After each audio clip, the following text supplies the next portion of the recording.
Een hele goede morgen toegewenst. Welkom op de tweede dag van de hengstenkeuring van het Koninklijk Fries Paardenstamboek. De online hengstenkeuring, voor de eerste maal online in de geschiedenis van 142 jaar KFPS. We hadden een mooie dag achter de rug met de tweede bezichtiging. Uiteindelijk waren 19 hengsten uitgenodigd om veterinair gekeurd te worden. En als ze veterinair in orde waren gisteren, dan mogen ze later dit jaar zich presenteren op de voorrijdagen voorafgaand aan het Centraal Onderzoek later dit jaar in het Hippisch Centrum in Exlo. 19 hengsten kregen dus gisteren het groene licht. Vandaag, de tweede dag, staat ook weer geheel in het teken van de tweede bezichtiging. We hebben weer 8 groepen, 4 groepen in het morgenprogramma, 4 groepen in het middagprogramma. En dankzij het team van Omroep Friesland krijgt u de beelden allemaal voorgeschoteld. Morgen live op tv, morgen zenden we de hele dag uit. Met natuurlijk weer het commentaar van Henk Dijkstra en Gerrit de Boer. Vandaag kunt u de keuring volgen met de Nederlandse spraak, maar ook in het Engels en in het Duits is dat mogelijk. U kunt dat zelf allemaal inregelen. We gaan eraan beginnen. Morgen zullen we zien wie de kampioen wordt van de hengstenkeuring van het KFPS. Maar we beginnen met de jeugd, de hengsten van de jaargang 2018. En de eerste mag binnen.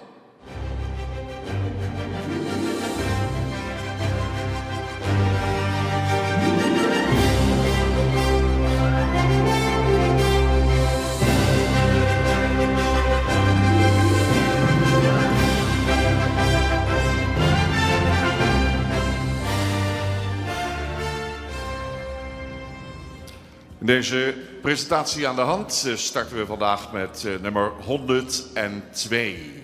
102, 102. Frits Ute Wester 1.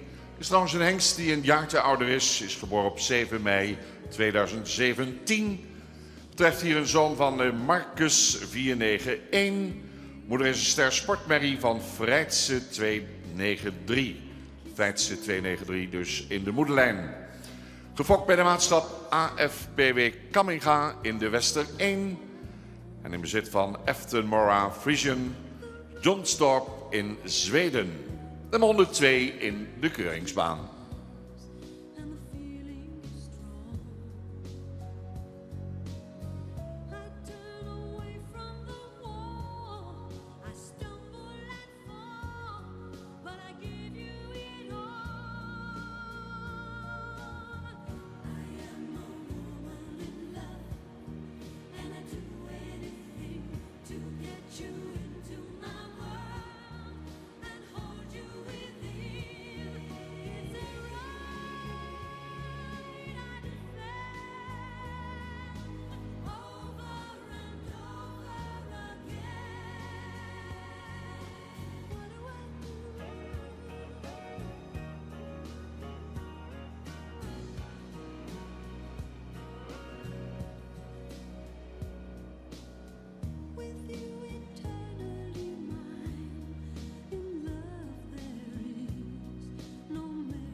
Voor de kijkers die gisteren niet hadden ingeschakeld, of niet beelden hebben gezien van de KFPS hengstenkeuring, vermeld ik nogmaals dat we vorig jaar afgestapt zijn van het systeem van presentatie in de kooi.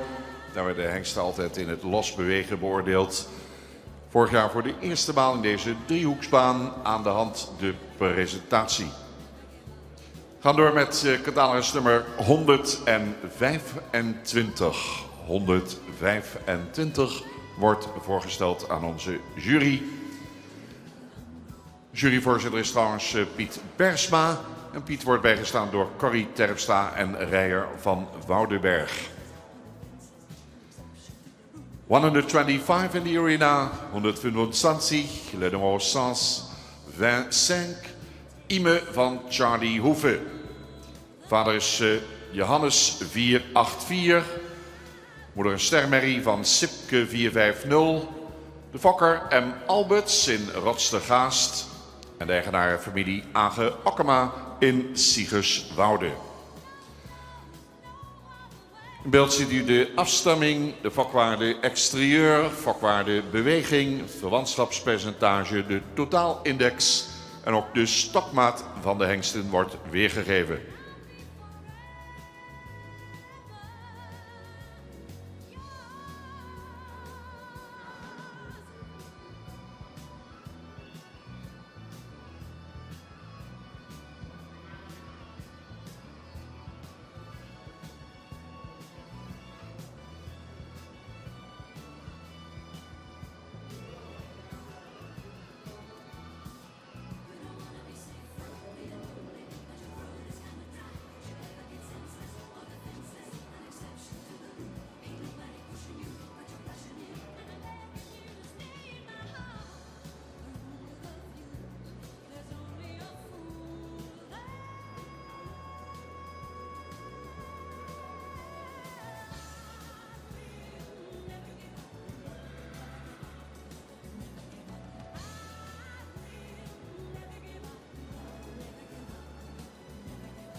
Hengsten in de topconditie voorgesteld. Zo is aan het begin van deze tweede bezichting alweer genieten van de jeugdige hengsten van het KFPS.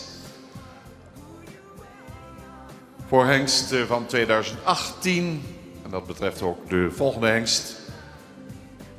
Dat is catalogus nummer 173.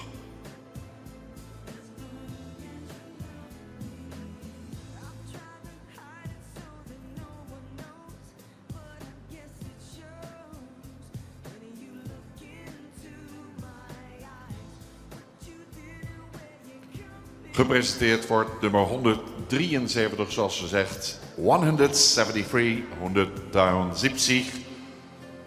De nummer 173, Hendrik van de Sonderlerdiek. De vader is Marcus 491. Is gefokt uit een stermerrie van Andries 415. Fokker, eigenaar, familie JQ Eppinga in Sondel.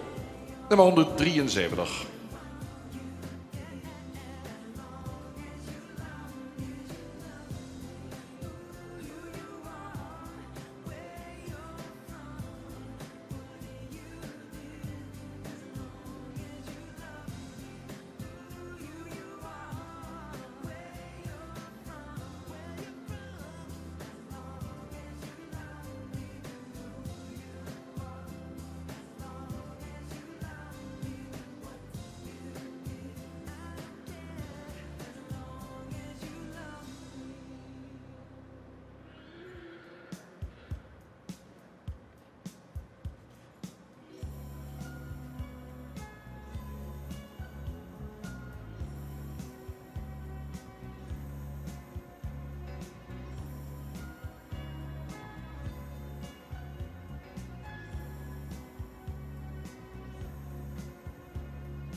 Dus voor de tweede maal dat de juryleden deze hengsten zien.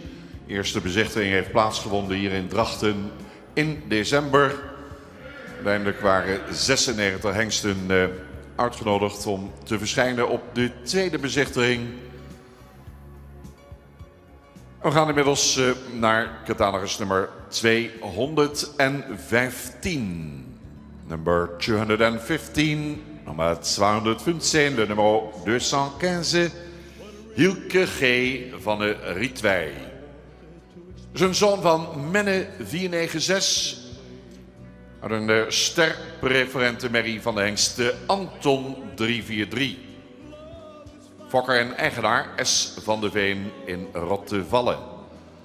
Nummer 215.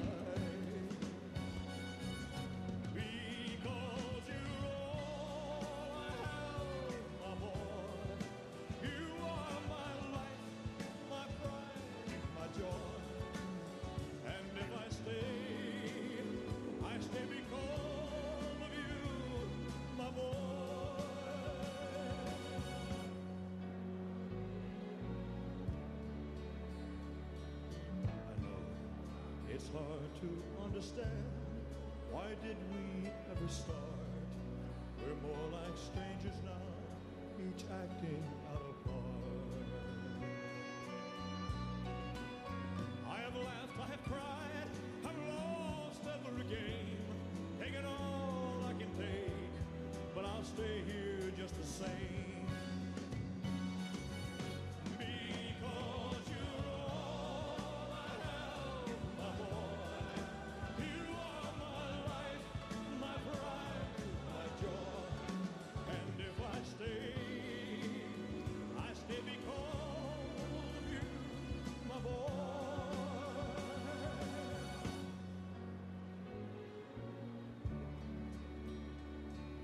Sleep on, you haven't heard a word, perhaps it's just as well. Why spoil your little dreams, why put you through the hell? Life is no fairy tale, and one day you will know, but now you're just a child, I'll stay here and watch you grow.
Sometimes it's like someone took a knife, baby, edgy and dull, and cut a 6-inch valley through the middle of my skull.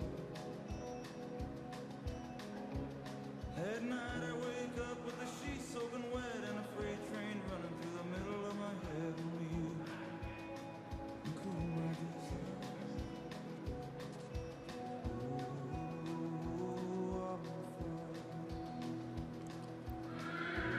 In de keuringsbaan nummer 168. 168. 168. 168. 168. Ook een hengst geboren in 2018. Hertog B is de naam. Zoon van Johannes 484. En een ster sportmerrie van de hengst Standard 447. Fokkers eigenaar familie J. Bosma Dijkstra in Makkum. 168. Hertog B.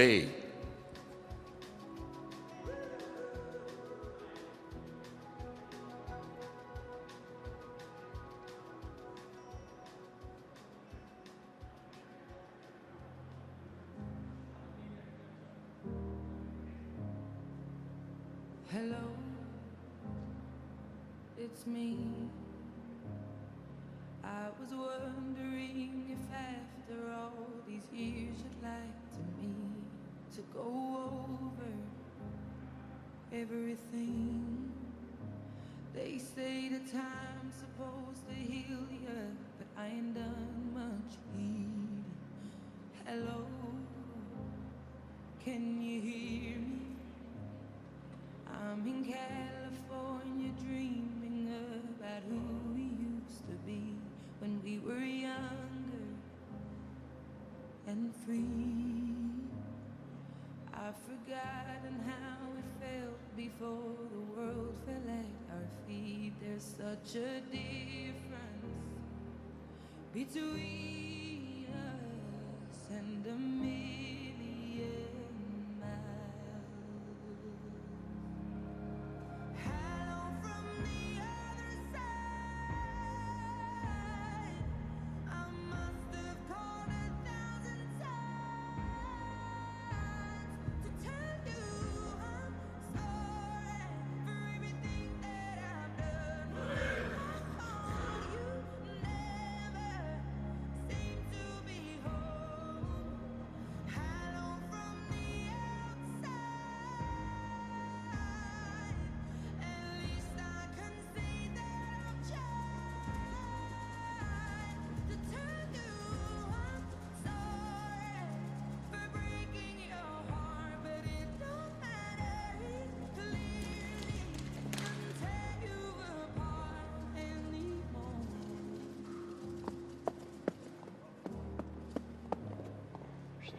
Hello, how are you? It's so typical of me to talk about myself. I'm sorry. I hope that you're well. Did you ever make it out of that town? No secret that the both of us are running out of time. So hello from the other side. I must have called 1,000 times to tell you I'm sorry for everything that I've done. But when I call, you never seem to be home. Hello from the outside. At least I can say that I've tried to tell you I'm sorry for breaking your heart, but it don't matter. Laatste hengst in de eerste groep van vanmorgen is in de keuringsbaan. Dat betreft catalogus nummer 103. 103, 103, 103, Dirk van Dorendraai. En die is geboren op 8 juli 2017. De vader is Nane 492. De moeder een stamboekmerrie van de hengst Rindert 406. Mevrouw Bortus in Zwavelpoort, Zuid-Afrika is de fokker. En de eigenaar Sibre Minkema en Jolanda Schreuder te Friese Paden. 103, Dirk van Dorendraai.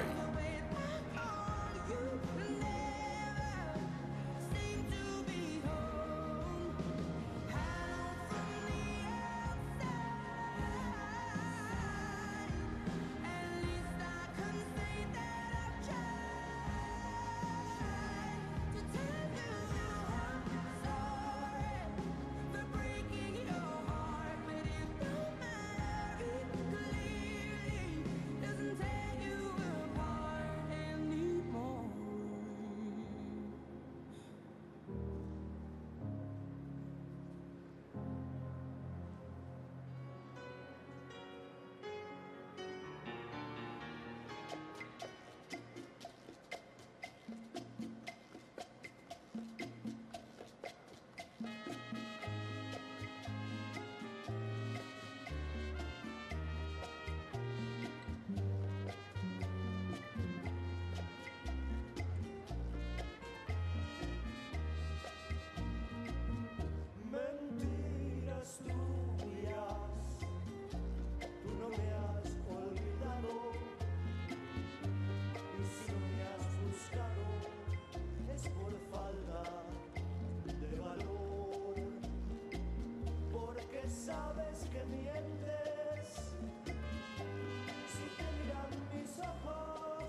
Voorbrengers, de trainingsstallen hebben hier maanden van tevoren aangewerkt.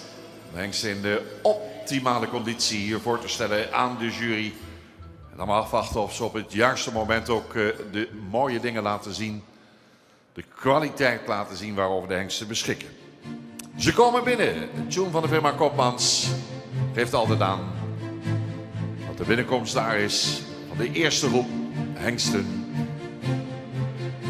Deze online hengstenkeuring KFBS. Spannend muziekje, maar voor fokkers, eigenaren, mensen achter deze hengsten is dit ook het moment van de dag.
Ringmeester Van der Werde gaat de hengsten laten handhouden. We krijgen de uitslag van de eerste groep verwoord door de juryvoorzitter Piet Bergsma. Goedemorgen, we zijn weer met frisse moed van start gegaan met deze jonge hengsten. Het zijn allemaal sterhengsten. Ze worden nu beoordeeld voor, als ze goed genoeg zijn voor de voorrijdagen en eventueel naar een dekhengst gaan. Dus het zijn allemaal sterhengsten. We beginnen met nummer 102. 102 is een hengst met een voldoende edel hoofd, heeft voldoende halslengte, die ietsje diep uit zijn borst komt. Heeft een mooi doorlopend schoft, een sterke bovenlijn. Kruis is ietsje hellend, voldoende van lengte. Het voorbeen is ook voldoende van lengte. In stap zou hij meer ruimte kunnen maken en ook iets krachtiger kunnen stappen. In draf heeft hij voldoende ruimte over zijn benen, maar hij zou zijn rug iets meer kunnen loslaten en iets meer atletisch vermogen kunnen hebben. Wordt niet voor de voorrijdagen uitgenodigd.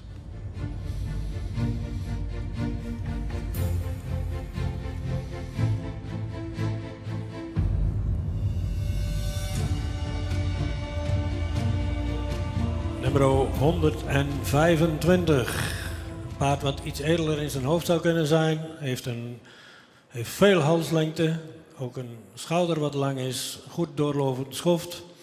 Kruis is een beetje hellend. Het paard heeft een lang voorbeen en is een lang gelijnde hengst. Heeft een ruime stap, ook actief. De draf was voldoende opwaarts en een goed achterbeengebruik met veel zweefmoment. Dit paard is een afstammeling van Johannes en die komt uit stam 94. De moeder is een stermerrie van Zipke met 2 nakomelingen waarvan 1 ster is. De grootmoeder is een stermerrie van Olaf, heeft 9 nakomelingen waarvan 2 ster. Ook uit deze lijn komt Maarten van Starking, een heel goed sportpaard, zowel in dressuur en tuigen. Dit paard heeft een totaalindex van 108 en we zien hem graag terug op de voorrijdagen.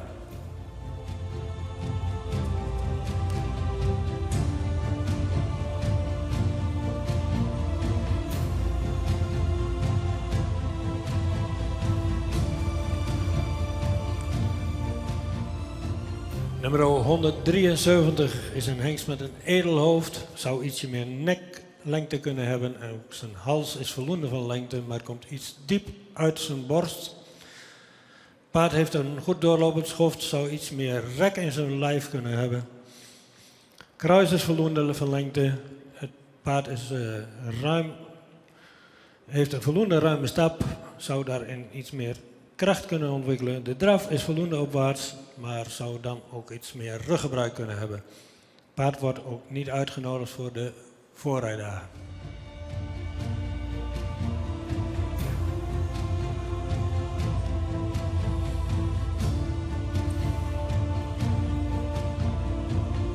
Paard nummer 215, paard met een edelhoofd, zou iets meer neklengte kunnen hebben. Voldoende van, heeft een hals die voldoende verticaal is. Schouder staat er goed in, de bovenlijn is sterk. Kruis is lang, maar hellend. Dit paard zou in stap, heeft hij voldoende ruimte, maar in draf mist hij de tact en de regelmaat vandaag. Wordt ook niet uitgenodigd voor de voorrijdagen.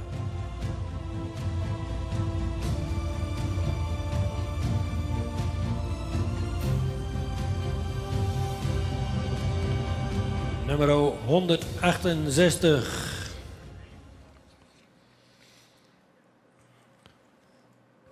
Een paard met een voldoende edelhoofd. Heeft voldoende neklengte, ook een veel front. Het paard heeft een lichte onderhals, is voldoende sterk in de bovenlijn. Het kruis is wat hellend. Het paard was in stap, ruim en krachtig. De draf kon hij goed schakelen, had hij veel zweefmoment. Dit paard is een afstammeling ook van Johannes uit stam 2. De moeder is Stersport. Vader is daar Stendert van. Die heeft 3 nakomelingen, waarvan 2 keer een stermerrie. De grootmoeder is een Stersport preferente prestatiemerrie met 8 nakomelingen en heeft 5 sterren. In deze lijn komt veel sport en veel fok voor, veel preferent bloed. Dit paard wordt uitgenodigd voor de voorrijdagen.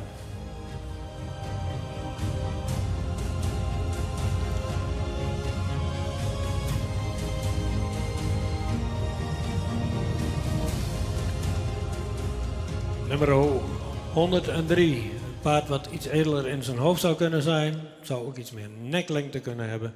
Heeft een voldoende lange hals. Heeft ook een sterke bovenlijn, een lang kruis. Paard was in stap. Voldoende van lengte, maar dan mist hij wat activiteit. Zou wat actiever kunnen stappen. De draf was voldoende opwaarts.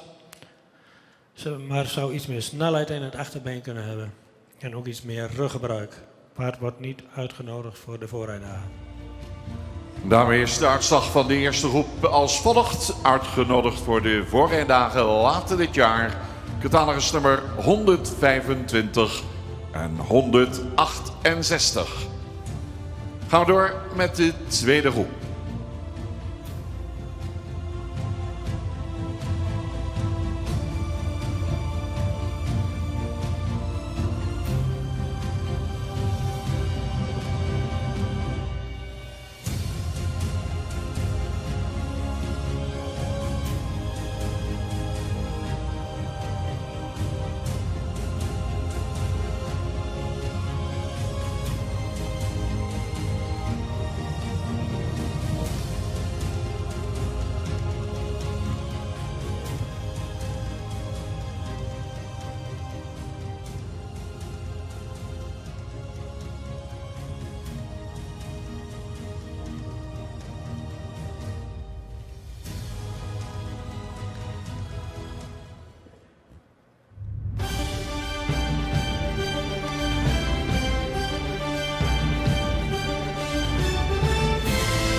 In de presentatie aan de hand hengst nummer 174. 174. 174, 174, 174. Ingmar van Bloemhof. Geboren op 18 april 2018. Als zoon van Marcus 491. En een stersport dubbel A-merrie van de hengst Standard 447. Fokkers, eigenaren F. Bloemhof in Bolsward en de heer J. Bloemhof in Bolsward. Catalogus nummer 174 als eerste in deze tweede groep.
You know you're not dreaming, signore. Scusa me, but you see back in old Napoli, that's amore. Amore, that's amore.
Opnieuw de hengst van 2018 in de keuringsbaan betreft nummer 175.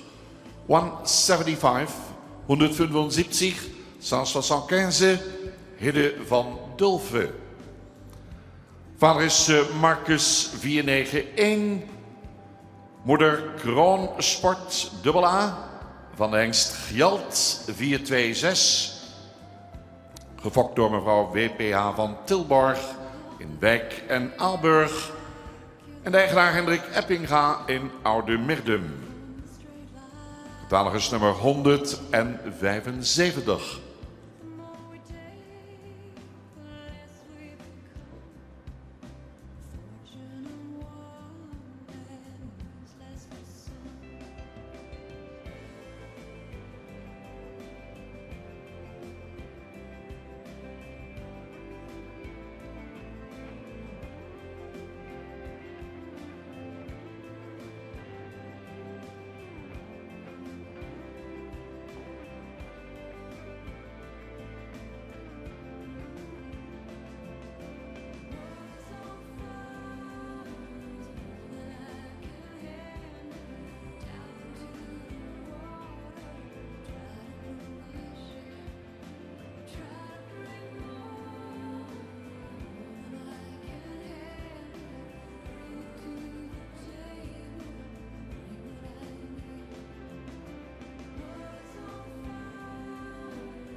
Lately I'm so tired. If I took it all out on you, I never meant to. If I left you outside, if you ever felt I ignored you, no, my life is all you. So put your best dress on, wrap yourself in the arms of someone who wants to give you all the love you want. Tonight, gonna make it up to you tonight. Gonna make love to you tonight. You're gonna know how much I missed you, baby. Tonight, I dedicate my heart to you tonight. Gonna be a part of you tonight. You're gonna know how much I miss you, and I miss you so. I don't wanna ride. I know that you'll be mine forever. Oh, I hope it's forever. I want you to feel like I take you for granted whenever we are together. So put your best dress on and wrap yourself in the arms of someone who wants to give you all the love you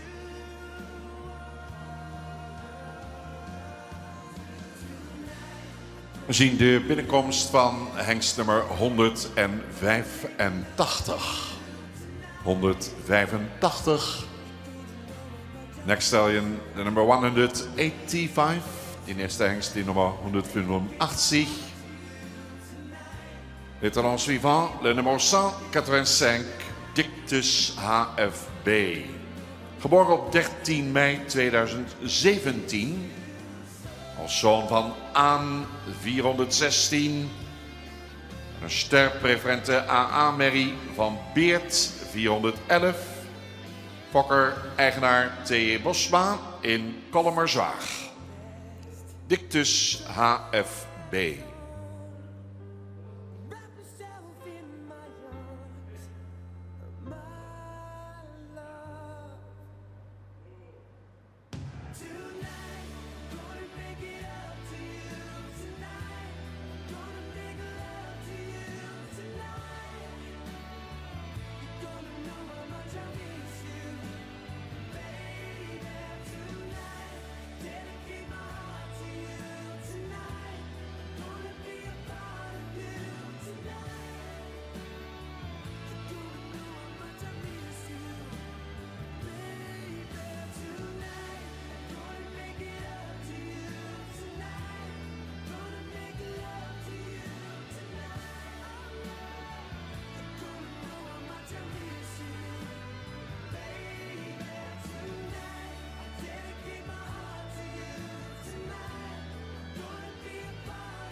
denk alleen aan jou.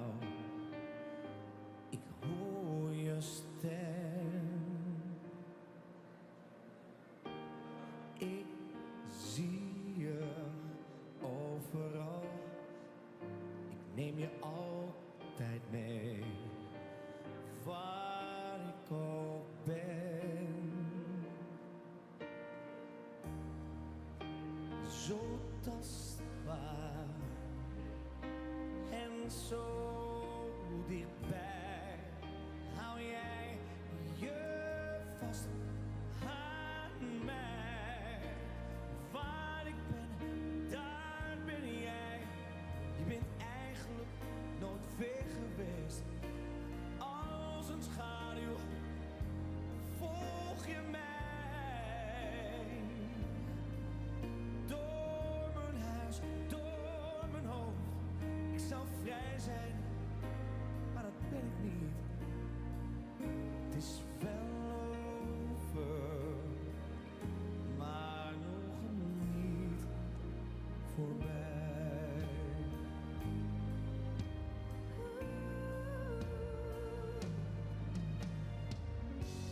Ik weet niet wat het is, maar ik mis je zo.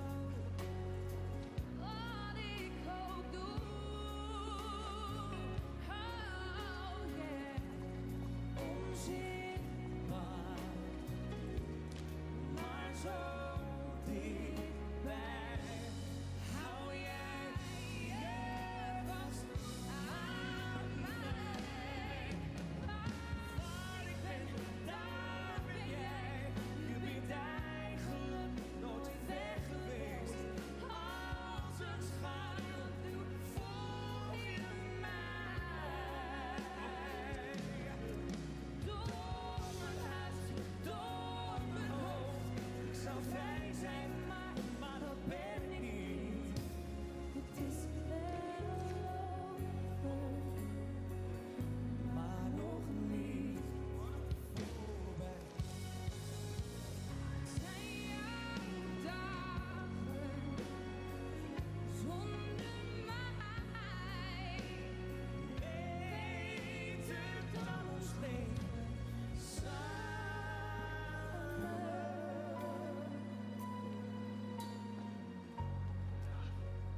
Ik mis jou, dag en nacht, zo onverwacht. Waar ik ben, daar ben jij.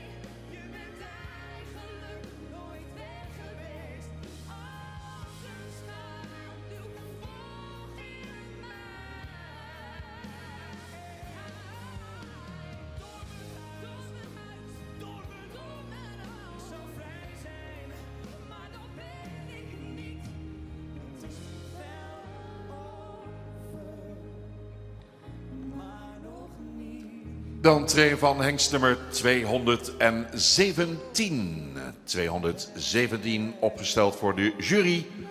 Stallion nummer 217, hengst nummer 217, 217, Hertog Boszorg. Geboren in 2018, vader Menne 496, uit de modelpreferente Triple A Merrie van de hengst Christ 358.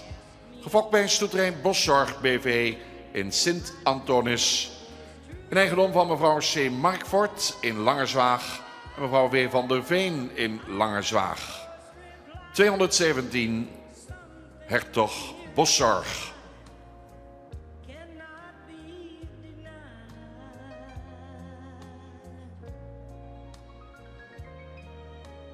They said someday you'll find all who love are blind. Love, when your heart's on fire, you must realize smoke gets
could chase wolves.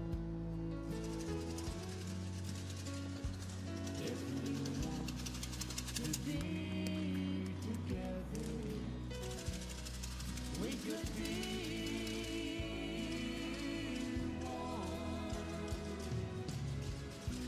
one and one. I've always heard adds up to two. But one and one is only one when that one is me and you. If you believe in forever, we could start. If you want to be together, we could be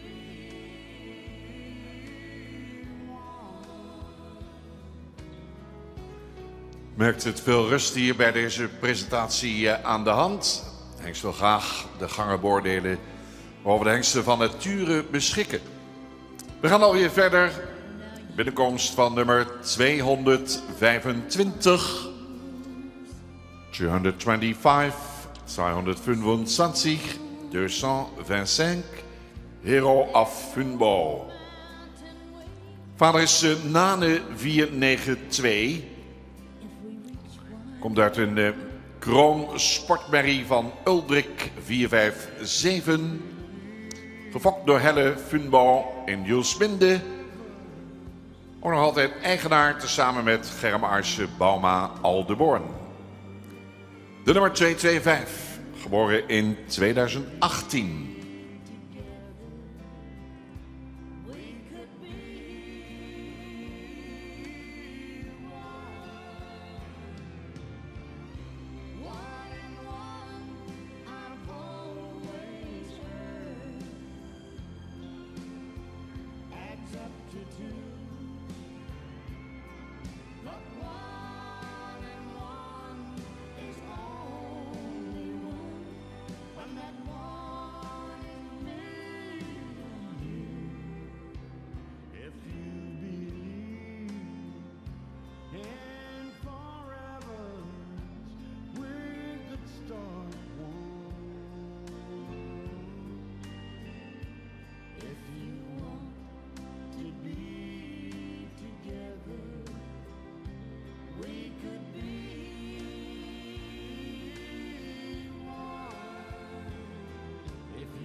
Laatste hengst uit groep 2 is binnen. Catalogus nummer 271. Nummer 271, 271. 271. Hitzerwee. Geboren in 2018. Is een zoon van Marcus 491. Uit een Kroon AA Merrie van Tjerk 328. Gefokt en in bezit van mevrouw I. Wiegersma in Damwoude. Nummer 271.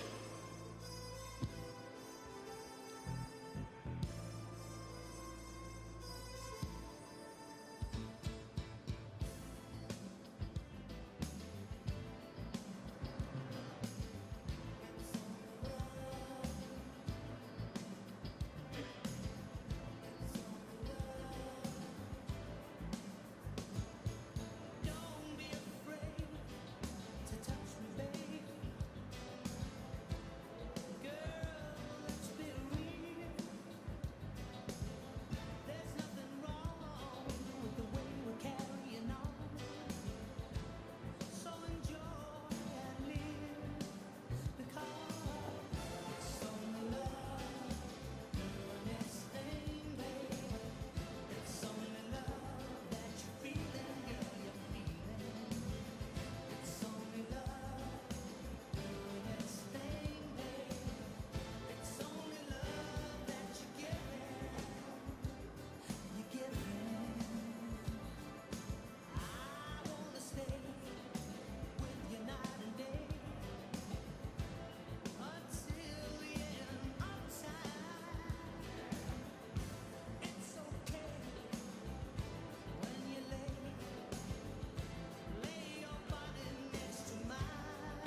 Yo, I ain't seen you in a minute, but I got something to tell you. Listen. Dat waren ze, de hengsten, ingedeeld in de tweede groep van vandaag.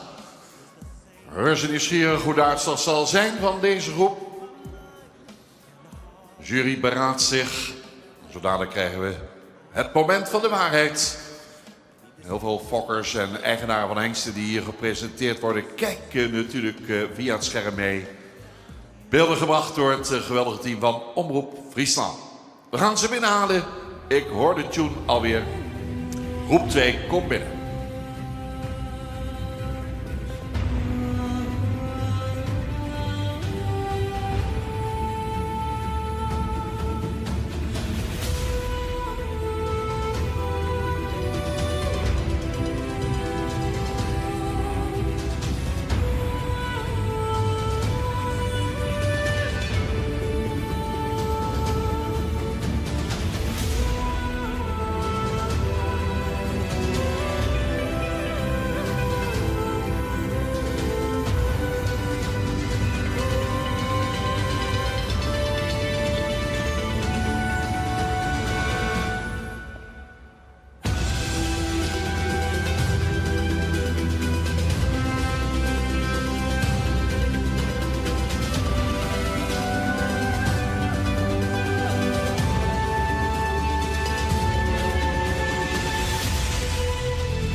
Waar beeld, mooi schouwspel, de hengsten gezamenlijk hier in de keuringsbaan.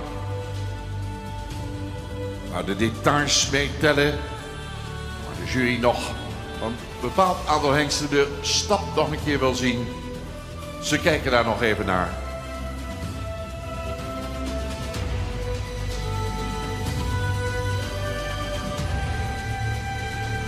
Zoals ik gisteren al zei, hier worden belangrijke beslissingen genomen.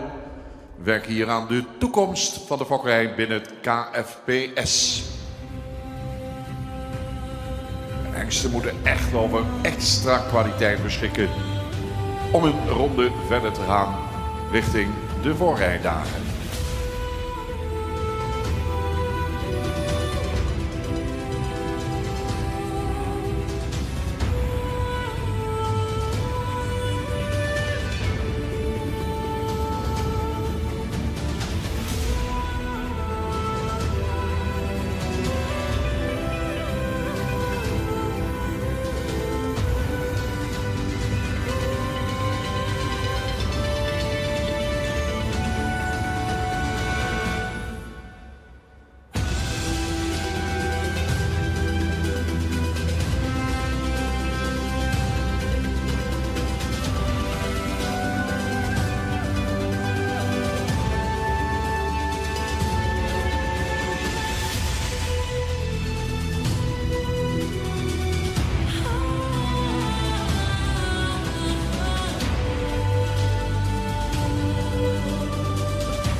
Wikken en wegen.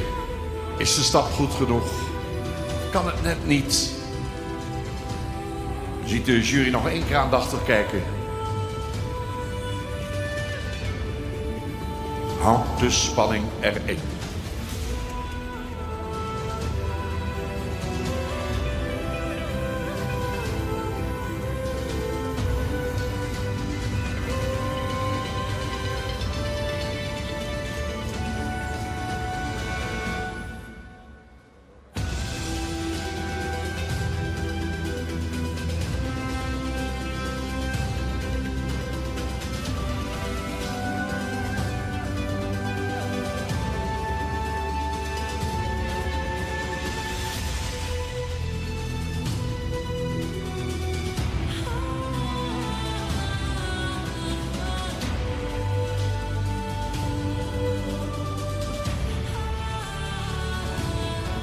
Teken van de ringmeester Harm van der Meulen wordt er halt gehouden. Dat betekent dat er overeenstemming is binnen het jurykorps. We gaan de uitslag horen van voorzitter Piet Bersma. Dankjewel. We hadden voor deze groep toch wel even iets meer tijd nodig om te beslissen van gaan ze door of gaan ze niet door. We beginnen met nummer 174. Een paard wat ietsje lang in zijn hoofd is, wel voldoende edel. De hals is voldoende van lengte, heeft een lichte onderhals en is iets horizontaal. De schouder is voldoende van lengte, ook de rug is sterk. Op een lendenen is hij een beetje strak. Het beenwerk zou iets meer kwaliteit kunnen uitstralen voor een tekhengst. De stap had voldoende tact, maar zou iets ruimer kunnen.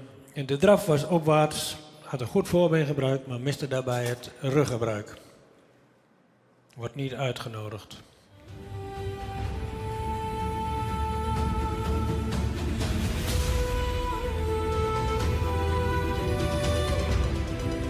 Nummer 175 is een hengst met veel ras. Zou iets meer nek kunnen hebben. Een paard met veel front. Ietsje stijl in zijn schouder. Hij is voldoende sterk in de bovenlijn. Het kruis lendenen zou ietsje sterker gesloten mogen zijn. Kruis is voldoende van lengte. Het paard is iets neerwaarts gebouwd. En de stap was wel voldoende ruim en voldoende veer. In draf was hij voldoende opwaarts. Maar zou je iets meer ruggebruik kunnen hebben, laat de rug wat zakken. En ook in draf had hij voldoende zweefmoment. Het paard wordt niet uitgenodigd vanwege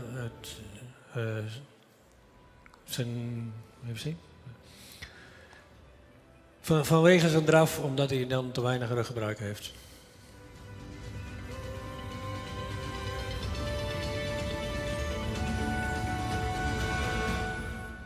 Nummer 185.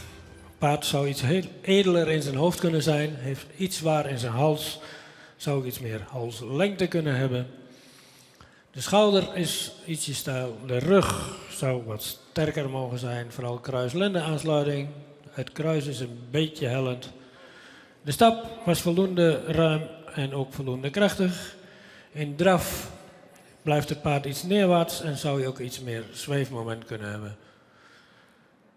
Het was allemaal goed genoeg voor een ster, maar voor een stamboekhengst zien we toch een iets sterkere bouw. Zien we liever iets in sterkere bouw.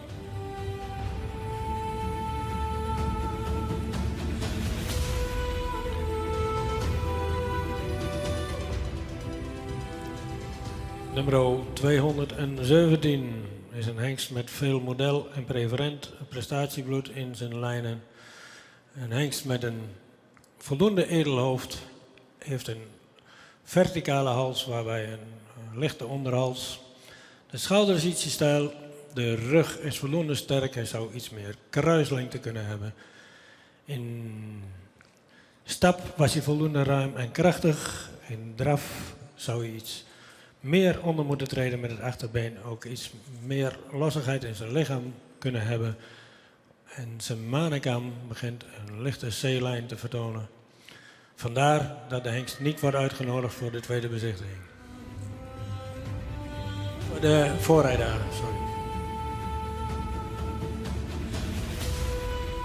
Nummer 225. Een hengst met een voldoende sprekend hoofd. Heeft veel front, een iets korte, zware hals. De rug, hij zou iets meer rek in zijn lichaam kunnen hebben. Het kruis is voldoende van lengte. Het paard is ook iets neerwaarts gebouwd. De stap was voldoende ruim, maar zou iets meer tact kunnen vertonen. Ook in draf had dit paard een goed achterbeengebruik, maar het bewegingsafloop van het rechter voorbeen zou correcter kunnen. Vandaar dat het paard ook niet wordt uitgenodigd voor de voorrijdagen.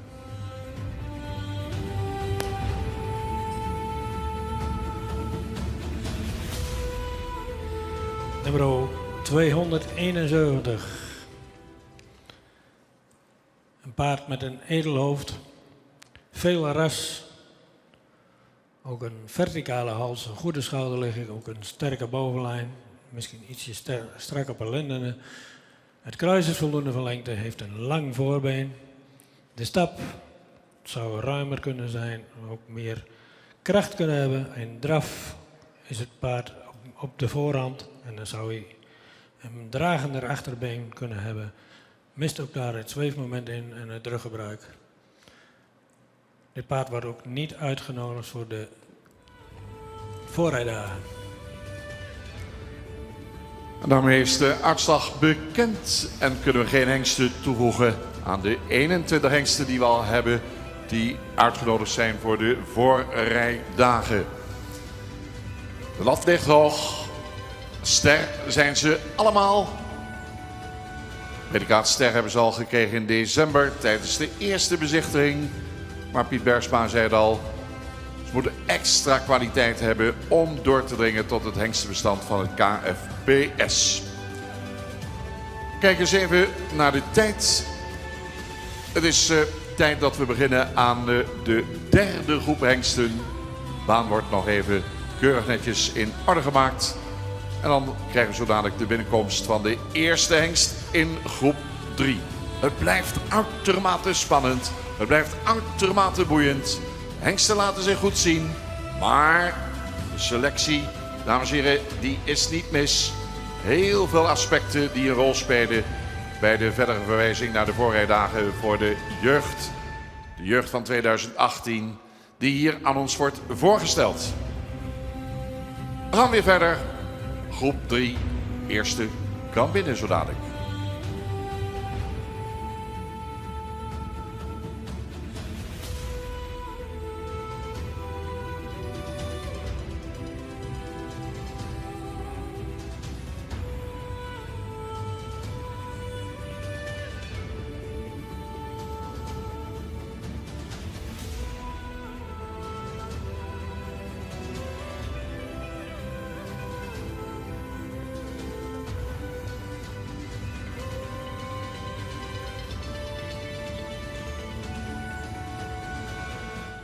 Derde groep van vandaag, groep 11 alweer, als het gaat om de tweede bezichtiging.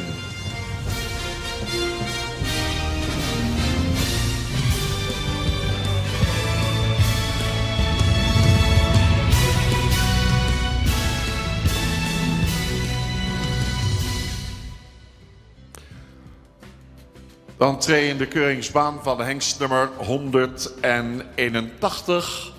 181, 181, Grutte Pier. Geboren in 2018 op 16 mei. Moet dus nog 3 jaar worden. Zijn zoon van Marcus 491. Een stermerrie van Wiemer 461. Fokker-eigenaar A.J. van Dam in Tietjerk. Grutte Pier.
Yeah, I ain't seen you in a minute, but I got something to tell you.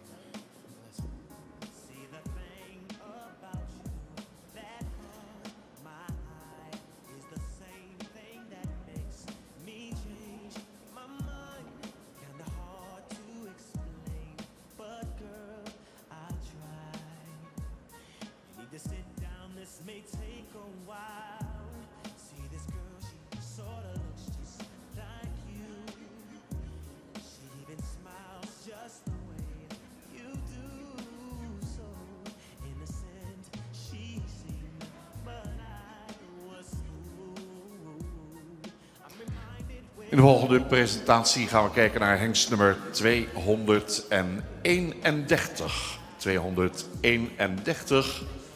Next stallion number 231. 231 jetzt. Die Mentenale nummer 231.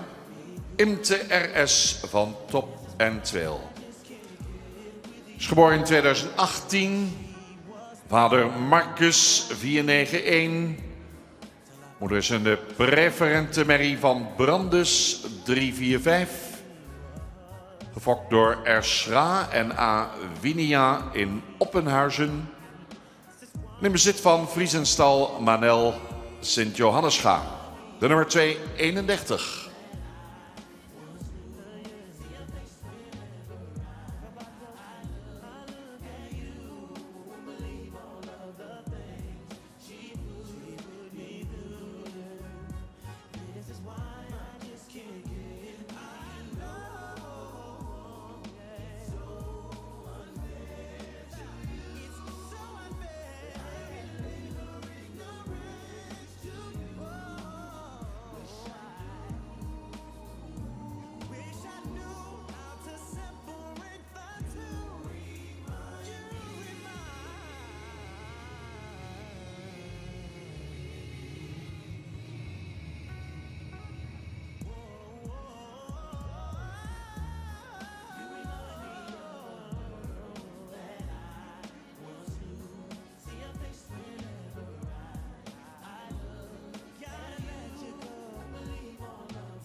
This is why I just can't get with you.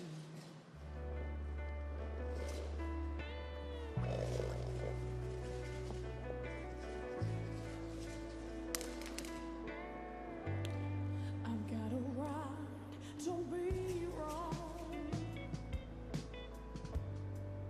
My mistakes will make me strong. I'm stepping out into the great unknown. I'm feeling ways though I've never felt. Got a mind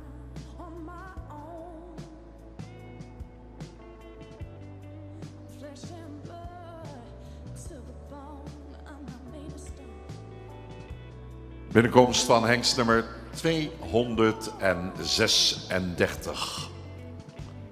Catalogus nummer 236. 236, 236, hengst van 26 mei 2018. Jart van Swiens. Vader is Nane, 492. Moeder Stermerrie. Ze is een dochter van Standard, 447. Hengst is gefokt en in bezit van de heer H. Ebbingen in Wommels. Zo dadelijk voor de jury opgesteld 236.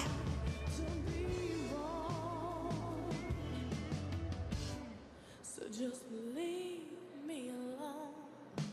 You're entitled to your opinion, but it's really my decision. I can't turn back, I'm on a mission. If you care, don't you dare blur my vision. Let me be all that I can be. Don't smother me with negativity. Whatever's out there waiting for me, I'm gonna face it willingly.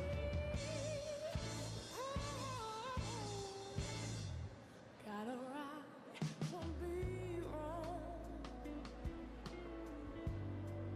My mistakes will make me strong. I'm stepping out into the great unknown.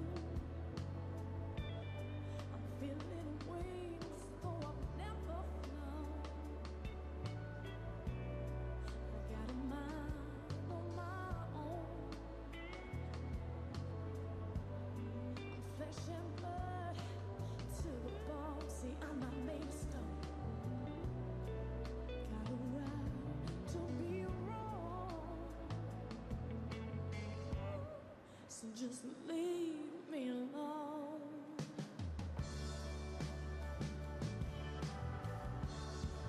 Got a right to be wrong. I've been held down too long. I've got to break free so I can finally breathe. Got a right to be wrong. Gotta sing my own song. I might be singing out of key, but it sure feels good to me. Got a right to be wrong. So just leave me alone.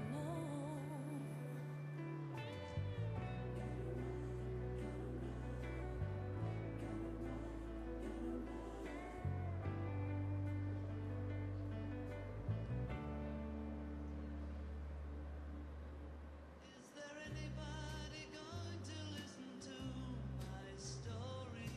All about the girl who came to stay. She's the kind of girl you want so much it makes you sorry. Still you don't regret a single day. Ah,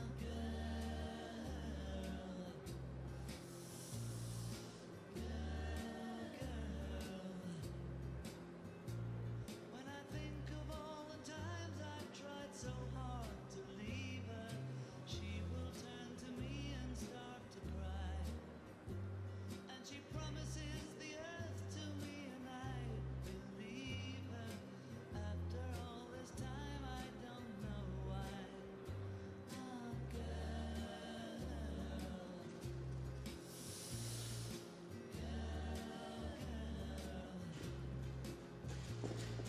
she's the kind of girl who puts you down when friends are there, you feel fool.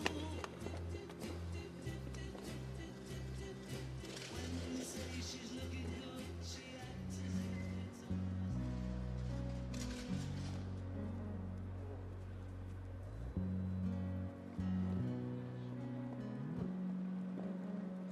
I just don't know what to do with myself. Don't know just what to do with myself. I'm so used to doing everything with you. Let me everything for you.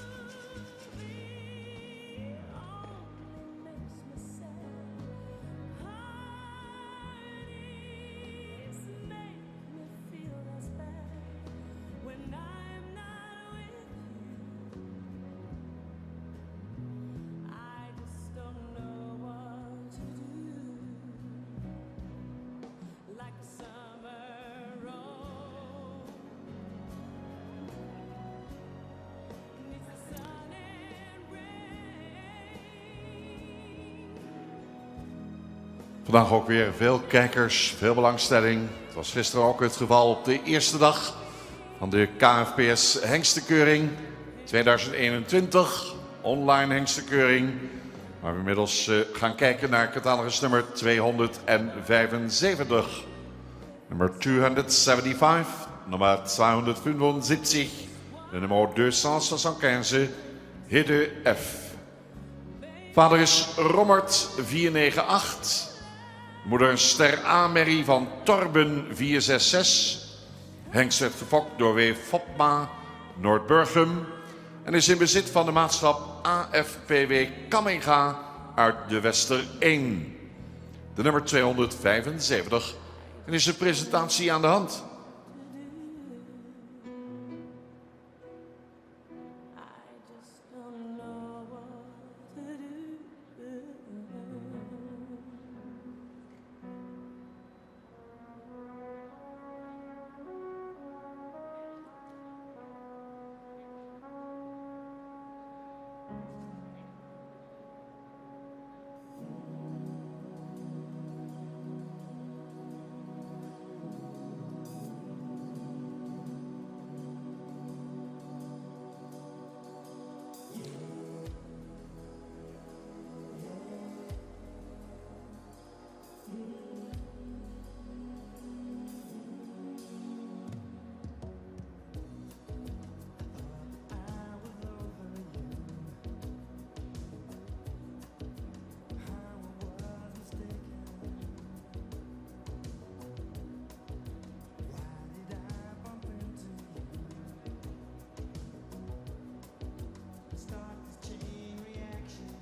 Binnenkomst van hengstnummer 247.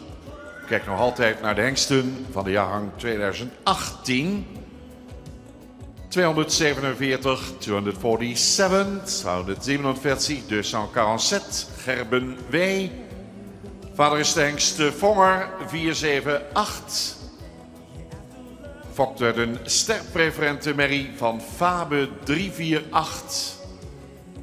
Fokt door de familie D. de Wit in de Hoeve.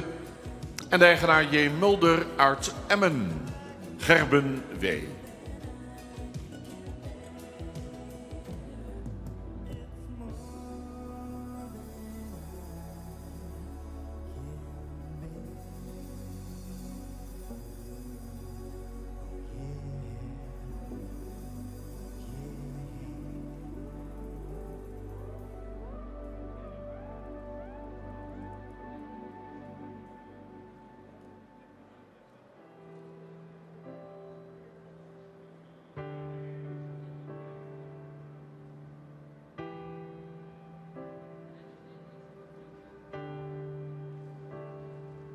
There's a harvest each Saturday night at the bars filled with perfume and hitching a ride. A place you could stand for one night, get gone.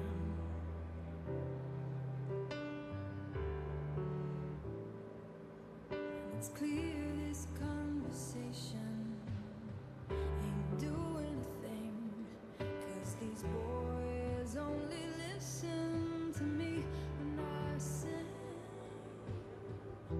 and I don't feel like singing tonight. Oh, the same song here in these deep city lights. Girl could get lost tonight.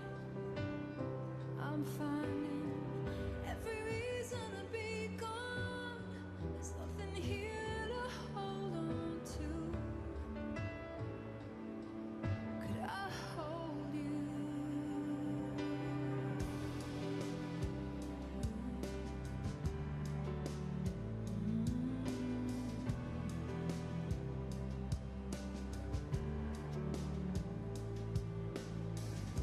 The situation's always the same. You got your wolves in their clothes, whispering Hollywood's name, stealing gold from the silver they see, but it's not me. Here in these deep city lights, girl could get lost tonight. I'm finding every reason to be gone. There's nothing here to hold on to. Could I hold you?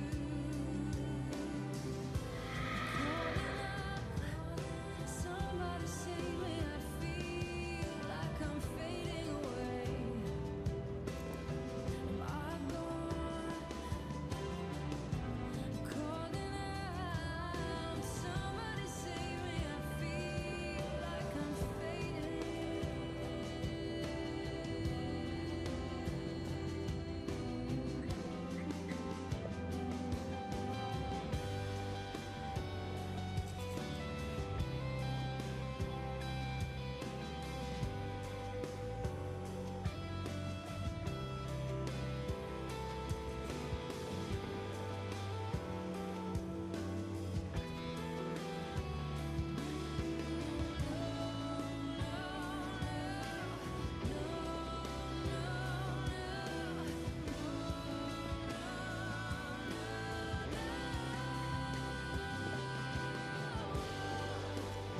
Deep city lights, girl could get lost tonight. I'm finding every reason to be gone. There's nothing here to hold on to. Could I hold on to?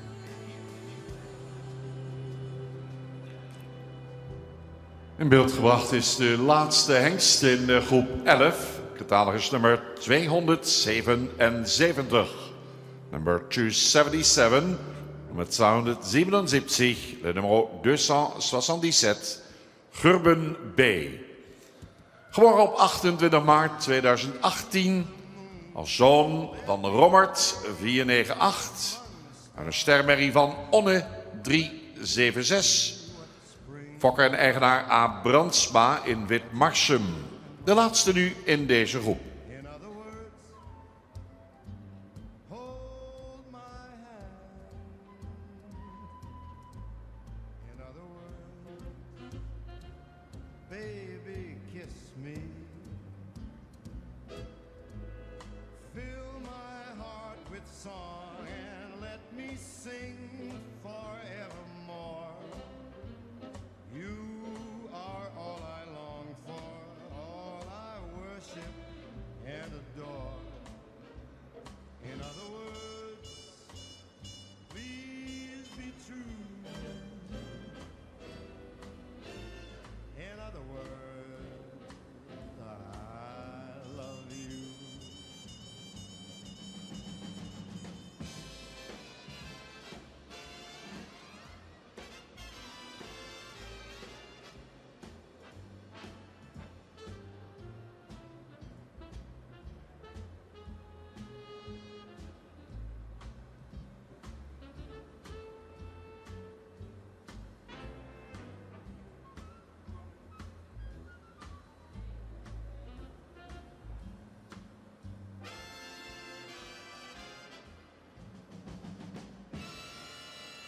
Fill my heart with song, let me sing forevermore. You are all I long for, all I worship and adore. In other words, please be true. In other words,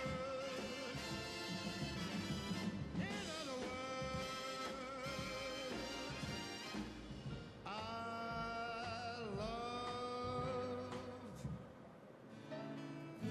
They can come true. Yeah, they can come true.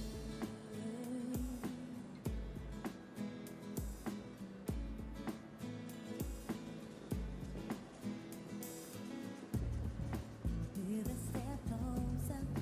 You know that I want you. I can tell by your eyes that you want me to. Just a question of time. I knew we'd be together and that you'd be mine. I want you here forever. Do you hear what I'm saying? Gotta say how I feel. I can't believe it, but I know that you're real. I know what I want, and baby, it's you. Can you know my feelings?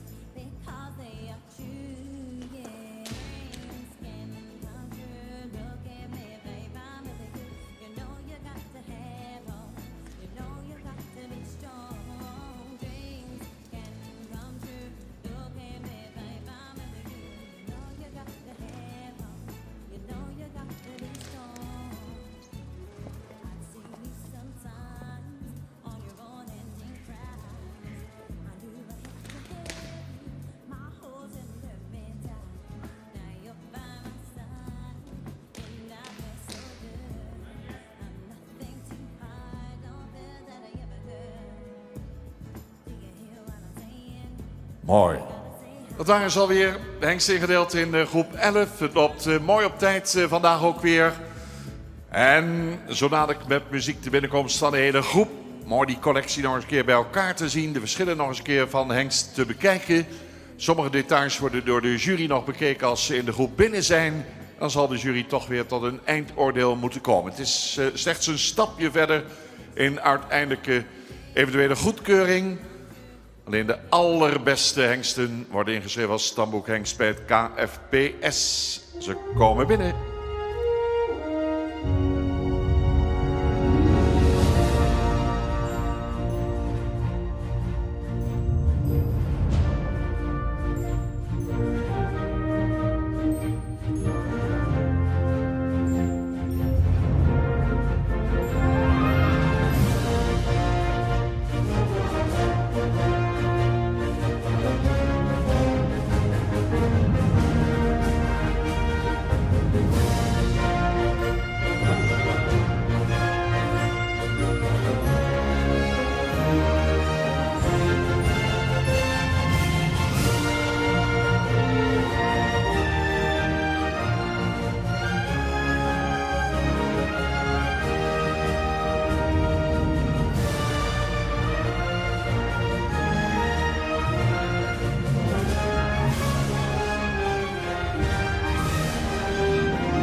Hengsten beoordeeld door Rijer van Woudenberg, Corrie Terpstra en juryvoorzitter Piet Berspa. En Piet gaat weer vertellen hoe de uitslag is van deze collectie Jonge Hengsten.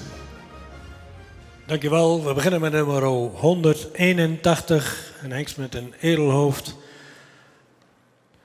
Voldoende halslengte, heeft een lichte onderhals, goede schouderligging, sterke bovenlijn. Het kruis is voldoende van lengte. Het paard zou misschien iets meer voorbeenlengte kunnen hebben en is ook iets week gekoot. De stap was voldoende ruim en krachtig. De draf was iets op de voorhand, maar had wel veel ruimte en gemakkelijk door zijn lijf lopend. Dit paard is een afstammeling van de hengst Marcus, komt uit stam 15. De moeder is Ster van Wiemer, heeft 3 nakomelingen, waarvan 1 ster. De grootmoeder is een sterpreferente merrie van Jasper, heeft 13 nakomelingen, waarvan 4 keer ster. Er zit via de grootmoeder nogal wat sport in deze lijn. De totale index is 109. Deze wordt uitgenodigd voor de voorrijdagen.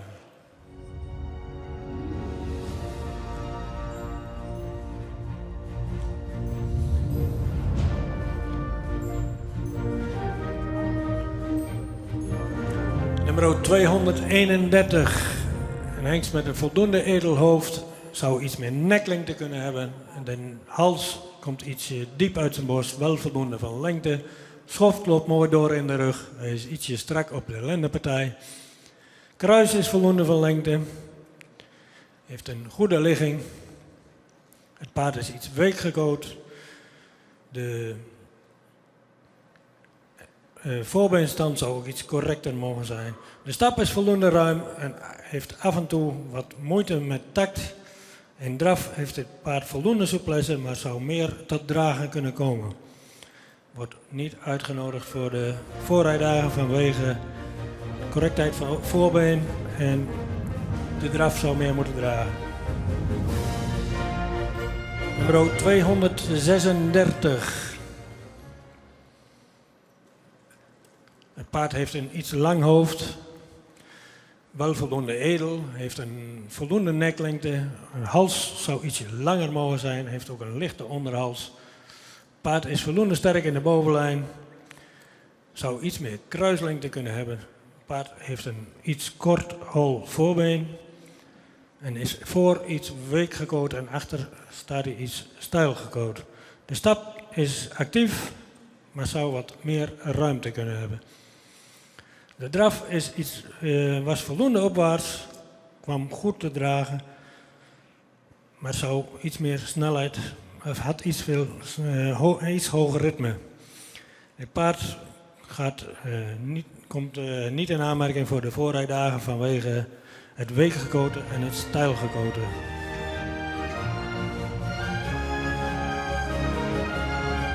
Nummer 275.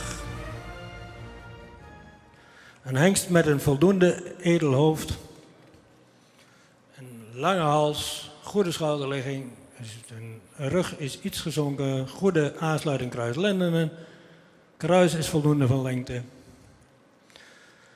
De stap was ruim en krachtig, de draf was ook ruim en gemakkelijk, zou iets meer souplesse kunnen hebben. En deze hengst is een afstammeling van de hengst Rommert, komt uit stam 50. De moeder is een ster A-merrie van Torben. Heeft 3 nakomelingen, waarvan 1 ster. De grootmoeder is een stermerrie van de hengst Dirk. Heeft 16 nakomelingen, waarvan 2 ster. Via overgrootmoeder Kinke zit er veel sport in deze lijn en ook veel fok. Deze hengst wordt uitgenodigd voor de voorrijdagen.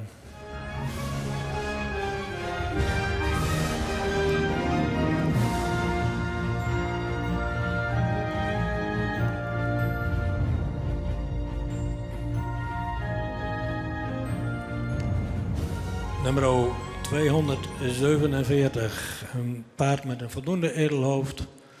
Heeft ook een voldoende lange hals. Met een lange nek. Schoudertje is iets stijl. De rug zou ook ietsje sterker kunnen zijn. Het paard is ook iets neerwaarts gebouwd. De stap was voldoende ruim en ook voldoende krachtig. In draf had hij ook een krachtig achterbeen, ook een voldoende voorbeen, maar was iets neerwaarts in de draf. En ook dit paard wordt niet uitgenodigd vanwege dat het paard neerwaarts is gebouwd en ook iets neerwaarts draaft.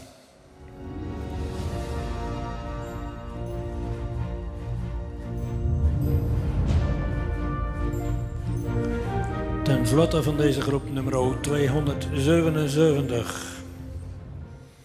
Een paard met een voldoende edel hoofd, hals die voldoende lang is en verticaal is, een goede schouderligging heeft. Het schoft loopt netjes door in de rug, heeft een sterke rug, een kruis-lenden-aansluiting zou misschien iets sterker kunnen. Het kruis is voldoende van lengte, iets hellend. Voorbeen zou iets meer lengte kunnen hebben, is ook een licht hal. De stap is voldoende ruim en krachtig. In draf gaat het paard opwaarts, heeft een goed achterbeengebruik. Dit paard, nummer 277, is een zoon van Rommert, komt uit stam 70. De moeder is een stermerrie van Onne, heeft 5 nakomelingen, waarvan 3 ster. De grootmoeder is een stermerrie van Wikke, heeft 7 nakomelingen, waarvan 2 ster. Dit is een goed fokkende lijn. De hengsten Torben en Tiemen komen ook uit deze lijn. Heeft een totaalindex van 109. Deze hengst wordt uitgenodigd voor de voorrijdagen.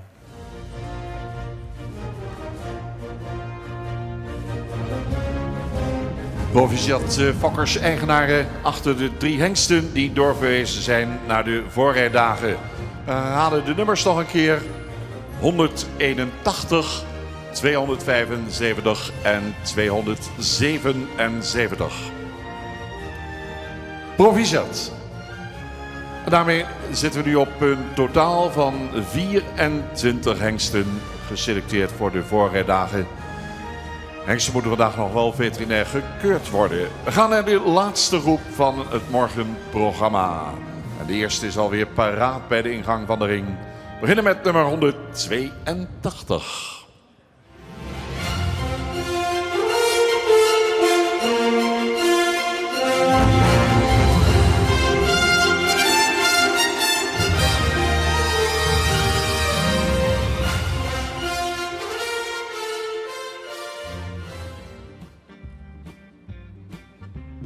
Push the button, switch it on.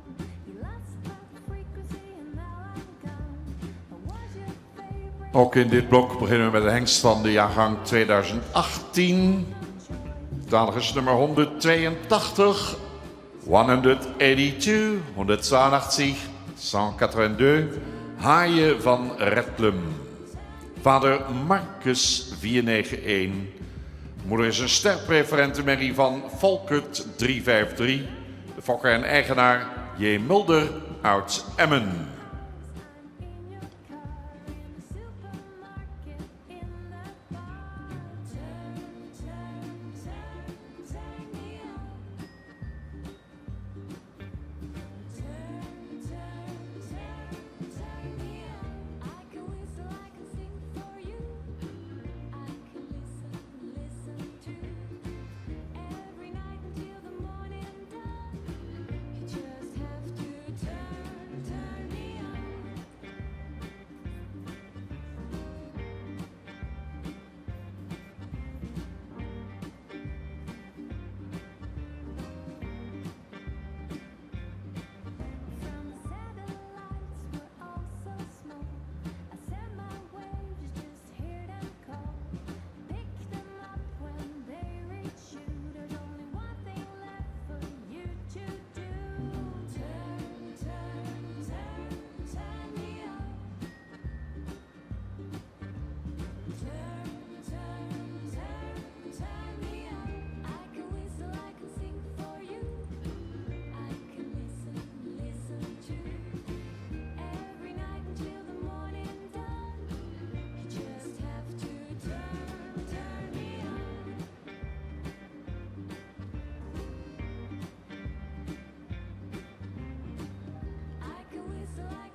been going on for much too long now. Hengst nummer 237 in de keuringsbaan. Nummer 237 is binnen. Next stallion number 237. De nummer 237, 237. Indigo af Aften Mora. Geboren in 2018. Op 30 mei. En is een zoon van Nane 492. Moeder Kroonsport AA van de hengst Maurits 437. Gefokt en in bezit van Aften Mora Frisian Johnstorp in Zweden. So he's leaving the light. He's come to know. He said he's going back to find. What's left of his world. The world he left behind. Not so long ago. He's leaving on that midnight train to Georgia. Yeah, said he's going back to a simpler place and time. Oh yes he is. Now be with him on that midnight train to Georgia.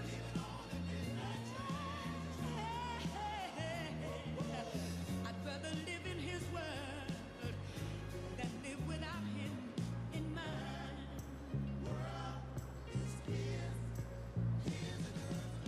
He kept dreaming, ooh, that someday he'd be the star. But he sure found out the hard way that dreams don't always come true. Oh no. So he climbed on his hopes and even sold his own car.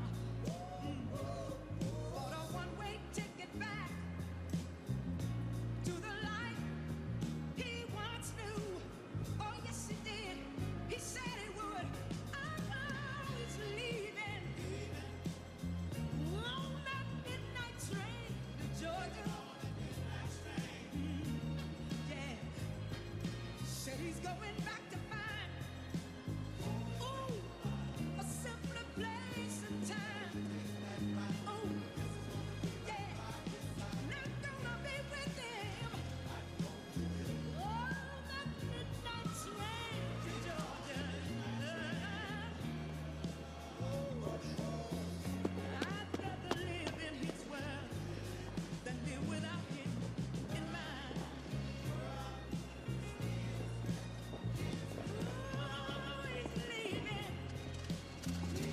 on the midnight train to Georgia. Yeah, ooh, y'all said he's going back to find a simpler place and time. Ooh, y'all, I've got to be with him. That midnight train to Georgia. I'd rather live in his world than live without him in mine.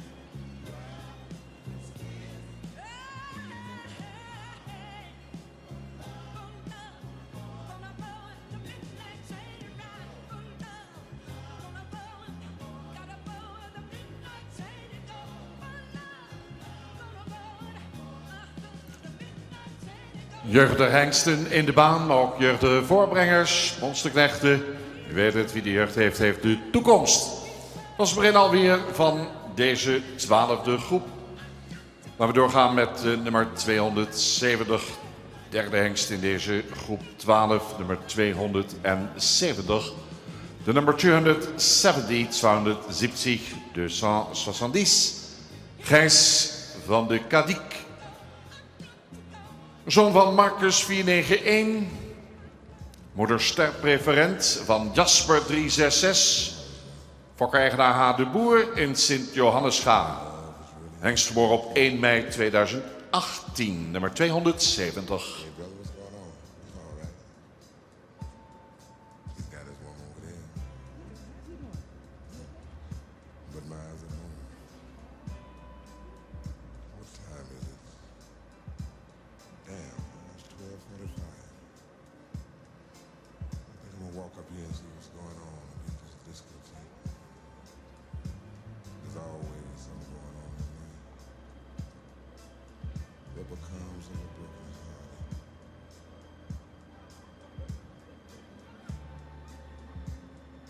Oh, baby. This looks like the place. Everybody's going to step on up here. Let the music play. I just wanna dance the night away. Yeah, right here where I'm gonna stay. All night long. Ooh, let the music play on. Just until I feel this misery is gone. Move, kick and groove and keep the music strong. On and on and on and on and on and on and on and on and on.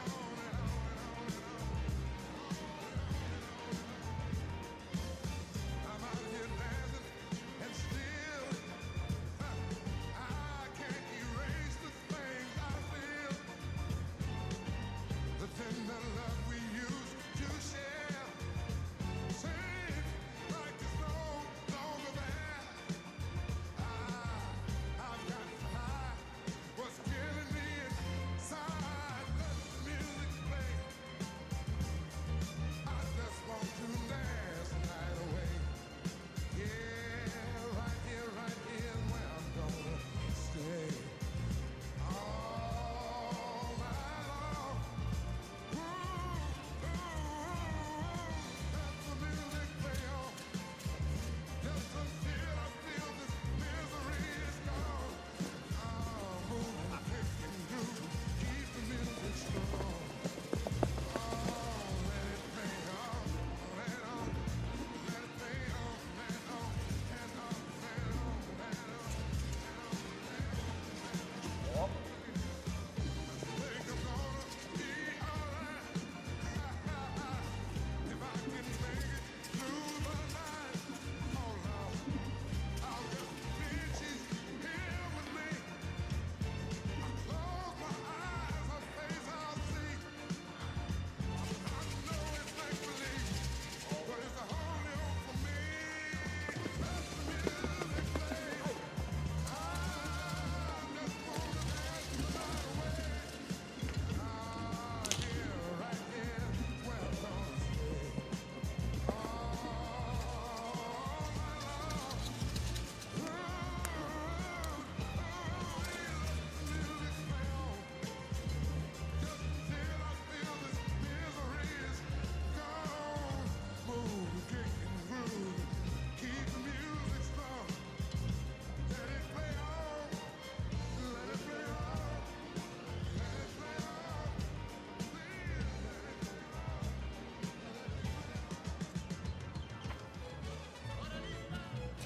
KFPS en Omroep Friesland werken al jaren aan een zeer prettige manier, op een zeer prettige manier samen. Het is de 10e keer alweer dat de Hengstekeuring live wordt uitgezonden.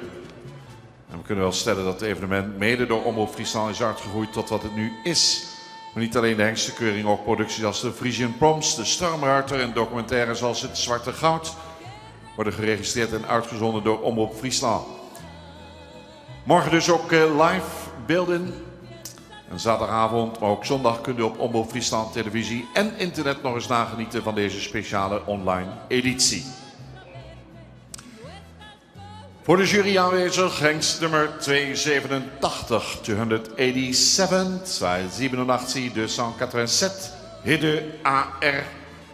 Zoon van Rommert, 498. Uit een ster AA-merrie van Challe 454. Fokkerseigenarenfamilie R.S. Visser in Burdaert en de familie Age Okkema in Siegerswoude. De nummer 287, Hidde AR.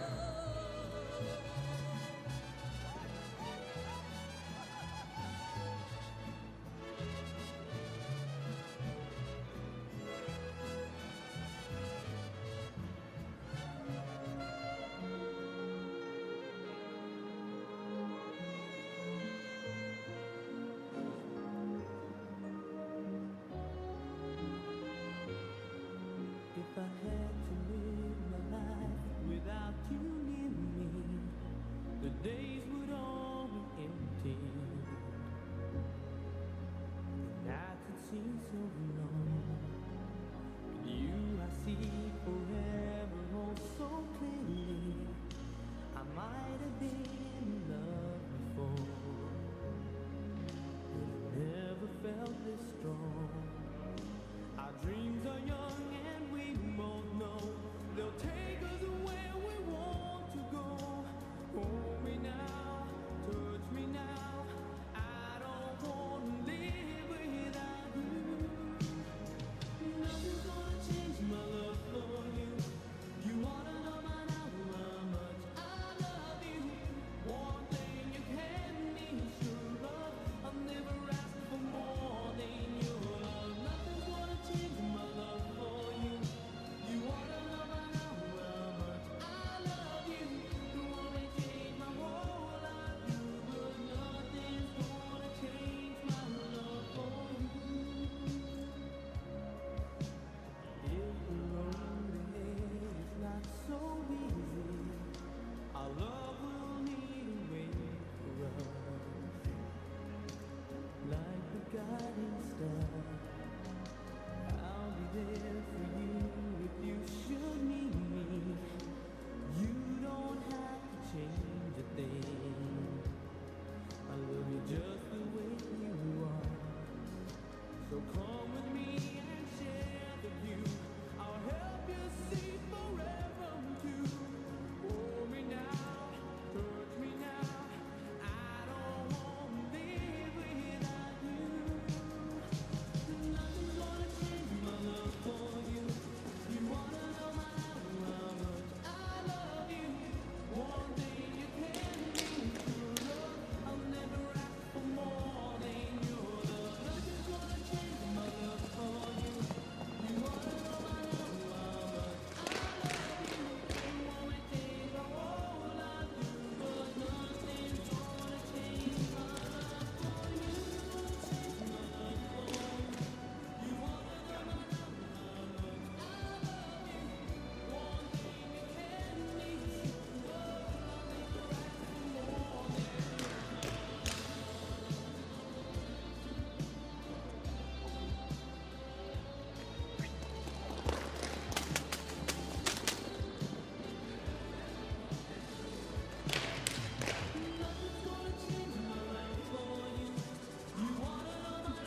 love you. One thing you can be sure of, I'll never ask for more than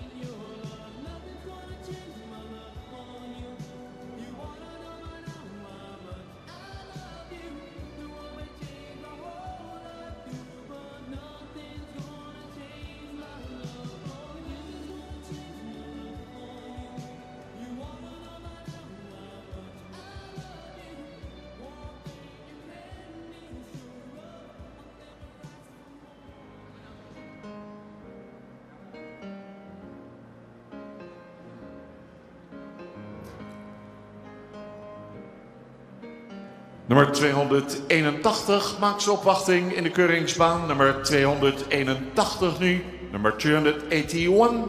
281, 281. Herre van Hilpen. Hengst geboren op 23 maart 2018. De vader is Nane 492. Moeder een stamboekmerrie van de hengst Reinder 452. De hengst is gefokt en in bezit van mevrouw R. de Vries Bakker uit Hindelopen. Nummer 281.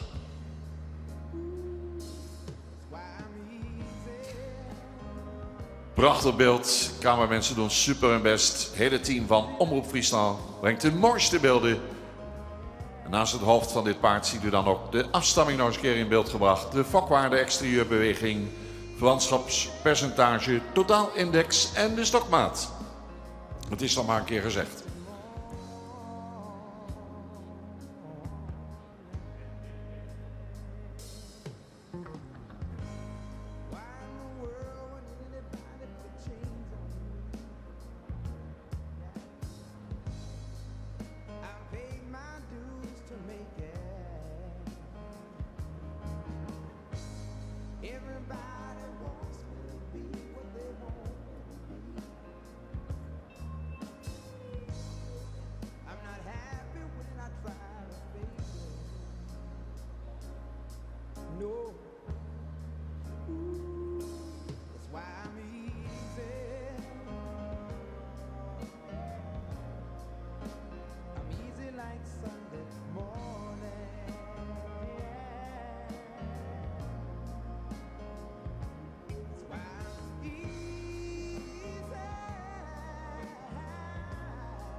Laatste hengst uit het morgenprogramma is binnen.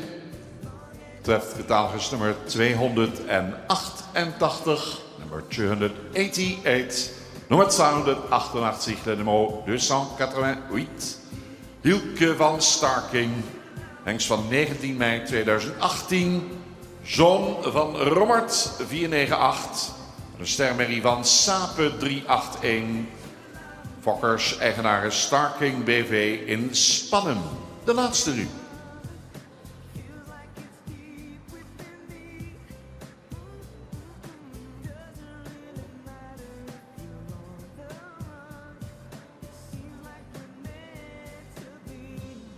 I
trusted friend.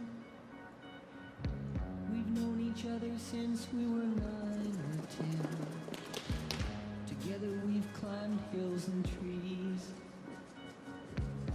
learned of love and ABC, and skinned our hearts and skinned our knees. Goodbye, my friend, it's hard to die. When all the birds are singing in the sky, now that the spring is in the air. Pretty girls are everywhere. Think of me and I'll be there. We had joy, we had fun, we had seasons in the sun, but the hills that we climbed were just seasons out of time. Bye, Papa, please pray for me. I was the black sheep of the family. You tried to teach me right from wrong. Too much wine and too much song. Wonder how I got along. Goodbye, Papa, it's hard to die. When all the birds are singing in the sky, now that the spring's in the air. Little children everywhere. When you see Dat waren ze alweer, de hengsten, ingedeeld in de 12e groep op deze tweede bezichtiging. Ze komen allemaal nog een keer binnen. Spanning alom aanwezig weer voor Fokkers-eigenaren. Straks de uitslag van deze groep 12.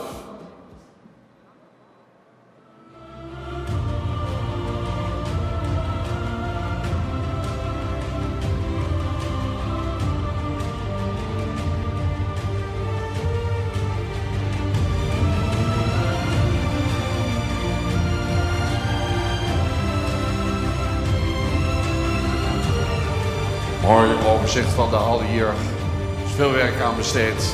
Het ziet er weer geweldig uit. Wij genieten van de jonge hengsten. Predicaat sterren hebben ze al verdiend in december. Dat geeft al aan dat de kwaliteit in de baan is. Nou, welke hengsten beschikken dan net over dat beetje extra kwaliteit wat nodig is om uiteindelijk uit te groeien tot een stamboekhengst binnen het KFPS.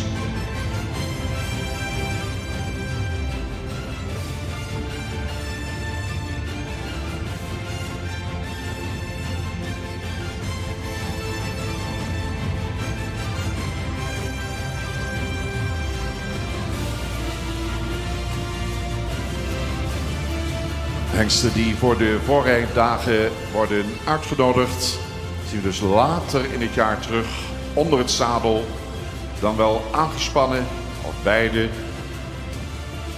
Dan zal er verder geselecteerd worden. Dan zullen een aantal hengsten deel gaan nemen aan het centraal onderzoek, gehouden op het Vrije Epicentrum Exlo. En pas daarna wordt weer een groep hengsten ingeschreven in het stamboek. Er is dus nog een lange weg te gaan. Bovendien worden de hengsten vandaag nog veterinair gekeurd. Bij veterinaire goedkeuring mogen ze zich dus presenteren op die voorrijdagen.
krijgen daar een slag van de laatste roep van het morgenprogramma.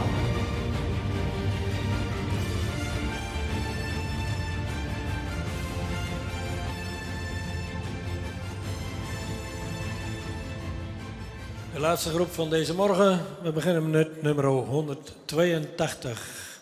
Een paard wat voldoende edel in zijn hoofd is. Zou een paard ook met veel front. De nek zou iets meer lengte kunnen hebben. De hals komt een tikkeltje diep uit de borst. Heeft een goed doorlopend schoft in de rug. Ook een voldoende sterke rug. De lendenen zijn iets gedreven. Het kruis is lang maar hellend. Heeft een goed lang voorbeen.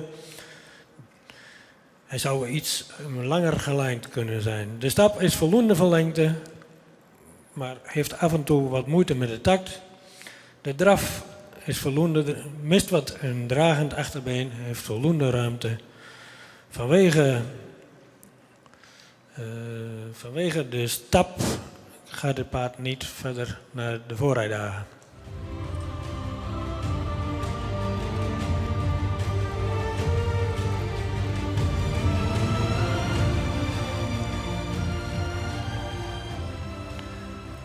Nummer 237, een paard met veel ras, voldoende edel hoofd.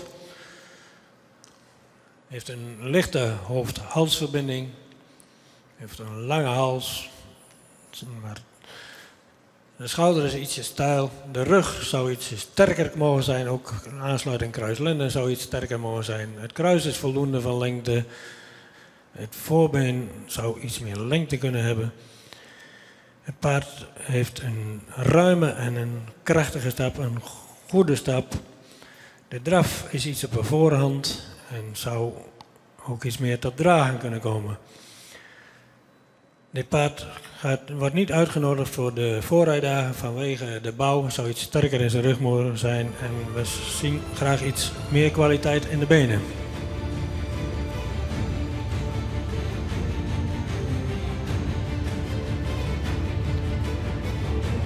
Nummer 270. Een paard wat iets rijker in zijn front zou mogen zijn. Heeft een voldoende lange hals, iets horizontaal. Is ook wat naar voren gebouwd. De hals is voldoende van lengte. Het paard heeft een sterke bovenlijn, ook een voldoende lang kruis. Een paard heeft een voldoende lang kruis wat ook goed van ligging is. De stap was ruim en krachtig. De draf was opwaarts en had ook een sterk achterbeen. Nummer 270.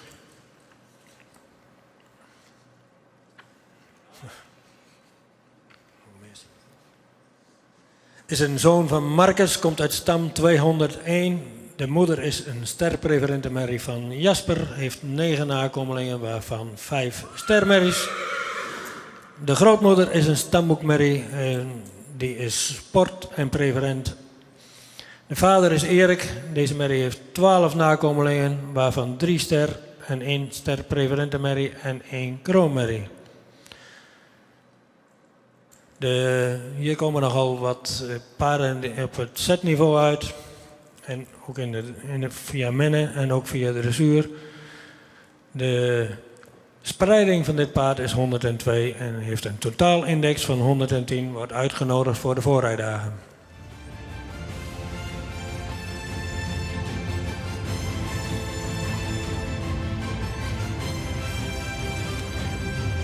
Nummer 287.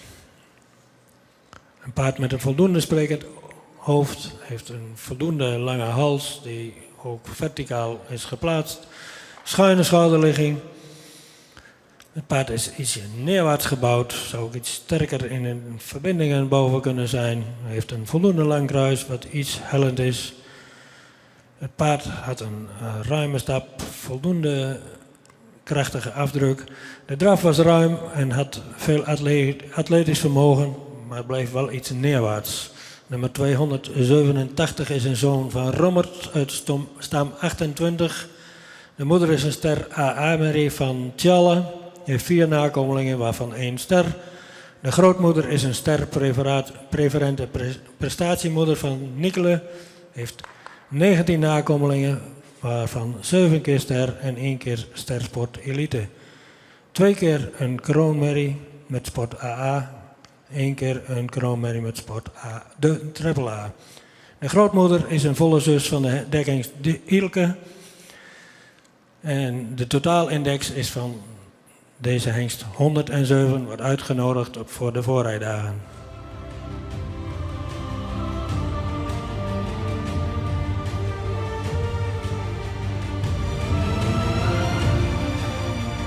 Nummer 281.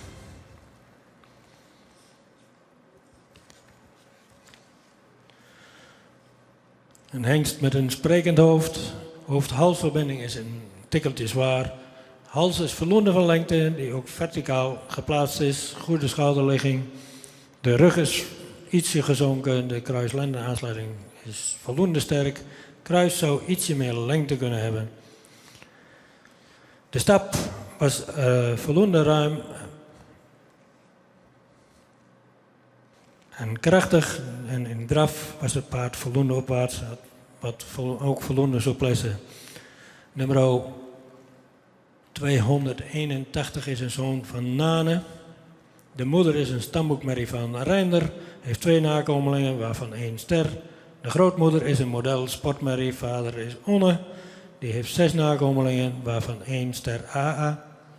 De grootmoeder is uitgebracht in de Z. En verderop komt nog wel veel sport voor. En de overgrootmoeder is ook de moeder van de dekhengst IJzen. De totaalindex is 107 van deze hengst. Wordt uitgenodigd voor de voorrijdagen.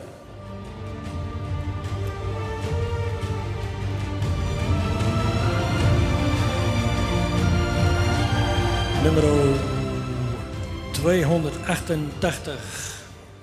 Een hengst die ook voldoende edel in zijn hoofd is. Ook voldoende lengte in zijn hals. Verticaal gesteld. Goede schouderligging. De rug is voldoende sterk. Ook het voorbeen is voldoende van lengte. Het kruis is ietsje aan de korte kant. Zou iets meer lengte kunnen hebben. Het paard zou in stap meer ruimte moeten maken en ook meer kracht ontwikkelen. De draf is voldoende ruim, maar ook daarin mist hij het ruggebruik en blijft hij iets neerwaarts. Dit paard wordt vanwege zijn neerwaartse draf en neerwaartse bouw niet uitgenodigd voor de voorrijdagen. Dat betekent dat 3 hengsten uit deze groep 12 doorgaan naar de voorrijdagen, mits ze vandaag veterinair in orde worden bevonden. We geven u nog een keer de catalogusnummers, betreft nummer 270, nummer 287 en nummer 281. En daarmee komt het aantal hengsten op dit moment te staan op 27 hengsten die hun opwachting mogen maken, mits veterinair in orde bevonden, tijdens de voorrijdagen later dit jaar. Wel, de tweede bezichtiging voor het morgenprogramma zit erop. Om 1:30 beginnen we aan het middagprogramma als het gaat om de tweede bezichtiging. Maar de kijkers thuis hoeven zich niet te vervelen, want we hebben prachtige beelden. En die worden u aangeboden door 2 span exclusieve ruitersport. We hebben een interessante clinic van Sibre Minkema, waarin de Friese paarden laten zien dat ze zeer veel talent hebben voor de discipline dressuur. We beginnen met het beleren van jonge paarden, trainen van jonge paarden. We hebben een 3- en een 4-jarig Fries paard in het eerste blokje, gepresenteerd door Esther Hoekstra en Carlijn van Vught. We hebben 3 paarden in de leeftijd van zo'n 7 jaar. Die zijn wat verder, lopen in de M- of Z-dressuur. Worden voorgesteld door Harmina Holwerda, Helene de Haas en Henny Roffel. En dan hebben we 2 paarden die alle onderdelen op Grand Prix niveau al laten zien. IJsje 489, de sportelite-hengst met Marcia Dijkman. En Wielster 463, de sportelite-hengst onder Leonie Evink. Sibre Minkema zal de clinic verzorgen. En dan hebben we ook nog wat beelden van hengstenkeuringen uit het verleden. Een compilatie is er gemaakt van kampioenen. Veel plezier daarbij. En de live beelden straks weer terug om 1:30 voor wat betreft de tweede bezichtiging. Tot straks.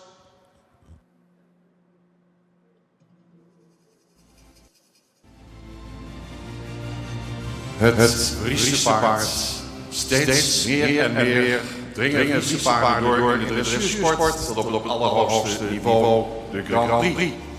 Hoe begint de carrière van een Fries dressuurpaard? Jonge leeftijd worden de paarden op een gedegen manier al afgericht. We gaan nu twee jonge paarden laten zien. En wat mij betreft, als ze binnenkomen, kan ik deze paarden kort even aan u voorstellen. En uiteraard ook de Amazones.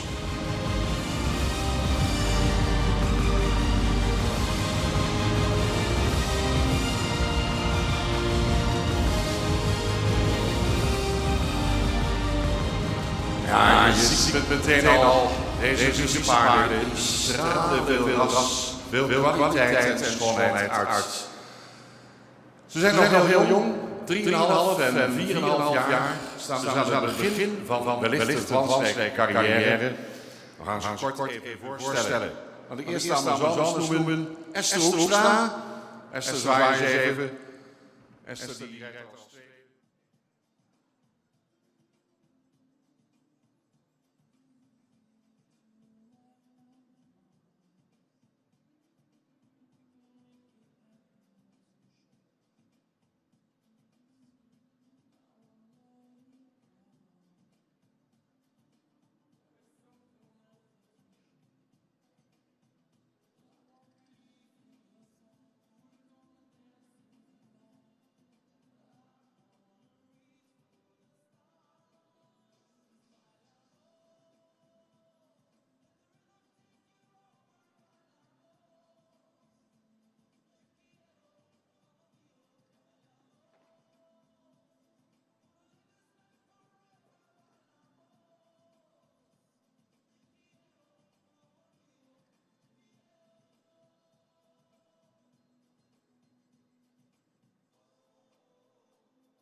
Het Friese paard.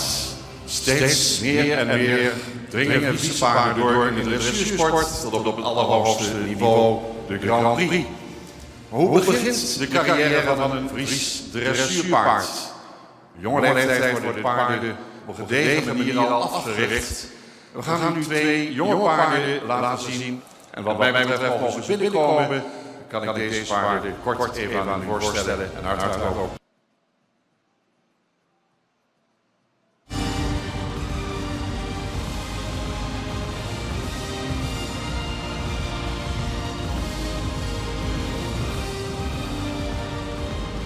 Ja, je ziet het meteen al, deze Friese paarden die stralen veel ras, veel kwaliteit en schoonheid uit. Ze zijn nog heel jong, 3,5 en 4,5 jaar, staan ze aan het begin van wellicht een glansrijke carrière. We gaan ze kort even voorstellen. Want de eerste Amazones noemen Esther Hoekstra. Esther, zwaai eens even.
Het Friese paard.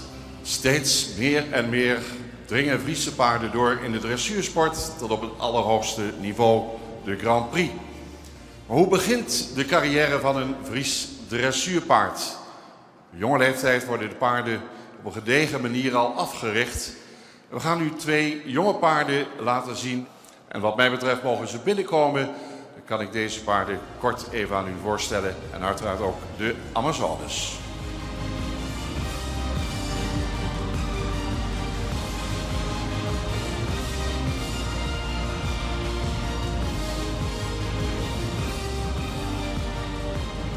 Ja, je ziet meteen al, deze Friese paarden, die stralen veel ras, veel kwaliteit en schoonheid uit. Ze zijn nog heel jong, 3,5 en 4,5 jaar, staan dus aan het begin van wellicht een glansrijke carrière. We gaan ze kort even voorstellen. Laat ik eerst de Amazones noemen, Esther Hoekstra. Esther, zwaai eens even. Esther die rijdt er als tweede op de 4,5-jarige Coco. Coco is een nakomeling van Hessel 480. Gefokt werd een merrie van niemand minder dan de King of the Stallions, Jasper 366. En Esther heeft dit paard zelf gefokt. Daarvoor rijdt Amazone Carlijn van Vught. En zij presenteert de pas 3,5-jarige Dirk van Dorendraai. Mijn vader is Nane 492. En in de moederlijn zien we de hengst Rindert 406. Jonge hengst is aangewezen voor de tweede bezichtiging. Is gefokt door Marliese Bortus in Zuid-Afrika. En is in bezit van Jolande Schreuder en Sibren Minkema. En nu de naam Minkema toch is gevallen. Deze 2 combinaties worden hier vandaag begeleid door een man die alles zelf al heeft laten zien. Dat hij het op het hoogste niveau kan. Topinstructeur. Vele prijzen gewonnen in de dressuur. Vele prijzen aangespannen gewonnen. Hij begeleidt veel combinaties. En hij gaat ons meenemen in dit eerste blokje. De opleiding van jonge paarden. En wat er allemaal bij komt kijken. Het woord aan Sibren Minkema. Dankjewel Bert. Zoals Bertel heeft gezegd hebben we hier 2 jonge paarden in de ring. Deze paarden zijn 3,5, 4,5 jaar oud. Ik wil jullie graag even meenemen hoe wij de jonge paarden bij ons thuis en in het algemeen opleiden van jong paard tot Grand Prix paard. Nou, het is natuurlijk logisch dat een 3,5 paard niet zo loopt dan een ouder paard wat op niveau loopt. Wat is belangrijk om bij een 3,5-jarig paard te doen? Dat zijn in eerste instantie de ontspanning. Nou, we zijn hier nu op een vreemd terrein. We hebben wel even de tijd. Dus we proberen eerst die paarden mooi ontspannen te laten stappen. Wanneer een paard niet ontspannen is, komen jouw hulpen, dus de ruiterhulpen, ook niet door. Dat betekent dus dat je eigenlijk alleen maar meer spanning oproept. Uiteindelijk als het paard ontspanning loopt of stapt, dan probeer je in die ontspanning weer aanspanning te krijgen, zonder dat het paard daar gespannen van wordt. En dan hebben we verbinding, heet dat. En verbinding loopt van de ruiterhand naar het been, van het been naar de ruiter, naar de achterhand. Nou, wanneer het paard stapt, proberen we met name bij de Friezen, je ziet het ook heel goed bij Esther een beetje, dat je nog meer ontspanning in die stap krijgt, zodat hij meer tijd moet nemen om die stap ruimer te maken. Dus feitelijk moet het paard nog meer vertrouwen op Esther, dat hij wat luier gaat stappen. Om dat te bewerkstelligen zou je misschien ook nog wat luier gaan zitten, zodat je je zit wat zwaarder maakt. En de hele nek en de hals van het paard nog iets meer tussen het schouder laten zakken. Zodat het paard wat comfortabel meedijnt in een hoofd-halsverbinding. Zodat daar is het beter. Kijk, daar gaat hij al overstap maken. Maar de stap blijft nog kwetsbaar, maar er kan aan getraind worden. Carlijn die rijdt op Dirk. Deze stap toch al voor een 3,5-jarige toch al mooi permantig door. Probeer wel verbinding te houden aan de voorkant. Halslengte is belangrijk. Dus het enige wat we in eerste instantie doen bij jonge paarden zijn grote lijnen rijden. Een paard groeit in principe door tot 7 jaar. Dus dat 7 jaar is een bouw en de gewrichten nog in ontwikkeling. Belangrijk is dat je daardoor dus niet te scherpe wendingen gaat rijden en niet te moeilijke oefeningen gaat rijden. In de natuur is een paard een vluchtdier, loopt snel, loopt altijd naar voren. Betekent ook dat kun je van je paard wel vragen. willen jullie even over de diagonaal van hand veranderen in de stap.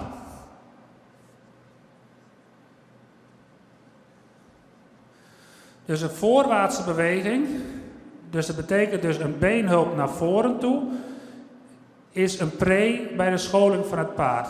Het paard moet in principe altijd naar voren blijven denken. Als het paard niet geleerd wordt om naar voren te gaan denken, kun je het paard ook nooit uiteindelijk weer naar de verzameling toe rijden, want dan heb je niks om naartoe te rijden. Dus dat is het streven in eerste instantie.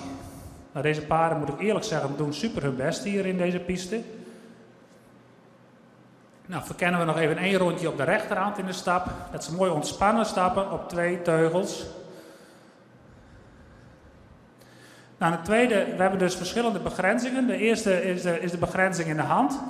Dat betekent dus, dat zijn de stuurhulpen. Daarmee stuur je je paard van links naar rechts. Dat is eerst belangrijk.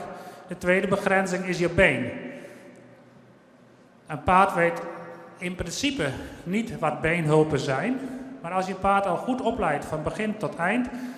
Dat begint in de box of op de wasplaats. Dan laat je je paard ook aan de kant gaan voor je hand, omdat hij opzij moet. Nou, dat is hetzelfde voor jouw been. Dus in principe is het been, de opvoeding van het jonge paard tot 3 jaar, krijgt een gevolg op het moment dat je erop zit.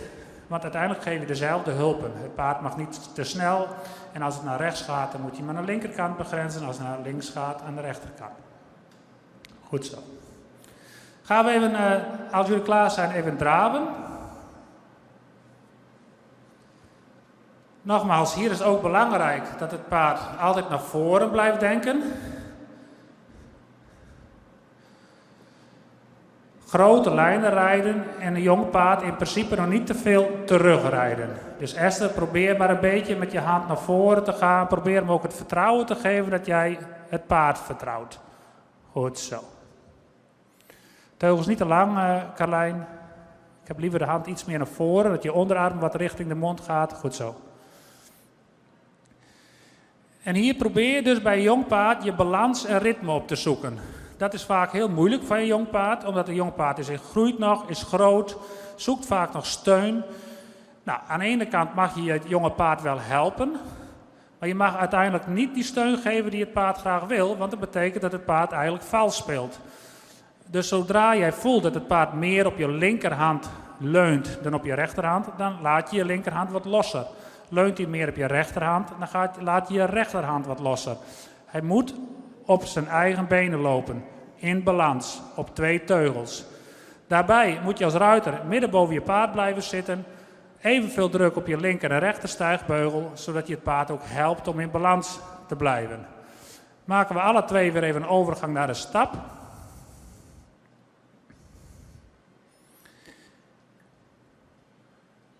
Dat is heel mooi. Eventjes stappen. Zelf zou ik ook nooit vaak hele lange oefeningen rijden met een jong paard. Ik vind zelf, je moet proberen afwisseling te houden. Dus je draaft aan bijvoorbeeld. En als het goed gaat en je hebt je balans, dan ga je weer even stappen.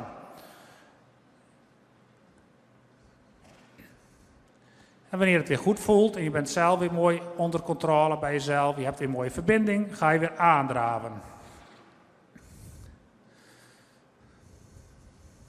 Draaf maar aan.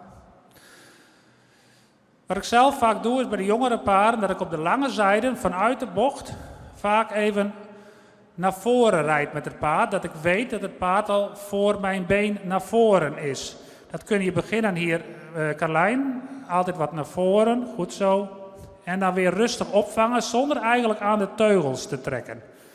En dan denk je, ja, hoe moet het dan? Want het paard moet toch stoppen? Ja, maar je kan ook proberen in de omgeving iets op te zoeken waar je paard op stopt. Dus als je paard naar voren wordt gereden, dat doe maar Esther, en die wil niet goed stoppen, zou je misschien iets langer rechtuit kunnen rijden, zodat hij zelf wat terugkomt op de omheining. Thuis heb je een bak en hier heb je de boring. Dan hoef je niet zoveel met je teugels te doen en met je zit te doen. En je paard leert eigenlijk toch al automatisch dat hij op jouw zit wat moet terugremmen en op een halve ophouding op jouw hand terugkomt. Dan hoef je niet dus heel moeilijk te doen met je paard. En je hoeft ook niet heel grof in te komen met je paard. En toch leert het paard wat hij moet doen. Voor mij is het wel belangrijk om uit iedere bocht even het paard naar voren te rijden. Omdat het paard moet leren dat hij drang naar voren houdt. Het paard moet altijd naar voren blijven denken.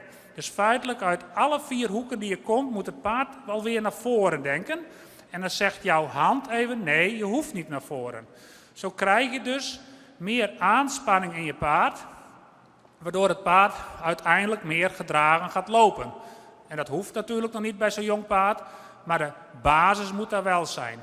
Gaan we alle 2 even weer in stap.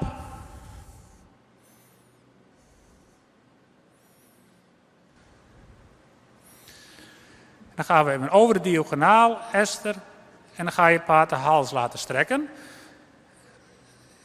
Wat ook belangrijk is, als je met zo'n jong paard aan de gang gaat en je zou bijvoorbeeld een stukje spanning krijgen doordat je iets bij je paard vraagt wat het paard niet snapt, probeer altijd dan even weer te gaan stappen, de ontspanning weer op te zoeken en dan weer opnieuw te beginnen met de aanspanning. Dus je moet feitelijk een basistraining voor jezelf creëren, waarin je altijd weer terug kan komen, zodat het paard daar gerustgesteld kan worden. Dus in de toekomst, als je dus dingen gaat vragen van je paard en het paard snapt het niet en wordt misschien wat te gespannen, dat je weer terug kan komen op het feit, op de oefeningen die hij wel rustig kan. En waar hij in vertrouwd is. Probeer die hals nog iets meer uit te schuiven, Carlijn, dat hij nog wat meer naar beneden komt. Dat is altijd wel een aandachtspunt bij een Fries. Ik vergelijk een Fries soms wel met een aap. Een aap gebruikt zijn staart voor de balans. En een Fries gebruikt vaak de hals voor zijn balans. Dat wil je eigenlijk niet bij een Fries. Je wil eigenlijk dat hij zijn balans zoekt op zijn hele lichaam, op zijn aanspanning. Dus buikspier, rugspier. Dus op het moment dat die hals zakt, zie je dat heel veel paarden onzeker worden in de beweging. Nou, dat is iets dat moet je dus gaan trainen. Dat als je nu Carlijn dan ziet, de hals komt al wel wat op lengte, maar de stap wordt daarbij ook wat trager. Hè? Hij verliest wat impuls in die stap. Nou, dan zou ik zeggen als ruiter, jongens, je hals gaat wat naar beneden, maar nou moet je nog wel wat meer impuls houden naar voren. Dus probeer dat het paard de hand volgt naar voren vanuit het achterbeen. Want als je dan te veel gaat meezitten, dan ga je eigenlijk een beetje te lui worden met je paard. En dan denkt het paard, nou, ik vind het ook wel prima zo. Dat paard van Esther is wat actiever. Dus die moet je juist een beetje afremmen. Dit gaat heel mooi, hè? Want nu je halslengte hebt, heeft hij al een overstap van een hoef. Dus dat is heel mooi. En het voorbeen wordt nu ook verder weggezet. Dus ik zou bij jou ook adviseren dat je toch langzaam dat paard meer eigenlijk de hals wat meer tussen het schouder laat zakken. Hè? Zodat het paard wat gedwongen wordt om op zijn eigen benen in balans te lopen. In plaats van dat hij zijn hals een beetje stiekem gebruikt om zijn evenwicht te houden. Goed zo.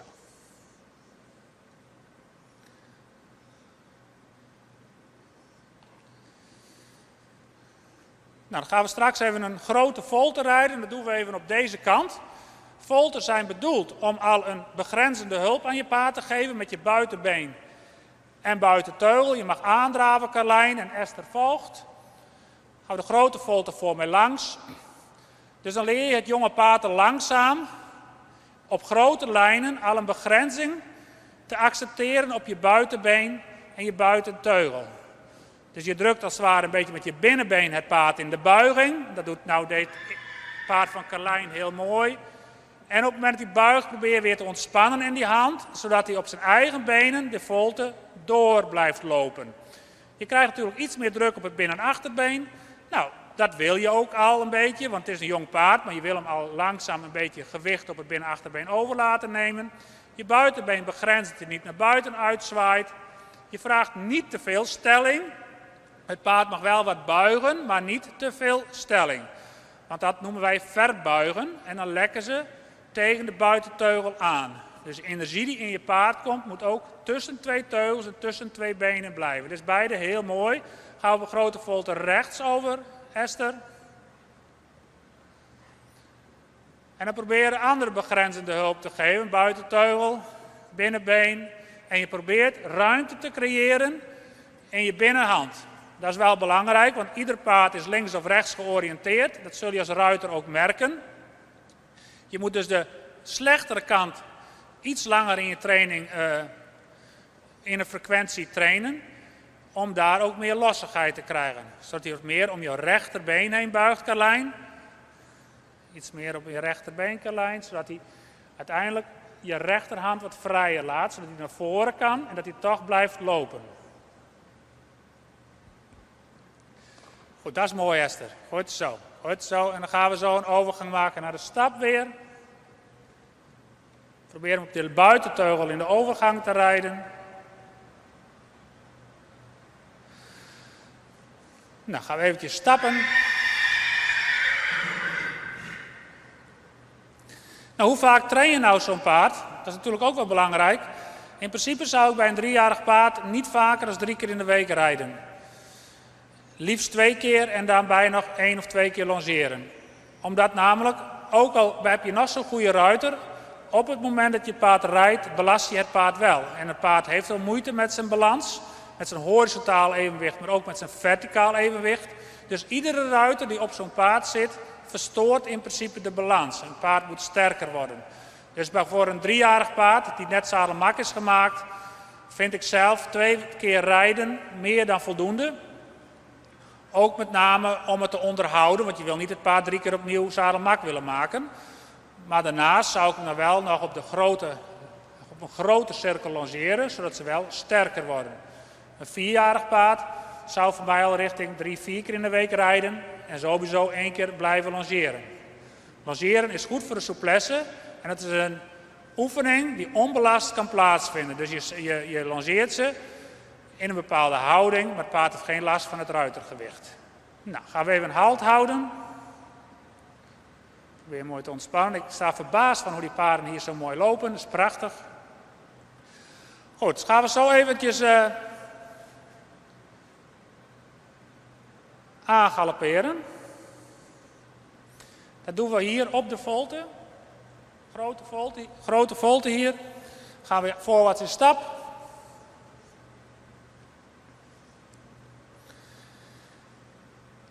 En dan gaan we aandraven. Gaan we aangalopperen zo. En het maakt mij niet zoveel uit bij een jong paard hoe die in galop gaat. Dat mag best wel een beetje groot. Het is geen geschoold paard. Ze mogen ook nog wel eens een bokje doen, is ook niet erg. De kwaliteit van de galop is belangrijker dan dat ze precies aan de hulp aangalopperen. En bij Esther zien we eigenlijk in de galop hetzelfde, een beetje als in de stap. Het paard springt wat veel op en mag wat meer ruglengte gebruiken, dus wat meer over de rug galopperen. Dat is hetzelfde als in de stap, dus daar zou ik als ruiter wel wat aan werken, dat ik hem steeds wat meer uit ga schuiven. Dat je meer bodem neemt in de galop, zodat de galopsprong groter wordt eerst. En niet te bang zijn dat je hem later niet weer in de verzameling krijgt, want dat komt vanzelf. Dat is beter. Dus en schuif hem nog eens iets uit, Esther, voor. Ja, doe maar. Een klein ophoudertje, zodat hij niet direct hals gaat strekken, maar een ophoudertje uitschuiven, zodat de neus er iets uitkomt, zonder dat hij hals gaat strekken. Het geldt dus een mooie galop, Carlijn. Probeer hem iets minder gesloten al te rijden. Probeer hem er ietsje toe te staan met de hand, wat opener nog. Dat hij nog wat meer doorspringt vanuit het achterbeen naar voren. Dus 3,5, je hoeft er niet in de verzameling. Heel goed. En dan proberen we zonder hand naar de draf te gaan. Dus het paard moet het zelf uitzoeken. Dus op je zit, je stem, geruststel je paard, maar probeer in draf te gaan. En doordraven, doordraven, doordraven, doordraven. Probeer dan bij een jong paard, op het moment dat hij in draf is, wel gelijk wat actiever door te draven. Dat is eerst, Carlijn, dan draf.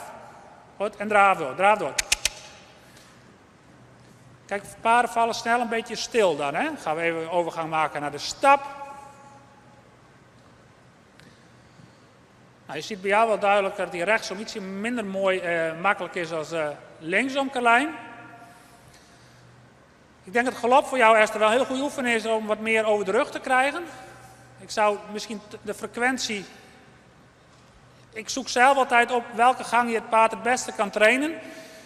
En als ik jouw paard zou zien, dan denk ik in de galop kun je hem heel goed trainen. Dan zou ik de frequentie van galop bij jou in de training wat toenemen. En de frequentie in de stap in eerste instantie wat minder doen. Omdat uiteindelijk ik denk als hij de galop beter krijgt, dat hij de stap ook alweer beter krijgt. In een galop krijg je wat makkelijker lengte over de rug. Dan trekt hij makkelijker over de rug. Even hand veranderen. Even hals strekken.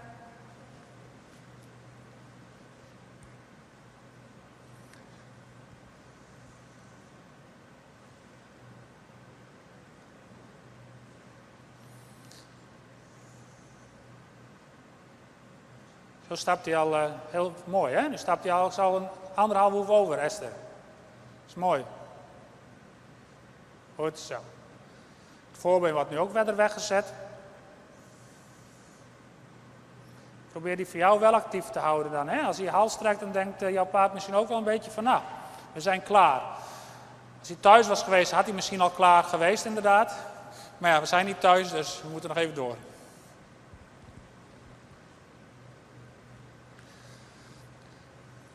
Het is belangrijk in die stap is dat we kijken naar een taktzuivere stap. Dat betekent dat alle 4 benen gelijkmatig weggezet worden en dat het achterbeen het voorbeen gaat verdrijven. Zodat het voorbeen ook ruimte krijgt in het schouder om weggezet te kunnen worden. Nou, bij Friesen hebben we toch nog wel eens snel dat het ene achterbeen ietsje korter stapt als het andere achterbeen. Nou, dat is vaak wel te trainen. Maar goed, daar moet je wel aandacht aan geven. Is heel mooi zo, hè? Mooie stap.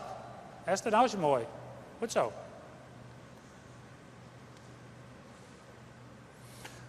Goed, pakken we de teugels weer even op maat. Pakken we nog even de linkergalop. Komen we hier weer op de volte. En dan, als we in die linkergalop zitten en we gaan daarna weer naar draf, probeer dan wel gelijk goed door te draven. Dus niet die paarden helemaal stil te zetten. Dat kan later wel, maar nu niet. Wat overgangen van draf-galop, galop-draf zijn kwalitatief heel goed voor een paard. Want ze worden even over de rug getrokken, waardoor de bovenlijn oprekt en de buikspier aangetrokken wordt. Iets langer in de hals laten, Esther. Probeer maar weer hem zelf te laten galopperen. En dan met ophoudingje het hoofd niet naar kniehoog te brengen, want we willen niet hals strekken. Maar probeer steeds ophoudingje been erachteraan, dat hij langer wordt. Goed zo. Want hij is nog maar 4,5. Daar. En dan mag hij op zich voor mij wel weer hoger komen, zodat de neus er wat meer uitkomt, maar hij hoeft niet hals te strekken. Goed zo. Ietsje meer het hals laten zakken. Jij hebt eigenlijk in de galop hetzelfde probleem als in de stapkerlijn, dat hij eigenlijk wat weinig zijn hals tussen zijn schouderbladen laat zakken. Hij gaat eigenlijk al een beetje in zo'n houdingje lopen van, oh, dit is een heel fijn houdingje. Ja, we lopen nog niet hoge toer, dus ik heb liever nog wat meer lengte in de hals. Dus de aansluiting hals-schouder, daar mag hij wat meer lengte nemen. Daar ja. En nog wat meer. Iets meer op je rechte teugel houden. Goed zo. Nog iets meer lengte. Mooi Esther. Nu maken we weer een overgang naar de draf. En dan wil ik wel graag dat jullie gelijk doordraven. Dus draaf door. Goed zo. Daar ja. Dat ze niet stilvallen in het achterbeen. De motor zit achter. Dus ze moeten gelijk weer overnemen. Kom maar Esther. Kom. Nog een keer Esther. Ga nou eens galopperen, die voor jou galoppeert nog heel mooi. Dan ga je nog eens een keer draven. Weer een overgang maken naar de draf en dan draaf je gelijk door. Dus ophouding buiten teugel, overgang maken naar de draf. Zitten, zitten en draaf, en draaf, en draaf, en draaf, en draaf door. Goed zo. Dat zijn hele mooie oefeningen, want dan moeten ze gelijk het achterbeen direct onder de massa zetten. Wat maakt dus dat ze weer als het ware kwalitatief zichzelf aan het trainen zijn. Goed, maken we weer een overgang naar de stap.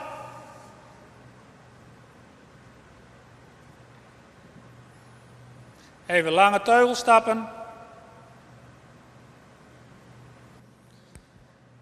Dan geef ik het woord aan Bert. Ik denk dat we wel genoeg hebben laten zien. En ik wou jullie overgeven aan Bert. Dankjewel.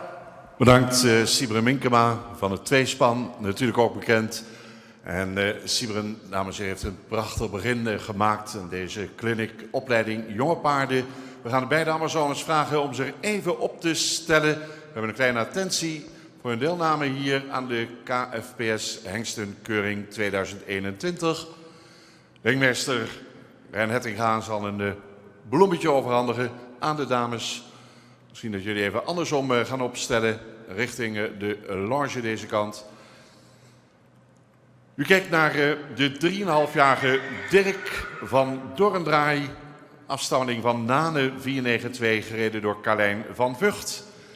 En de 4,5-jarige Coco, vader Hessel 84 met Amazone Esther Hoekstra.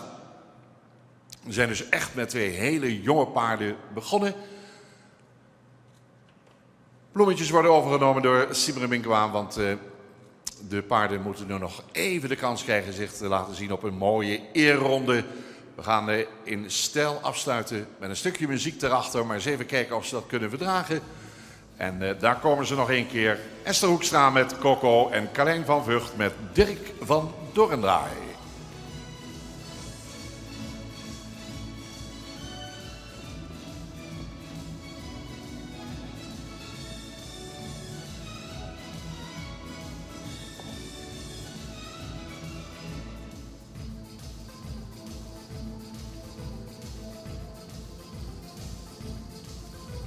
Ondanks het feit dat de paarden super jong zijn, laten ze zich zeer goed zien. Toont ook het fijne karakter aan van het Friese paard.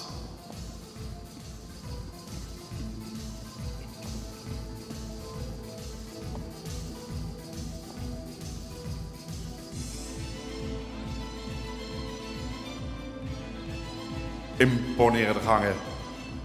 Bedankt. Carlijn van Vught, bedankt Esther Hoekstra.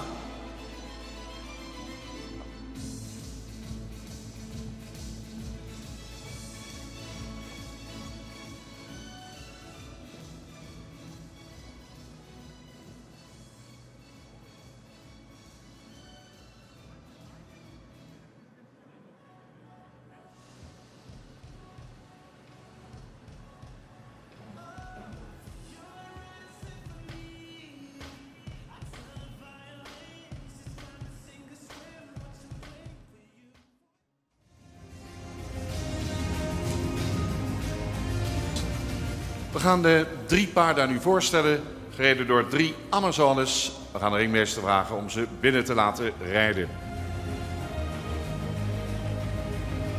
Als eerste rijdt binnen Harmina Halberda met Figo van der Wietse. Vader is niemand minder dan Jasper 366. En in de moederlijn zien we de hengst Hannes 296. Gefokt en in eigendom van Wolfgang en Suzanne Depping.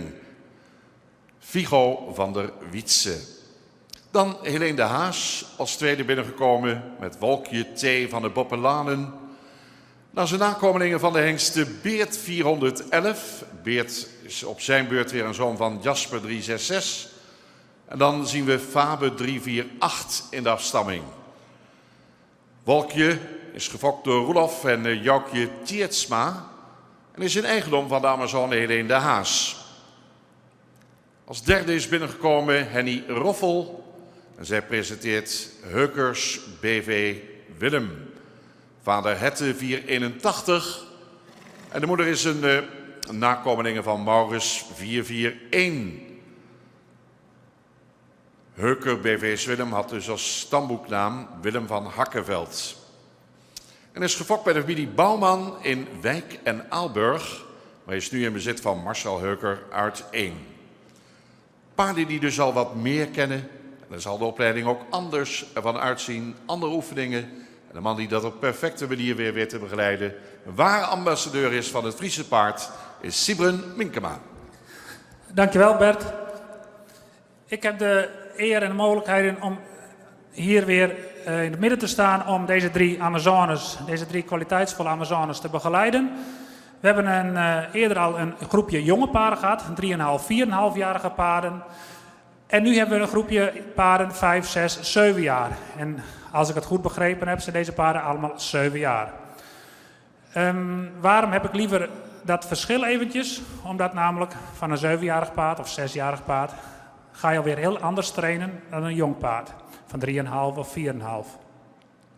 Zoals je ziet worden deze 3 paarden, of 2 paarden hiervan op Stangl Trends gereden en 1 paard op een gewoon bit. Nou, dat is aan de keuze aan de Amazones zelf wat voor optoming ze maken bij deze paarden. Want het ene paard loopt lekker erop een Stangl Trends en dan is het ook weer afhankelijk wat voor Stangl Trends doe je in de mond van het paard. En een ander paard loopt makkelijker op een enkelvoudig bit of een dubbelgebroken bit. Dus die keuze is aan de Amazone zelf en dat moet je uitvinden in samenwerking met je instructeur. Wat het verschil is met jonge paarden, deze paarden zijn al ouder. Wat je hierbij extra krijgt, we hebben het bij jonge paarden hebben we het echt over de voorwaartse drang. Nou, die moet het paard hebben. Wanneer het paard wat ouder is, dan moet je die voorwaartse drang ook weer omzetten naar een stukje verzameling.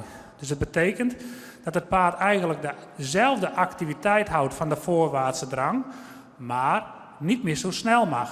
En die gang, dat heet de verzameling.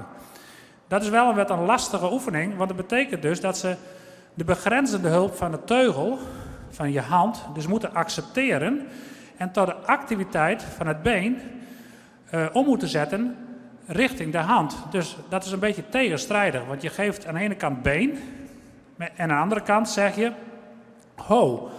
Nou, als de opleiding goed is van het jonge paard, dan weet het paard al en heeft al kennis gemaakt met de begrenzende hulp van de teugel.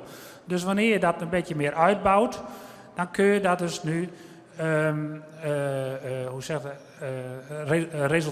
kan het nu resulteren in het feit dat je wat meer naar de draf gaat in een verzameling. Ieder voor zich mag aandraven. Dus wat wil je met name in deze leeftijd bewerkstelligen? Dat het paard steeds met meer activiteit en met meer afdruk van de grond loopt. Dus de kracht van het paard moet steeds meer gedoseerd worden. Het is niet meer alleen naar voren, maar ook naar achteren. We kennen allemaal denk ik wel de Piaf in de Grand Prix. Nou, dat is de ultieme verzameling. Nou, dat kunnen deze paarden nog niet. Maar feitelijk tussen een gewoon draf en de Piaf zit ook nog een verzameling. Hoe leer je nou die verzameling? Nou, wanneer het wat moeilijker is en paarden vinden het soms wel lastig om op de voorwaartse hulp op het been en dan de begrenzende hulp op de teugel iets mee om te laten gaan. Wat ik dan wel eens vaak doe met de paarden is, ik zet ze in de halt. Dus als iedereen voor zich even halt wil maken, overgang naar halt houden, dan sta je stil en dan ga je daarin achterwaarts. Tot je paard ontspant in de hand en dan ga je weer naar voren draven. Dus je blijft achterwaarts gaan tot het paard ontspant in de hand en ritmisch achterwaarts gaat en dan ga je weer naar voren. Ga je 20 meter naar voren of 30, ga je weer halt houden, ga je weer achterwaarts en dan ga je weer naar voren draven. Zo leert het paard feitelijk op een voorwaartse hulp met je been, maar een begrenzende hulp op je teugel en iets verlicht in de zit, dat het paard niet altijd naar voren hoeft te gaan op de beenhulp.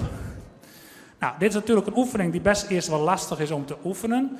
Maar goed, het hoeft ook niet in één keer goed. Het heeft gewoon tijd nodig. Maar als het paard dat één keer kan, kun je dat ook weer gebruiken in je stap, draf en in een galopsessie. Een ander aspect wat bij de opleiding komt bij deze paarden zijn eigenlijk de eenzijdige beenhulpen. Bij jonge paarden hebben we het alleen maar over voorwaartse hulpen. Dat betekent dus snel en langzaam. En bij oudere paarden, zoals deze, hebben we het ook over zijwaartse hulpen. Dus dan hebben we het over schouderbinnenwaarts, een appiëment, travers en in het allersimpelste geval het wijken. Willen we even afwenden, beginnen we even met Harmina. Ga je even op de korte zijde afwenden, daar. Dan ga je hem even laten wijken voor het rechterbeen. Dus dat betekent dat het paard voor het rechterbeen zijwaarts gaat naar links. Nou, het paard is wel wat moeilijk voor het paard, want het paard die krijgt been en die denkt ik moet sneller. Maar omdat het paard al opgevoed is dat hij ook de begrenzende hulp van de buitenteugel accepteert, weet het paard dat hij niet sneller moet, maar feitelijk opzij moet.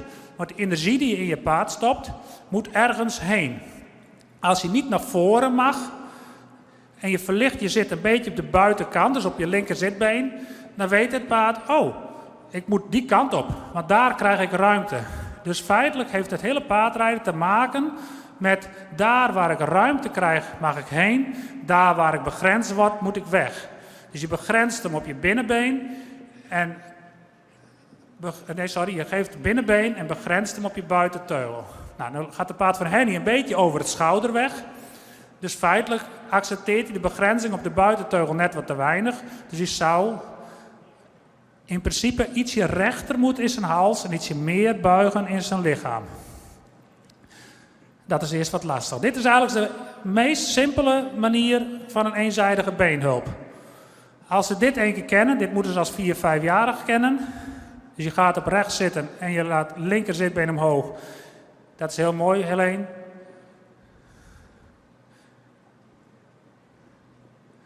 En in principe, als ze al zijwaarts gaan, is eigenlijk al heel mooi eerst bij jong paard. En hoe het dan gaat, maakt eigenlijk niet zoveel uit. Ga allemaal even stappen. Even van hand veranderen, Harmina.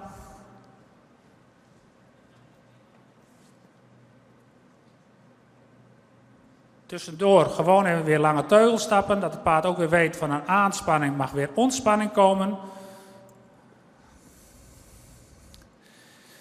Je ziet dat de meeste dames ook een zweepje bij hebben.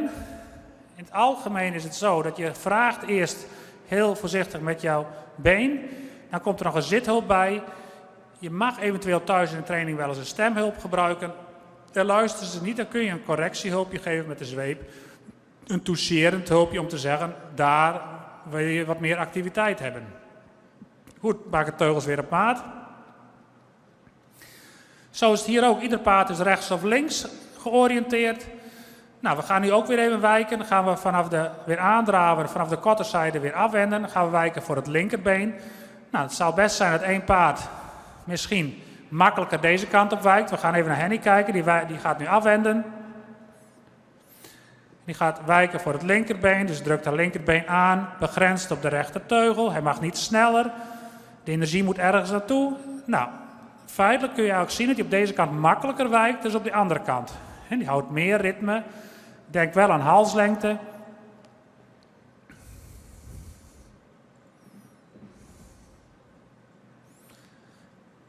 Hermine even wijken voor het linkerbeen.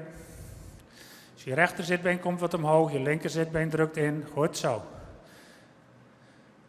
Kijk, en dit is eigenlijk voor heel veel mensen een vrij simpele oefening. Niet voor iedereen, maar wel voor geschoolde mensen zoals Harmina. Dus die kan in principe dan ook al zeggen van in het wijken, ik ga groter wijken. Ik ga met meer afdruk wijken. Dat betekent dat hij steeds meer de begrenzende teugel, de buitenteugel, gaat accepteren. En toch de energie op je binnenbeen erin krijgt. Dat is heel mooi, Henny. Alleen nog even, Harmine hoefslag volgen. Mooi. Goed, gaan we even stappen.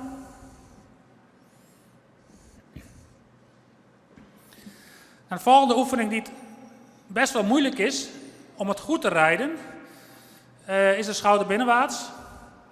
Een schouderbinnenwaarts is dat de voorhand naar binnen wordt geplaatst en dat het paard op 3 hoefslagen gaat lopen. Nou, dat is best wel moeilijk. Want als je op 3 hoefslagen loopt, betekent dus eigenlijk dat je dat moet voelen. Of je moet spiegels hebben om het te zien. Heel veel paarden gaan nog snel op 4 hoefslagen of misschien wel op 2 lopen. Dus we gaan er straks even kijken. We stappen nog eventjes. En dan doen we op de lange zijde bij de eretribune. Dan gaan we straks schouderbinnenwaarts links rijden. Ja? Dus pak maar een volte, Henny. Gaan we aandraven, volte pakken daar. En dan schouderbinnenwaarts links langs de eretribune. Helene volgt en dan Harmina. Ook hier is weer hetzelfde. Je geeft dus een buighulp met je binnenbeen, een ophouding op je buitenteugel. En het paard mag niet sneller. Dat is heel mooi. De kracht van deze oefening is, want je wil het paard sterker maken, dat hij meer druk op het binnen- en achterbeen krijgt, waardoor je dus feitelijk het paard op een snellere manier sterker maakt. Want je kan steeds wel rechtuit blijven lopen, maar dan blijft het paard niet wordt het paard niet super sterk van. Dus om door schouderbinnenwaarts te rijden, belast je het binnen- en achterbeen meer, zet je meer druk op het binnen- en achterbeen, je krijgt meer begrenzing op je buitenteugel en het paard ontwikkelt zich op deze manier sneller. Gaan we allemaal even op de volte, op de achterkant daar bij Henny. Dit schouderbinnenwaarts kun je ook op de volte doen om het paard nog wat sneller sterker te maken. Nou, want dan ben je al op de volte, dus je hebt al wat meer druk op het binnen- en achterbeen. Wanneer je dan ook nog wat schouderbinnenwaarts gaat rijden, krijg je nog wat meer druk op het binnen- en achterbeen, waardoor de spierontwikkeling en de kracht vanuit het binnen- en achterbeen sneller toe gaat nemen.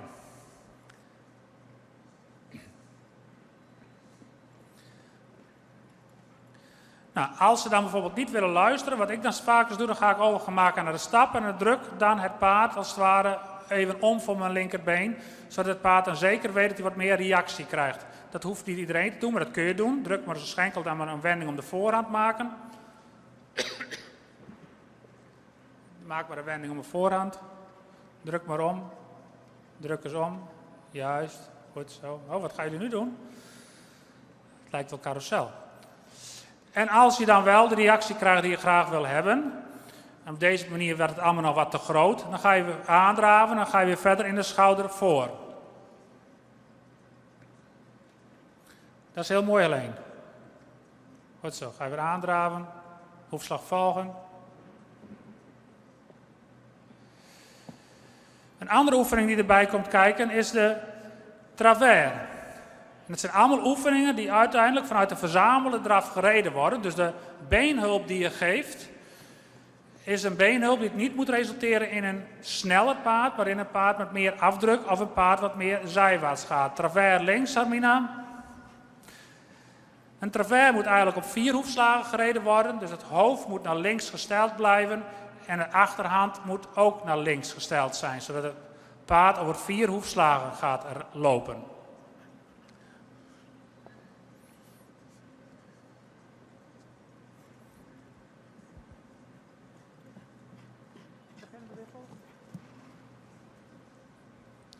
Oké, dan gaan we zo even naar de galop. In de hoger geschoolde paarden moet je al overgangen maken. Doen we even 2 keer. Stap, galop, galop, stap. Ook hier geldt dat je dus de draf overslaat. Dus je gaat aangalopperen. En vanuit de galop gaan we weer naar de stap. En van de stap weer naar de galop. Dit is ook weer een gehoorzaamheidsoefening. Het paard moet wat doorsluiten op het achterbeen. Om het tempo aan te nemen van de stap. En als het tempo aangenomen wordt van de stap, dan maak je een ophouding en je gaat diep zitten. En dan ga je gelijk van de 3-taktbeweging van de galop naar de 4-takt van de stap. En dan gelijk doorstappen naar een zuivere stap. Nou, zo zie je dat het ene paard er wel wat makkelijker in is dan het andere paard. Ik vermoed dat het paard van alleen hier dan makkelijk is, want die kan heel klein. Goed, er waren een paar drafpasjes, maar wel mooi gereden. Dus het laatste stukje naar die stap toe moet het paard geslotener worden. Goed zo. Het is wel een hele mooie oefening om te doen, want uiteindelijk als je later naar het galop pirouetten wil je ook dat het paard meer terugschakelt, meer op het achterbeen gaat, meer gaat zitten, zodat je deze oefening ook kan gebruiken om straks in de pirouette, wat weer een vervolg is voor een hogere leeftijd, diezelfde verzameling kan gebruiken om die oefening goed uit te voeren.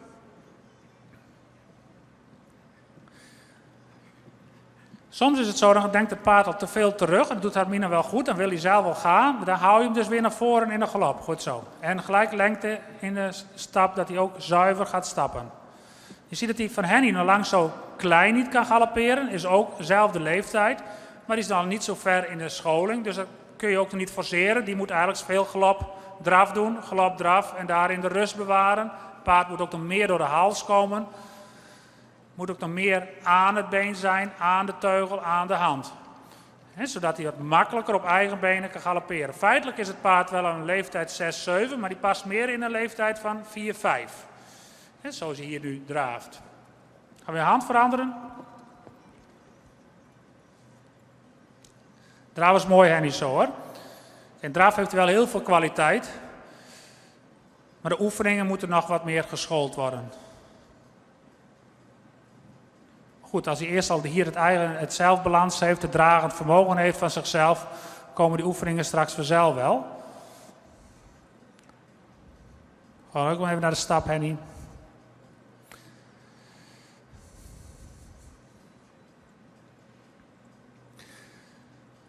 Nou, in een galop hebben we een linker galop en een rechter galop. Nou, normaal ga je door de draf van links naar rechts. In zet. In de hogere dressuur ga je al door de stap van links naar rechts. In een galop of van rechts naar links. En als je nog verder bent, dan maak je een vliegende wissel. En dat betekent dus dat het paard in de galop zelf wisselt op aangeven van de Amazone. Om van de linker naar de rechter galop te gaan. Nou, de enige paard dat hier een beginnende wissel kan, is die van Hermina. Dus gaan we eens even kijken of dat lukt. Het paard mag best wel eens een keer een bokje doen. Het paard mag best wel eens een keer een fout maken. Daar moet je ook niet van in paniek raken. Het is best wel moeilijk om een eenvoudige wissel te maken. Friezen zijn heel leergierig, dus ze denken vaak mee. Kijk naar Hermina. Oh, nou, daar heb je al een bokje. Dan gaan we rustig door. Nou, daar was hij al in de linkergalop. Het was er niet een zuivere wissel, maar hij is wel van rechts naar links gegaan. Dus je moet het altijd wel belonen, want er is wel iets gebeurd. Elke reactie die leidt tot het goede, moet je feitelijk belonen, ook al is het nog niet goed. Goed zo. Nu was hij achtervoor. Nou, hoe leer je dat het paard? Nou, er zijn heel veel manieren om die changementen te leren. Dat verschilt ook per paard. Daar hebben we nu ook niet de tijd voor om er heel diep op in te gaan. Het is wel zo dat je eerst wel heel veel activiteit moet creëren in het achterbeen om die wissel te gaan rijden. Dus het paard moet actief galopperen, moet luisteren naar de ophouding en de begrenzing op de teugel. En de ene maakt veel wissels vanuit de contragalop, een ander maakt veel wissels over een kort diagonaaltje. Dat verschilt per paard en ook per instructeur. En het moet bij je paard passen en bij de Amazone passen. Hermine, wil je nog 1 keer proberen te doen over een diagonaal? Kan dat? Dus Hermine gaat nu op een linker galop. Probeert nu op de diagonaal de wissel te maken naar rechts. Eens kijken of dat lukt. Nou, de eerste hulp niet. Nou, even opnieuw proberen. Paard geruststellen.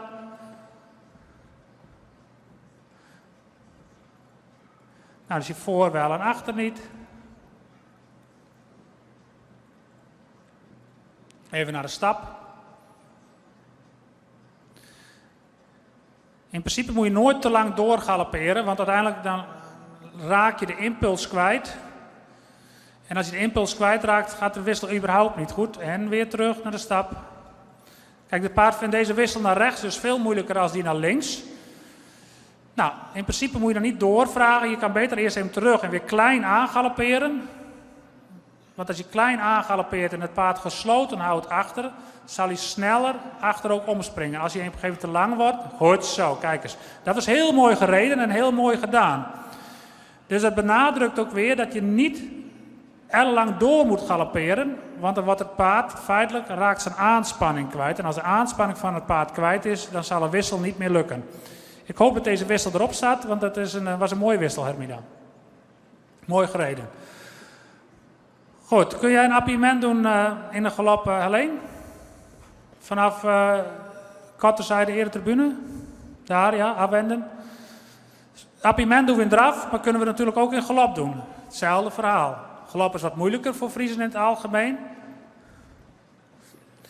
Een appiëment is dat het paard naar rechts kijkt, naar rechts gebogen blijft en de voorhand voor de achterhand gaat. Hetzelfde verhaal als in draf. Je geeft activiteit met je been. Je houdt hem om je rechterbeen gebogen voor het appiëment naar rechts. En je buitenbeen en buitenheup zet je paard naar rechts.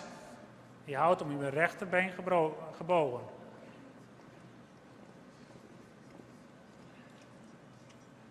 Goed, zie je ook al dat het paard het heel moeilijk vindt, want dan houden ze toch vaak die impuls niet vast. Dan vallen ze in de draf. Dat is niet erg, gewoon weer opnieuw proberen. En als het in 1 keer goed gaat, dan is het ook klaar. De voorbereiding kun je soms wel wat extreem vragen door hem wat extreem te laten buigen en misschien ietsje meer door te verzamelen op je buitenteugel, zodat het paard iets meer druk krijgt op zijn achterbeen, zodat hij wat makkelijker de zijwaartse sprong kan maken. Ja, dat vindt u lastig, hè? Goed zo. Het is niet goed, maar ik vind het wel goed gereden, want hij vindt het heel moeilijk, want je hebt hem in een wending heel mooi en vervolgens loopt hij eruit in de oefening zelf. Hij houdt die aanspanning van zichzelf nog niet vast. Goed, gaan we even stappen.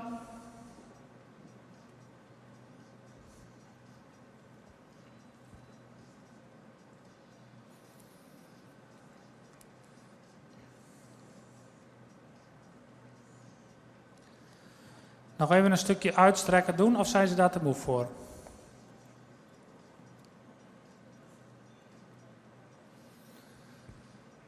Oké, gaan we nog 1 keer, want we hebben nu steeds over verzameling gehad. En hoe hoger die in de dressuur komt, hoe groter die verzameling moet. Gaan we nog 1 keer kijken als we niet alleen kunnen verzamelen, maar dat we ook het paard nog steeds in de verruiming kunnen rijden. Want dat blijft natuurlijk ook belangrijk. Gaan we even draven, doen we bijvoorbeeld op de achterkant. En dan gaan we over de diagonaal, waar Hermine nu is, richting de uitgang, even een uitgestrekte draf proberen te laten zien. Om te kijken of het paard niet alleen maar terugdenkt. Want als het paard alleen nog maar terugdenkt, is het ook niet goed. Dus dan moeten we ook weer even zeggen, jongens, we moeten ook weer naar voren. Kijk, het hele dressuur moet geen trucje worden. En als je te veel hetzelfde doet, dan gaan paarden meedenken en dan worden het trucjes. Dus tussendoor moet je dan wel weer even zeggen, we gaan het paard naar voren rijden. En dan moet hij ook reactie krijgen. Iets meer toestaan met de hand als kan. Iets meer toestaan, doe maar. Goed zo. Hoort Henny? Dat is dus op zich een mooi uitgestrekte draf. Maar wel een beetje van het achterbeen af voor het niveau waar je in zit. Goed zo. Dus in principe, ook hier is weer, het paard is eigenlijk al de leeftijd van die andere twee, maar loopt feitelijk wat meer in een draf zoals een 4-5-jarige loopt. Dan zou ik het heel goed vinden. Voor deze leeftijd mag je iets meer op het achterbeen blijven en iets minder lang. Gaan we even stappen een stukje alleen. En Hermina. Gaan we even een volte doen daar en dan gaan we nog een keer vanuit die hoek nog een keer over de diagonaal uitstrekken. En dan zou ik graag willen alleen dat jij het paard nog iets meer toestaat. Als het fout gaat, gaat het fout. Maar dan heeft hij nog wat mooier voorbeen, denk ik. Want hij maakt ze snel een beetje kort in de hals.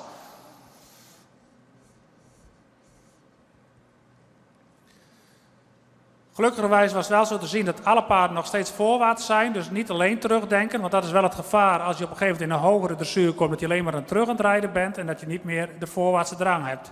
Nou, eens kijken of het beter gaat. Dus iets meer halslengte creëren. Zelf laten lopen op eigen benen, op eigen benen, op eigen benen. Goed zo, kijk, mooi. Dan hou je het hoofd ook beter aan de loodlijn, de neus. En dan maak je het net iets meer af van achteren. Heel mooi. Dit is trouwens ook zo'n mooi draf, hè? En kun je nou nog een stukje terugschakelen hierin? Zonder dat hij... Daar. Niet meer, niet meer, niet meer. Goed, Henny. En je ziet dat jouw paard best wel wat steun zoekt, hè? In die verruiming op de hand. En dat moet er uiteindelijk straks uit, dat hij meer op eigen benen gaat draven. Handlaag. Goed, zo. Kijk, dan ben je een beetje te fanatiek, Carmina. Dat snap ik wel. Maar het is nog steeds dressuur. Hè? Dus we proberen straks nog één keer te doen. En iets meer met de hand lager. En iets meer meezitten met je bovenlichaam. Dat je niet als het ware denkt van... Hé, ik moet alles eruit persen. Laat hem maar lopen. Laat hem maar lopen. Ja, is goed. Goed. Kijk, mooi. Jij bent soms wel weer een beetje zo van... Ik wil alles helpen. Dat hoeft niet. Doe je nou één keer die andere diagonaal... Dus je hoeft je paard niet te helpen. Tuurlijk moet hij wel zijn hoofd hoger houden als in de B-dressuur. Daar, laag, laag, laag, laag. Goed zo, goed zo. Oké. Nou, ga maar over in de stap.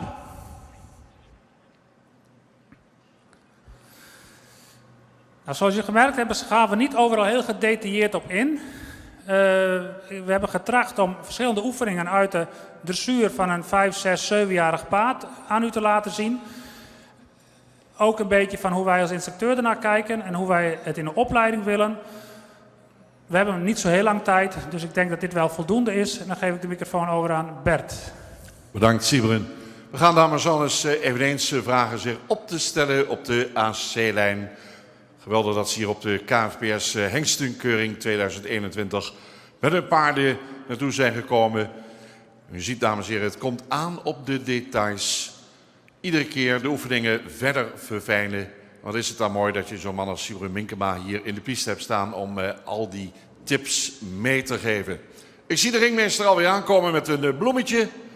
Een bloemetje voor Hermina Halverda. Ze reed Vigo van der Wietse.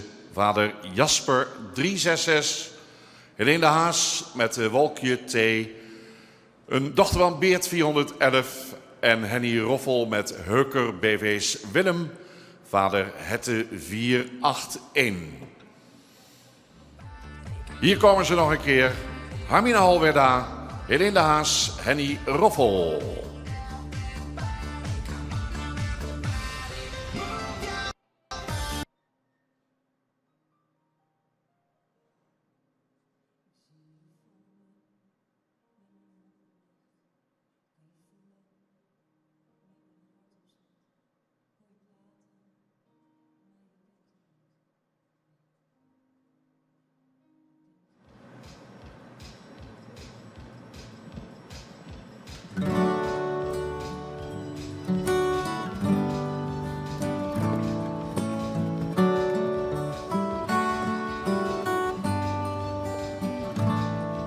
Hij fjouwert troch de eeuwen, hij had het wel aan tijd.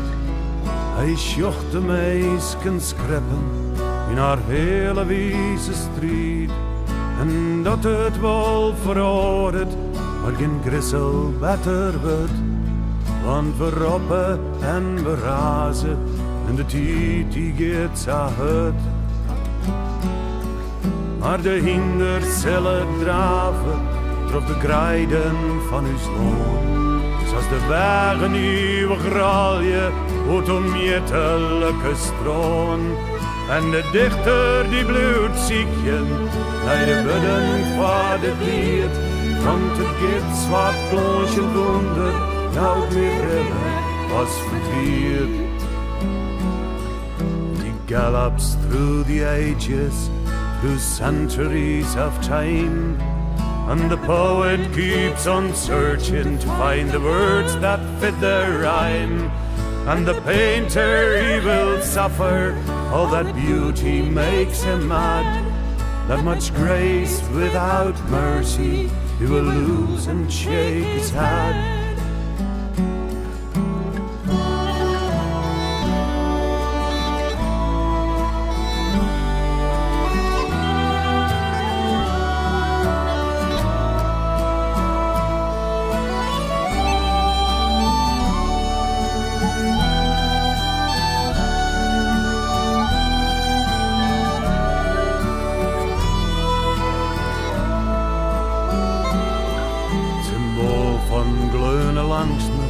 Van onberooide kracht, van strijd en van victorie, willig breed en anders heft.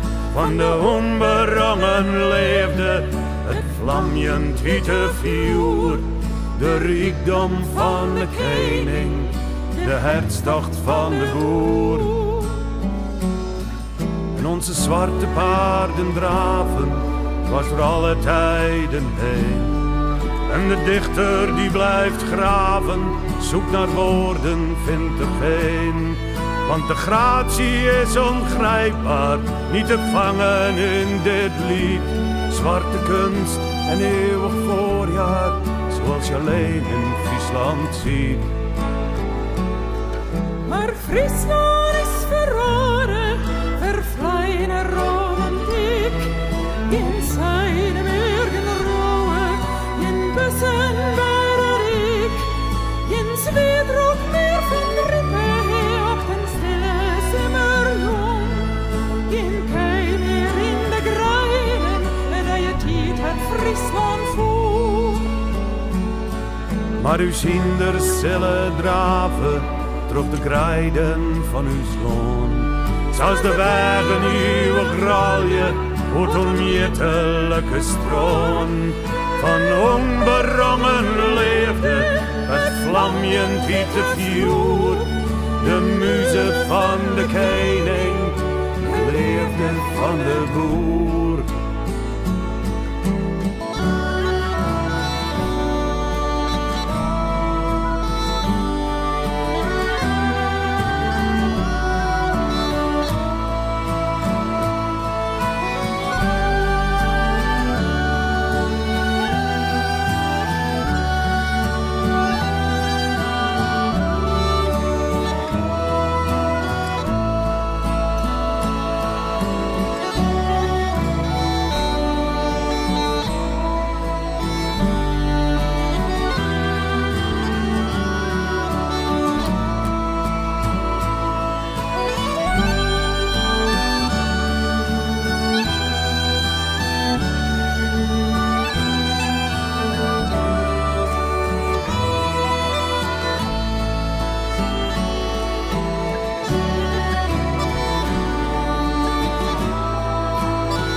U zag twee geweldige hengsten, dames en heren, uit de schatkamer van het KFPS hengstenbestand.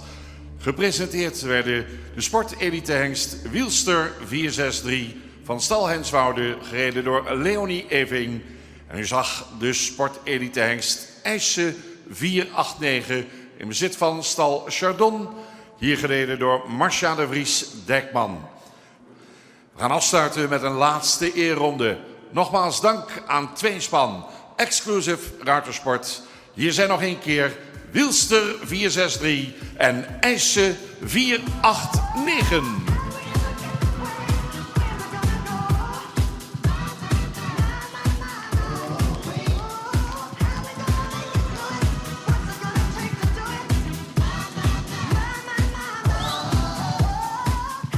En nog een keer, dames. Laat ze nog een keer showen. Laat ze nog een keer gaan. Wielster 463, IJsse 489.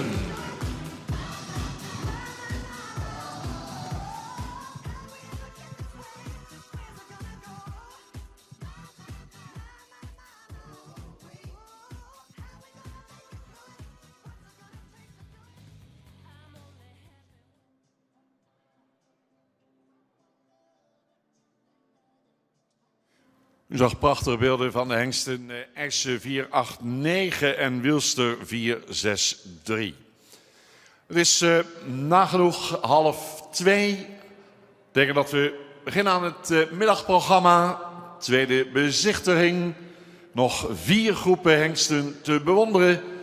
Jurykorps wederom op volle sterkte hier in de piste. We zijn in afwachting van de eerste hengst in groep 13. Tot dusver 27 hengsten die groen licht hebben gekregen. 27 hengsten die nog veterinair gekeurd moesten worden. En die dan, als ze veterinair in orde zijn, door mogen naar de voorrijdagen later dit jaar. Maar dan is het alweer zomer. Ik denk dat we de muziek gaan starten. Firma Koopmans, ze staan weer op scherp. Gooi hem er maar in. En de eerste komt binnen.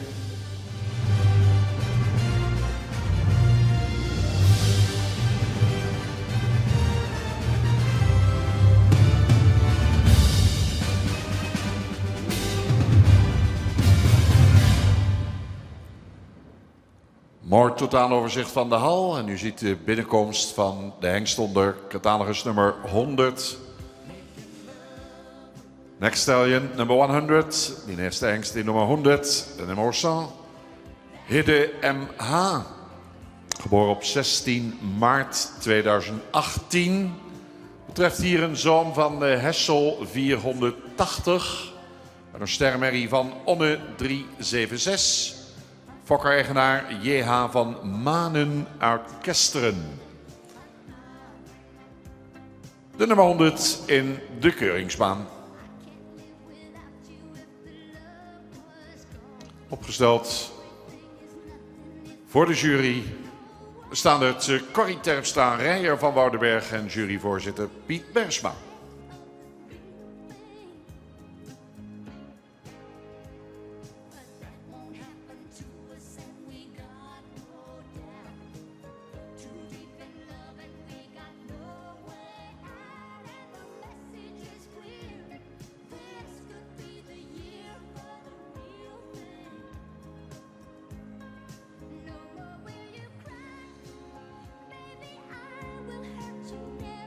We started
Prachtige start van het middagprogramma.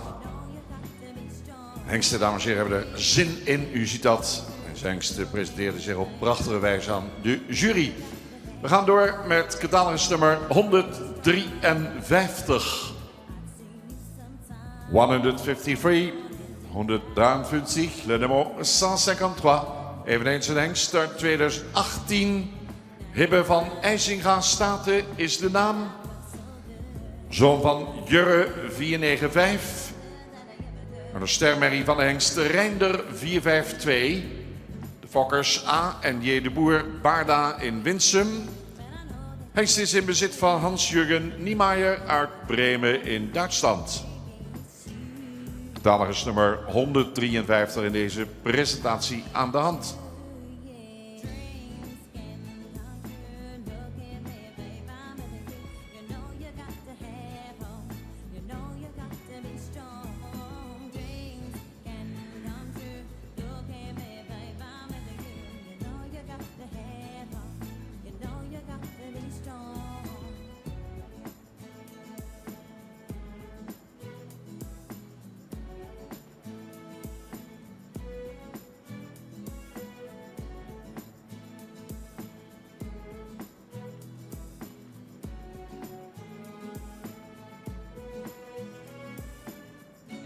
I'm not making plans for tomorrow.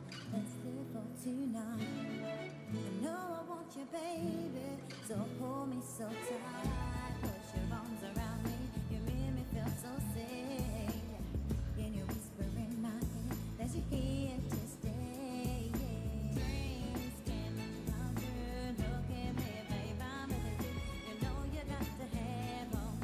You know you got to be strong. Dreams can come true. Look at me, babe. I'm with you. You know you got to have hope.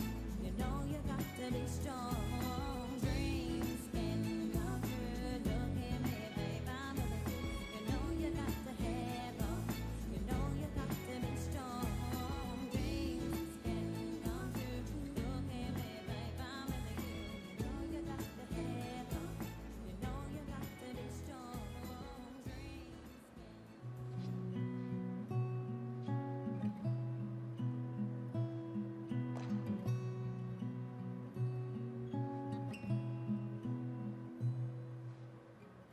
We're breaking things we can't repair. None of us will take the blame.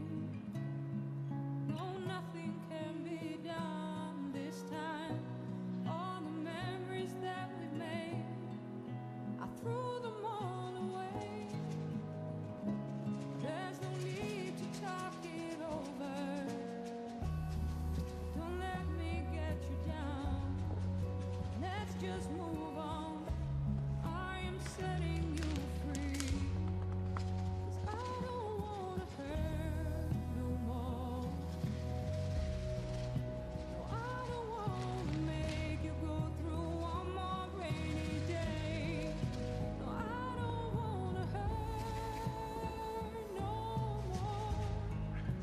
Strange enough, I always knew I'm taking off today. Don't wanna hurt no more.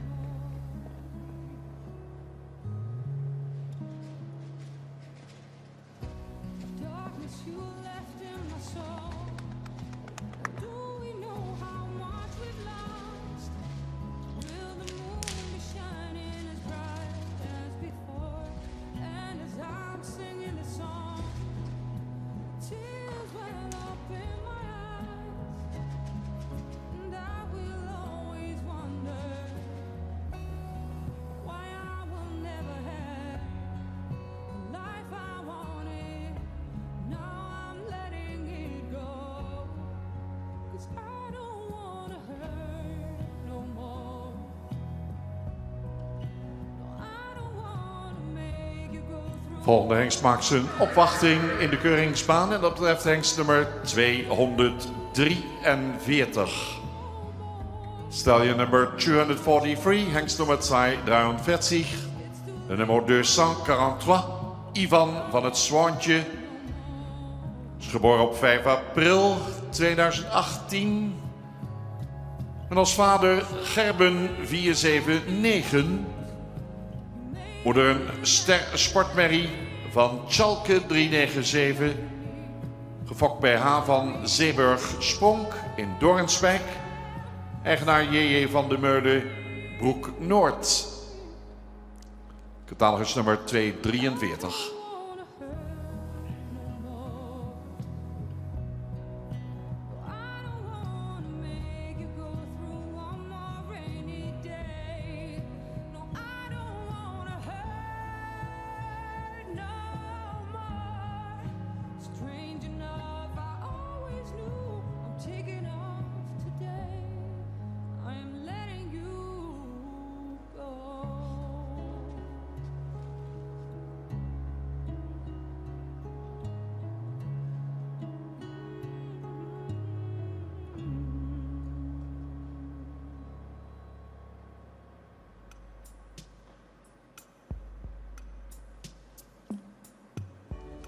J'ai compris tous les mots, j'ai bien compris, merci.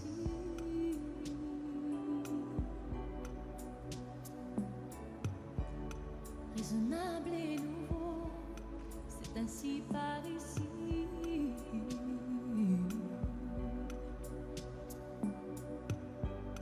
Que les choses ont changé, que les fleurs ont fané, que le temps d'avant, c'était le temps d'avant. Que si tout s'appelasse, les amours s'y passent. Il faut que tu saches, j'irai chercher ton cœur si tu l'emportes ailleurs. Même si dans tes danses, d'autres dansent des heures. J'irai chercher ton âme dans les froids, dans les flammes. Je te jetterai des sorts pour que tu m'aimes encore. Que tu m'aimes encore. Fallait pas commencer, m'attirer, me toucher.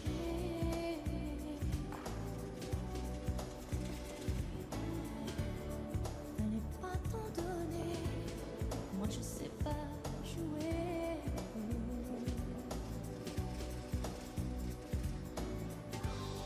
On me dit qu'aujourd'hui, on me dit que les autres ont réussi. Je ne te suis pas les autres, non, non, non. Avant que l'on s'attache, avant que l'on se gâche, je veux que tu saches, je vais chercher ton cœur si tu l'emportes ailleurs. Même si dans tes danses, d'autres dansent des heures. J'irai chercher ton âme dans les froids, dans les flammes. Je te jetterai des sorts pour que tu m'aimes encore. Je trouverai des langages pour chanter tes louanges. Je ferai nos bagages pour d'infinis vendanges. Les formules magiques des marabouts d'Afrique. Je dirai sans remords que tu m'aimes encore.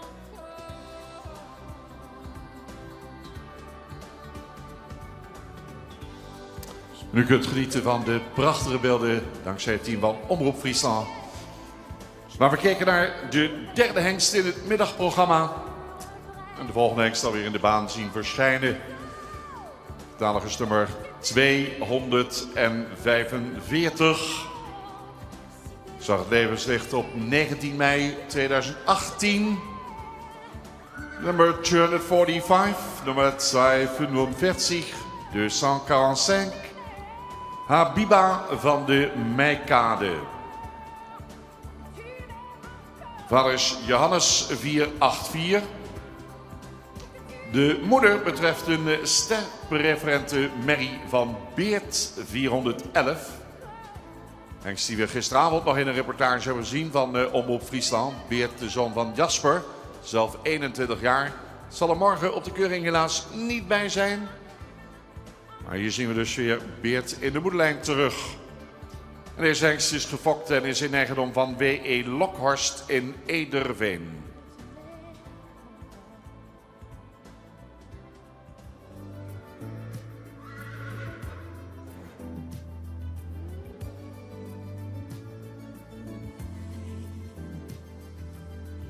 Looking out across the night, city winks asleep as I hear her voice shake my window, sweet seducing sighs. Get me out into the night, for walls won't hold me tonight. If this town is just an apple, then let me take a bite. If they say why, tell them that it's human nature. Why does it do it that way? If they say why, tell them that it's human nature. Why does it do it that way? Reaching out, touch a stranger. Electric eyes are everywhere. See that girl, she loves them watching. She likes the way I stare. If they say why, tell them that it's human nature. Why does it do it that way? If they say why, tell them that it's human nature. Why does it do it that way? I like living this way. I like loving this way.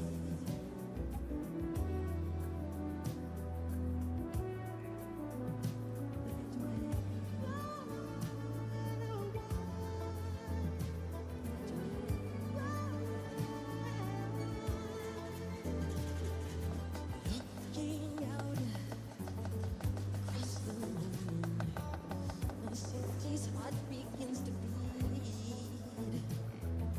Reaching out, I touch her shoulder. I'm dreaming of the street.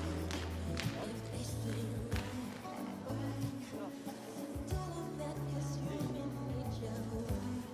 Why does he do it that way?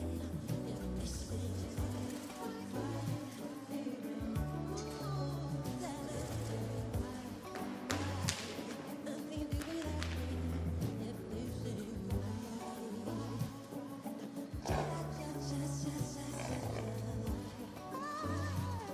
does he do it that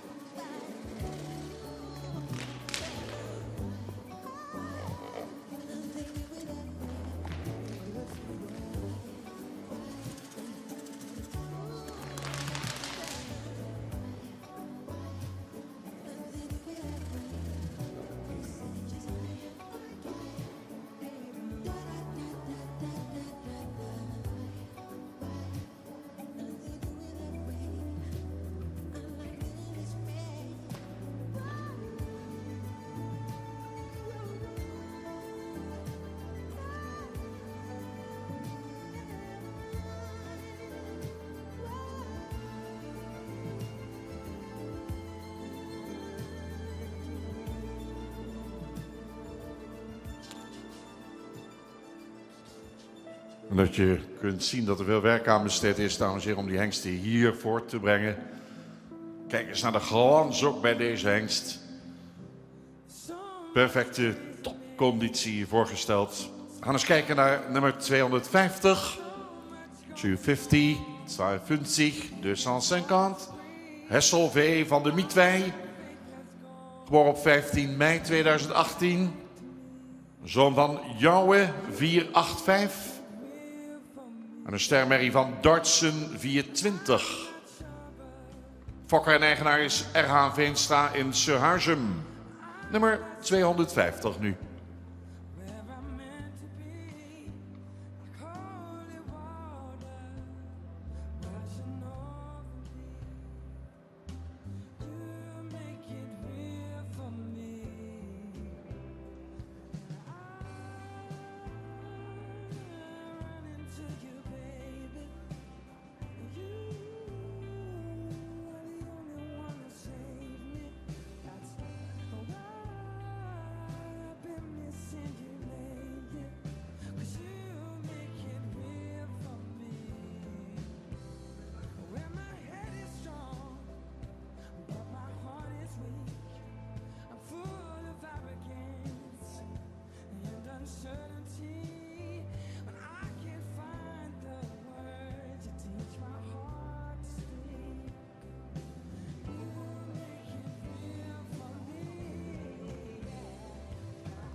Hengsten hebben allemaal dezelfde kleur, dames en heren. En dan zie je niet zo gauw dat er een verkeerde hengst binnenkwam. Had wel het goede hoogstelnummer, het goede hoogstel aan, maar het was een andere hengst. Jury, zeer oplettend, zag het direct. We gaan eens kijken of we zo dadelijk de juiste hengst onder nummer 250 binnen kunnen krijgen. Laten we eerst maar doorgaan met 213.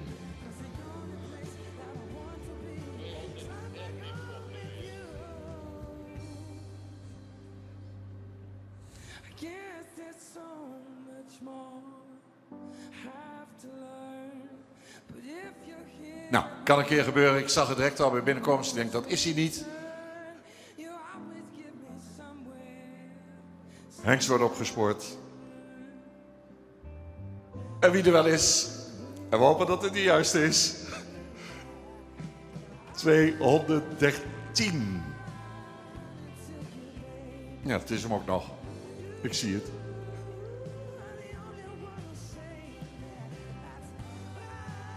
Nummer 213. 213. De Santraise Iep van Stoks. Geboren op 18 april in het jaar 2018. Zoon van Jurre, 495.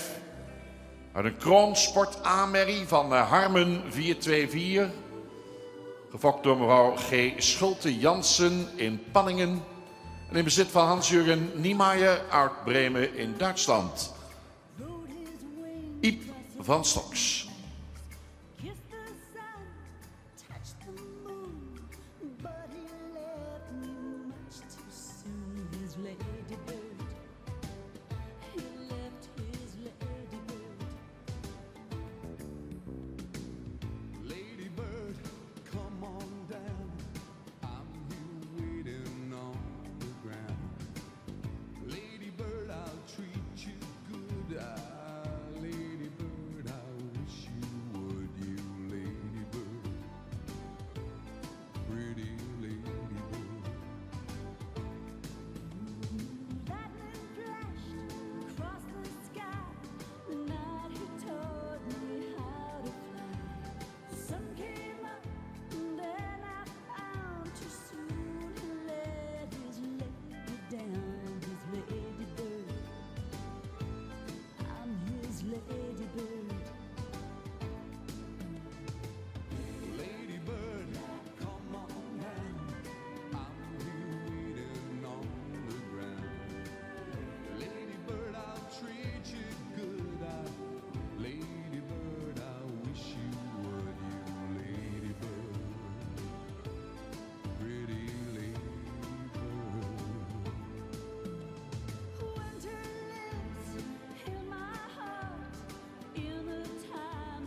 Morgen weer de slotdag van de Hengstenkeuring 2021. De online Hengstenkeuring van het KFPS begint op zaterdag om 9 uur.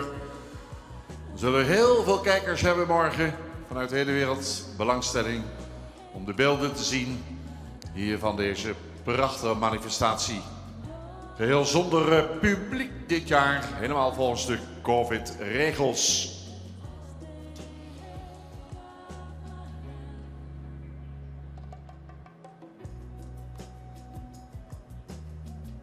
Nou, ik ben benieuwd. We hebben nog één hengst in deze groep. Dan zagen we zo even de dubbelganger van 250. De verwachting is dat nu de echte hengst onder nummer 250 in de baan zal verschijnen. Knap van de jury dat ze er heel snel achter waren. Dit is hem jongens, hè?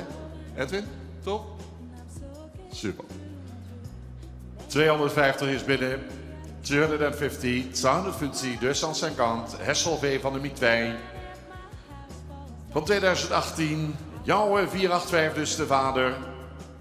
En een stermerrie van Dartsen 420, Fokker-eigenaar RH Veenstra, Sehuizum.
Vedrai il coraggio si troverà. Se parliamo sottovoce aiuterà a non dare troppo amaro a tutto.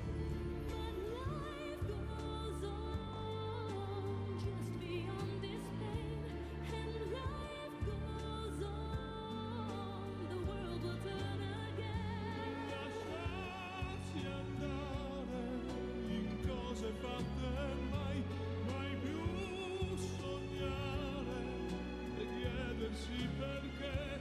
Restare amici non si può per chi si è amato come noi, magari poi non si sa mai, adesso è troppo presto, mai più tradire la mia fantasia.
En met een mooie tune van de firma Koopmans komen de hengsten weer binnen de entree van groep nummer 13.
Paarden opgesteld.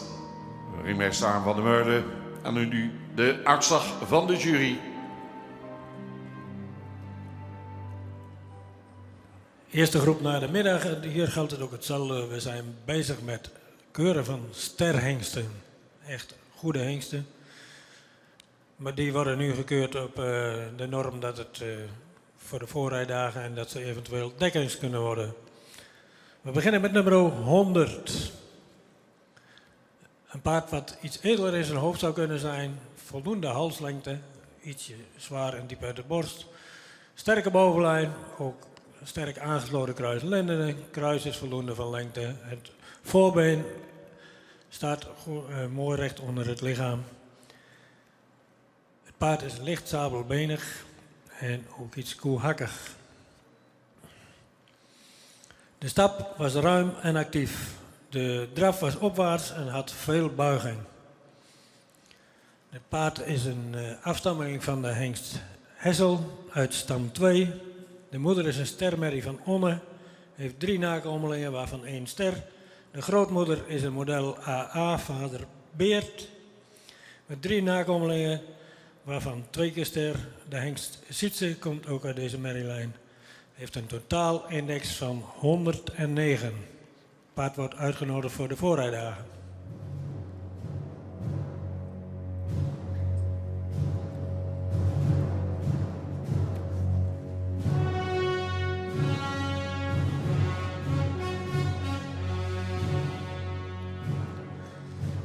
Nummer 153. Een paard wat edeler in zijn hoofd zou mogen zijn. Heeft wat een lang hoofd en iets recht neusbeen. Voldoende van halslengte die iets horizontaal is. Het paard zou ook iets opwaartser gebouwd mogen zijn.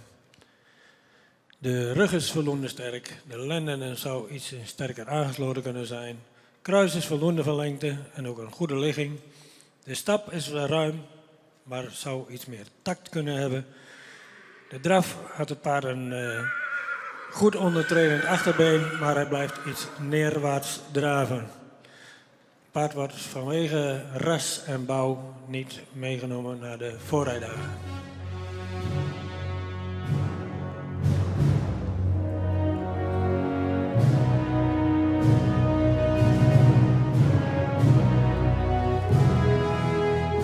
Nummer 243. Een paard met veel rastypen. Ook met veel front. Een iets onderhals. Een sterke bovenlijn. Ietsje strak op zijn lendenpartij. Kruis is ietsje kort, wel goed van ligging. Het paard is licht zabelbenig en zou ook iets droger in de sprongen kunnen zijn. De stap is voldoende ruim en ook voldoende krachtig. In de draf missen we wat souplesse en zou het paard iets meer rechterbeen onder het lichaam moeten plaatsen. Vanwege een iets zabel achterbeen en de draf wat iets meer souplesse zou kunnen hebben, nemen we dit paard niet mee naar de voorrijdagen.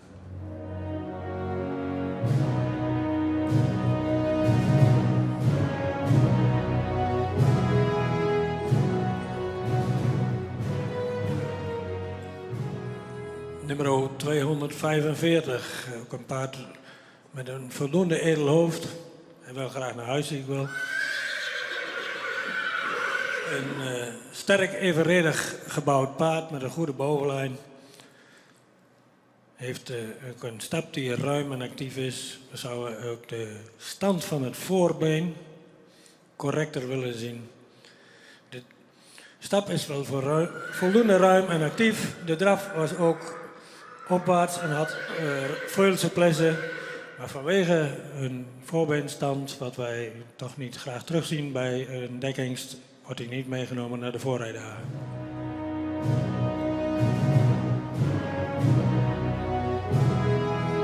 Nummer 250. Het is de goeie. Een paard met een sprekend hoofd. Een hals die iets horizontaal is. Goed van lengte. Schouders zou iets meer lengte kunnen hebben. Een sterke bovenlijn. Het kruis is voldoende van lengte. Iets hellend. Het paard is licht week gekoot voor. Had een stap die ruim en actief is. En ook met veel afdruk. De draf was iets een hoger ritme. Met wel voldoende ruimte. Dit paard is een afstammeling van de hengst Jouwe. De moeder is een stermerrie van Doortjen. Deze heeft 6 nakomelingen, waarvan 2 ster. De grootmoeder is een stermerrie van Doeken. Heeft 10 nakomelingen, waarvan 1 ster. De hengst Brent en Wieboud komen uit deze merrielijn. De spreiding is 103 en een totaalindex van 109. Deze hengst wordt uitgenodigd voor de voorrijdagen.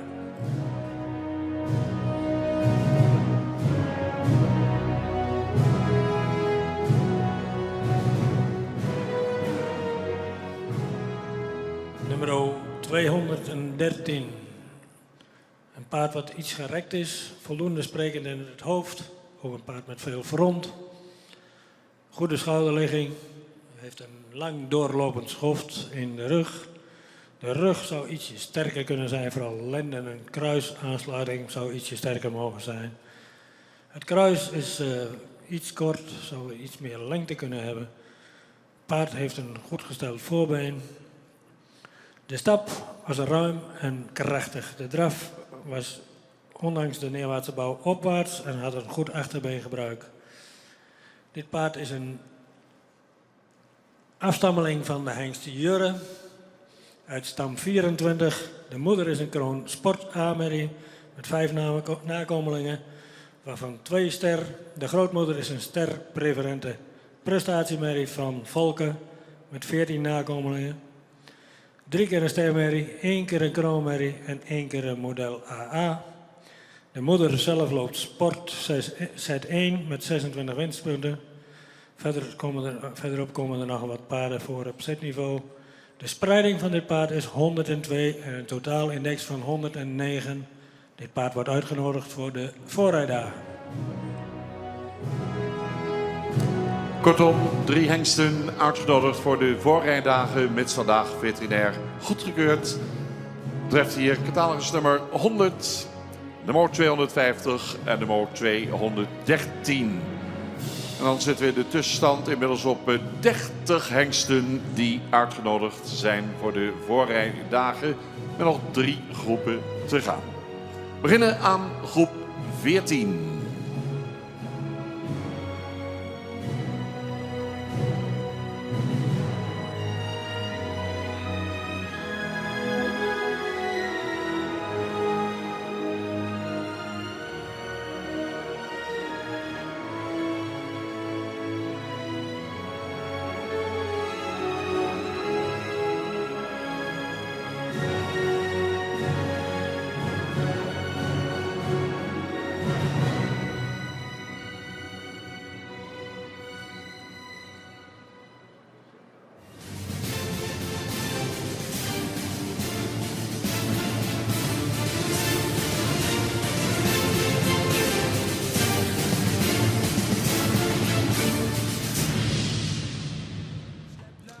Ondercatalogus nummer 214, de eerste hengst in deze groep. Next stallion number 214, 214, 214. Helmer T. van het Boppelanen. Geboren op 20 april 2018. Als zoon van Jurre 495. Maar een sterrensport triple A-merrie van Beert 411. Fokkers R&J Tjetsma in Drogeham. In bezit van Hans-Jürgen Niemeyer uit Bremen, Duitsland.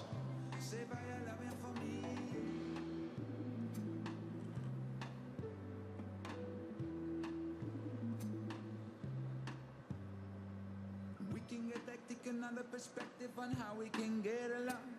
But baby, don't worry, this storm will pass if we keep coming strong. Let me say the since, baby, since we've been together, ooh, loving you forever is all I need. Let me be the one you come running to. U ziet dat jurylid Corrie Terpstra een stapje opzij heeft gedaan, zal niet meeoordelen bij deze hengst. Vandaar dat Rijer van Woudenberg er nu omheen stapt. Hij keurt deze hengst samen met collega Piet Bergsma. Let's stay together, loving you wherever, time don't do you say I'm so in love with you. Whatever you want to do, it's all right with me. Let me be the one you come running to. Oh, never be untrue.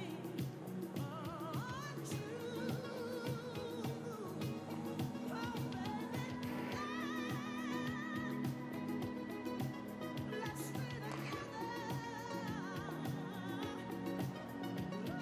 you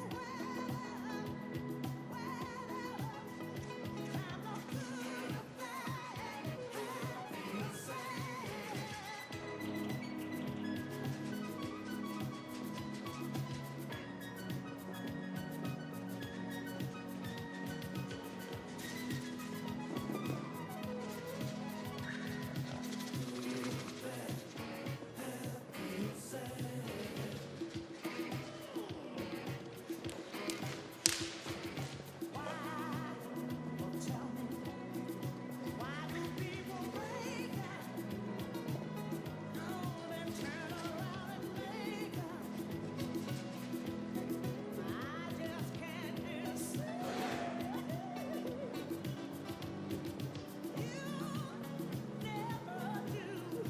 that to me. I want you, baby, to be around you is all I see. So many nights we ought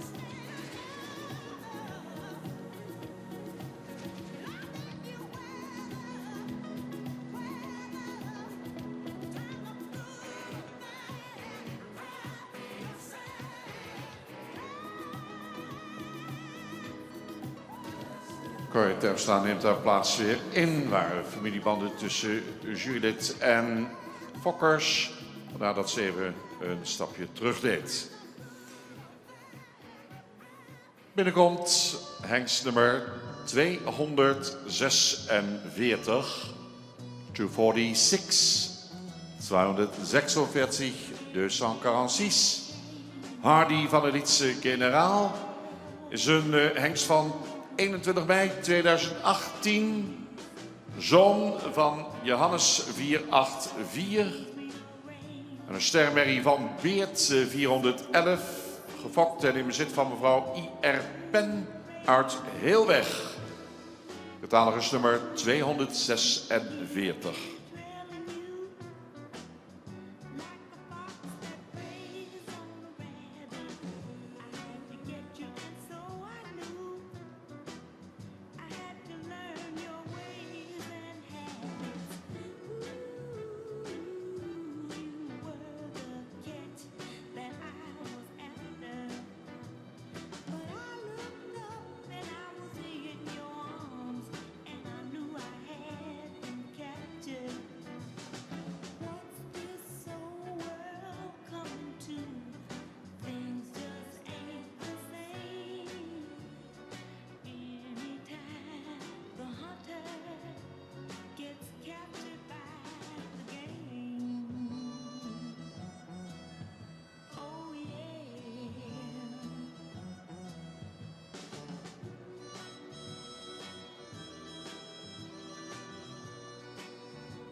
U ziet de binnenkomst van hengst nummer 259.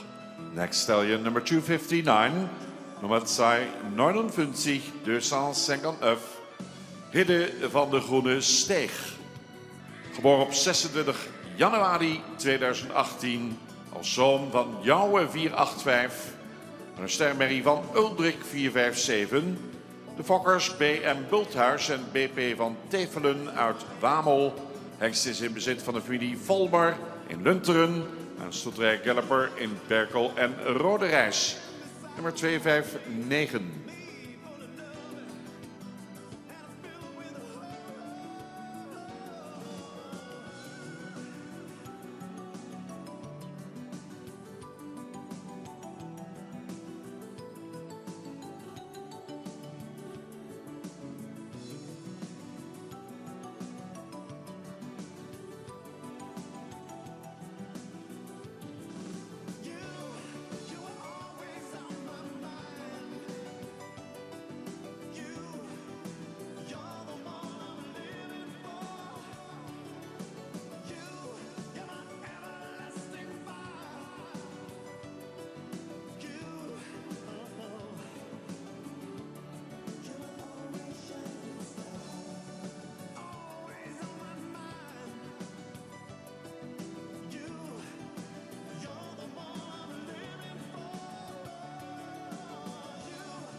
were nights when the wind was so cold.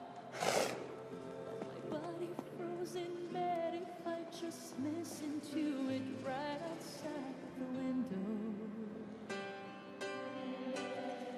There were days when the sun was so cruel. All the tears turned to dust, and I just knew my eyes were drying up forever. I finished crying in the instant, actually, and I can't remember where or when or how. And I banished every memory you and I had ever made.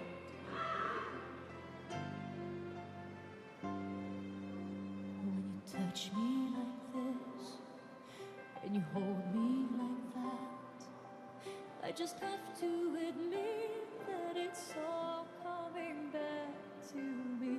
When I touch you like this, and I hold you like that, it's so hard to believe. Prachtig om te zien, wat een kracht, wat een uitstraling, wat een energie bij de jonge hengsten hier op de KFPS hengstenkeuring. Laten we doorgaan met catalogus nummer 220. En die is al binnen. There were things I'd never do again, but then they'd always seem to right. There were nights of endless pleasure. It was more than any loss in love. Baby, if I kiss you like this, and if Kwam ter wereld op 24 april 2018, nummer 220, 220, 220, 220, Hielke LW. Afstammeling van Jurre 495, een stermerrie van Jisse 433. Gefokt bij de familie Ludema in Witmarsum en in bezit van Hans-Jürgen Niemeyer uit Bremen in Duitsland. Catalogus nummer 220. En de presentatie hier aan de hand.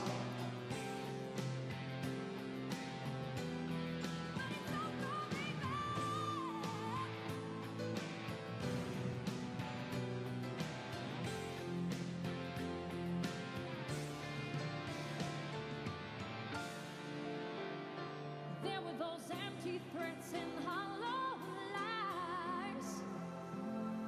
And whenever you try to hurt me, I just hurt you even worse than so much deeper.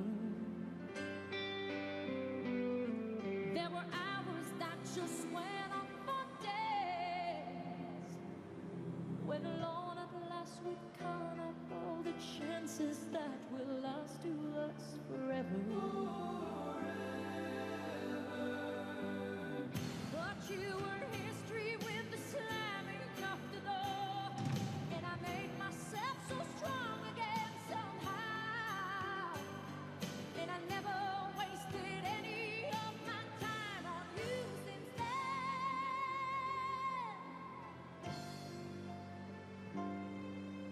But if I touch you like this, and if you kiss me like that, it was so long ago, but it's all coming back to me.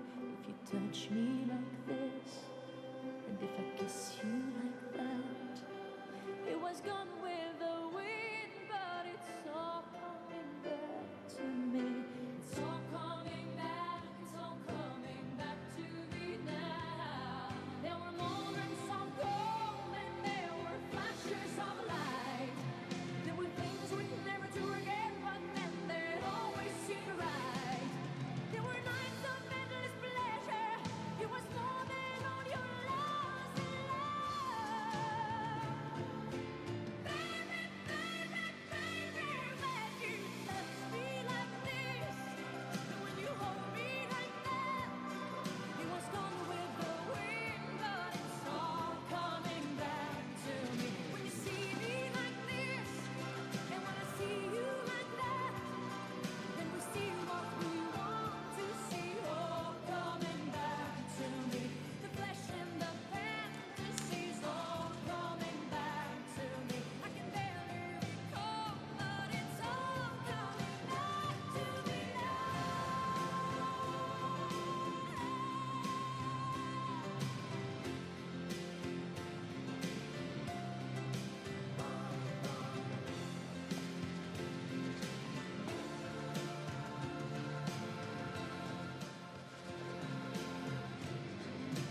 forgive you all that. We forgive and forget, and it's all coming back to me. When you see me like this, and when I see you like that, we see just what we want to see, all coming back to me. The flesh and the fantasies all coming back to me. I can barely recall, but it's all coming back to me.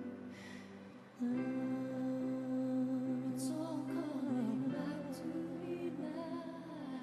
And when you kiss me like that, it's all coming back to me now. Presentatie nu van hengst nummer 260. Nummer 260. 260.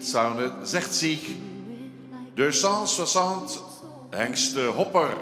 1 maart 2018. Geboren. Vader Jouwe 485. Moeder Stermerrie van Brent 413. Gefokt bij J. Loppers in Alteveer. In eigendom van A. Couperus de Oostermeer. Nummer 260.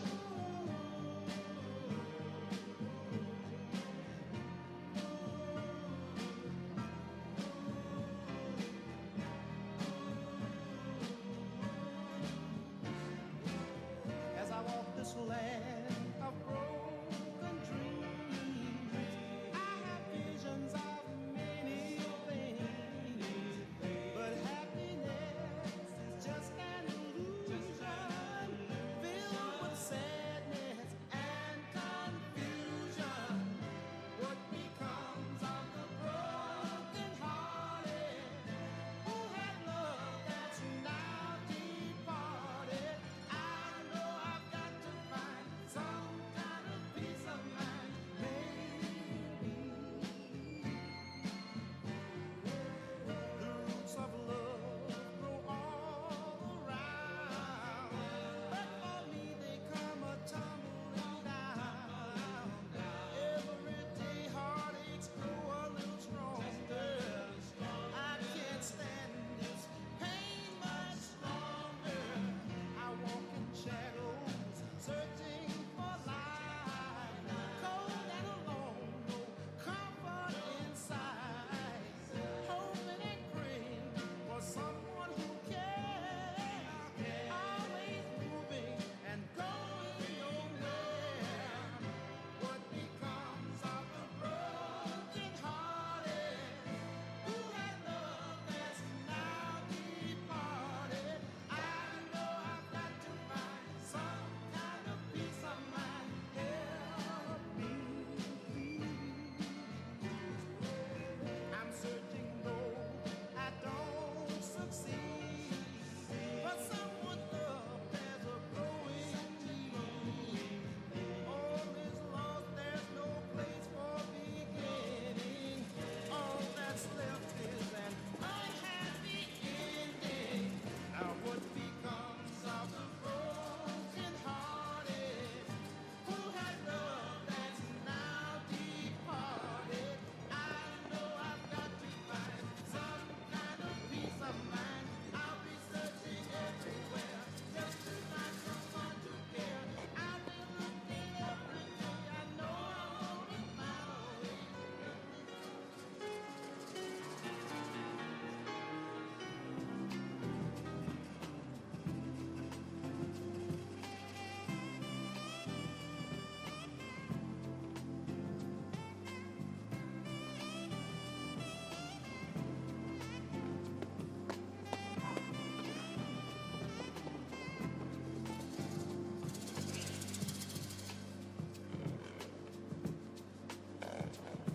You're such a bad thing,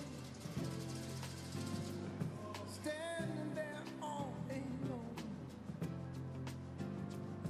looking so good to me, baby. Can't do no wrong, hey, babe. Put your arms around me, set my world on fire. There ain't never gonna be nobody like you, baby. Nog één hengst in deze groep te bewonderen. Binnenkomst van nummer 101.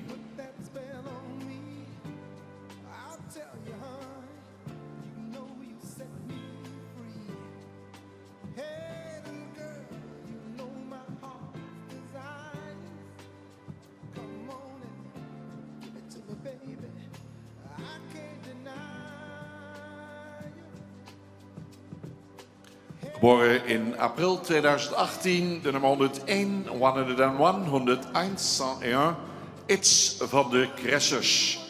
Zoon van Hessel, 480.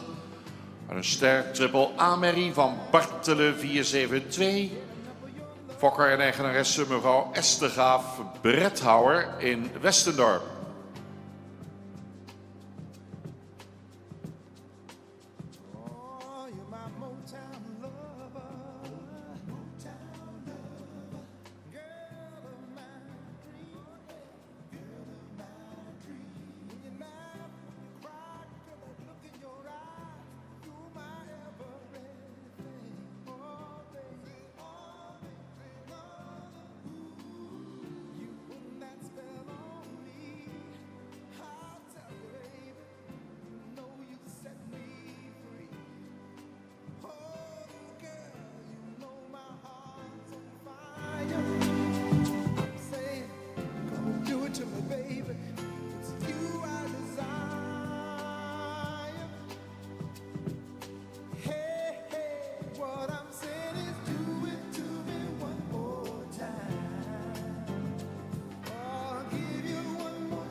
Ik zag de hengsten individueel voorbij komen, dus ze komen per groep nog even binnen. Met vele toeschouwers, bordschermen. En natuurlijk ook weer fokkers en eigenaren van deze hengsten die lekker in de bank zitten. waarvan de hartslag nu wat sneller gaat kloppen. Reuze nieuwsgierig naar de uitslag van deze groep. Ik zei het uit de voorgaande groepen, dus 30 hengsten inmiddels aangewezen. Zich te presenteren onder het zadel, al aangespannen tijdens de voorrijdagen. Ze komen weer terug.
Uitslag van groep 14.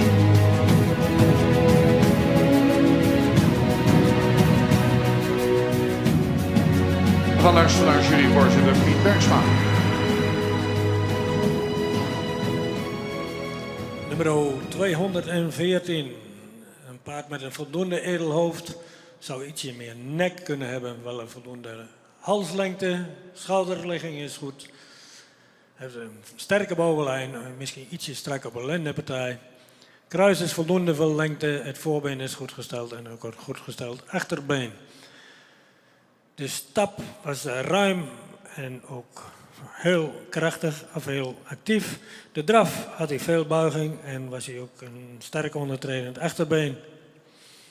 Dit paard is een afstammeling van de hengst Jurre, komt uit stam 50. Heeft een Ster Sport AA. Dus een triple A moeder, vader Beert. Met 3 nakomelingen, waarvan 1 ster. De grootmoeder is een Kroon Sport Preferent Prestatiemoeder van Fabe. Waarvan 15 nakomelingen. Let op, 3 keer ster, 1 keer Ster Sport AA, 2 keer Ster Sport Elite, 1 keer Kroon Sport AA. Hoeveel meer sport wil je in de lijn? De moeder is zelf Z1 plus 6 winstpunten. De grootmoeder is een bekend leverancier van veel sportpaarden. De totaalindex van deze hengst is 112. Deze wordt uitgenodigd voor de voorrijdagen.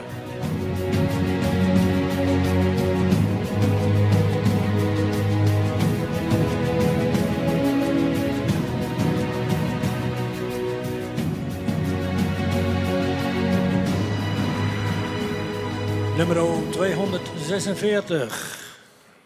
Een paard met een iets recht neusbeen, maar wel een voldoende edel hoofd. De hals is voldoende van lengte. Het paard zou iets meer nek kunnen hebben. Een goede schouderligging. De rug is voldoende sterk. Ook goed aangesloten kruis-lendenpartij. Kruis is voldoende van lengte. De stap was voldoende ruim en krachtig, actief. De draf had hij een goed achterbeen.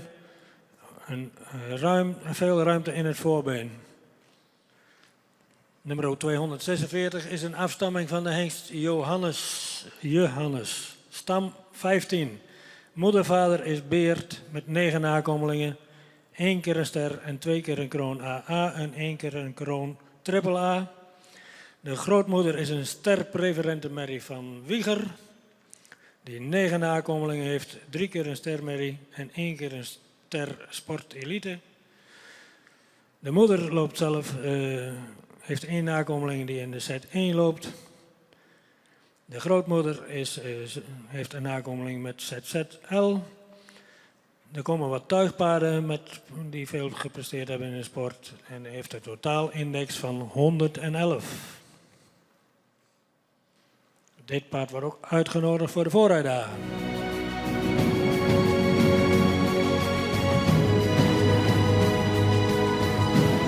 Nummer 259. Een paard met een edelhoofd, veel front, ook veel kap, een goed doorlopend schoft, een sterke bovenlijn, een lang kruis en ook een goed gesteld voorbeen. Het paard is iets week gekoot. De stap was ruim en krachtig en ook in draf had het paard een goed ruimend voorbeen en een goed ondertredend achterbeen. De vader van deze hengst is de hengst Jouwe. Het komt uit stam 50. De moeder is een stermerrie van Ulderik, heeft 5 nakomelingen, waarvan 2 ster. De grootmoeder is een sterpreferente prestatiemerrie met 9 nakomelingen, 6 keer een ster en 1 keer een model preferent sport. Er komen nog wat paarden in het setniveau voor uit deze merrielijn.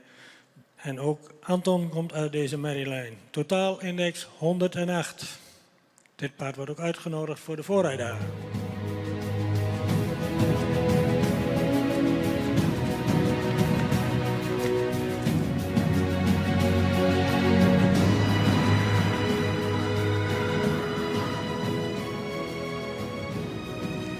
Nummer 220. Een hengst met een voldoende sprekend hoofd. Heeft een iets horizontale, voldoende lange hals. De rug zou ietsje sterker kunnen zijn, maar de lendenpartij is weer goed aangesloten. Het paard is ook iets neerwaarts gebouwd. De stap was voldoende ruim en actief. De draf hield hij het kruis een beetje hoog, maar hij kwam wel goed met zijn achterbeen onder het lichaam en had ook een goed voorbeengebruik. Dit paard is een afstammeling van de hengst Jurre. De moeder is een stermerrie van Jisse, heeft 6 nakomelingen, waarvan 3 ster. De grootmoeder is een sterpreferente merrie van Tjerk. Heeft 7 nakomelingen, waarvan 5 ster. Dus een goede foklijn. De totaalindex is 109. Deze hengst wordt ook uitgenodigd voor de voorrijdagen.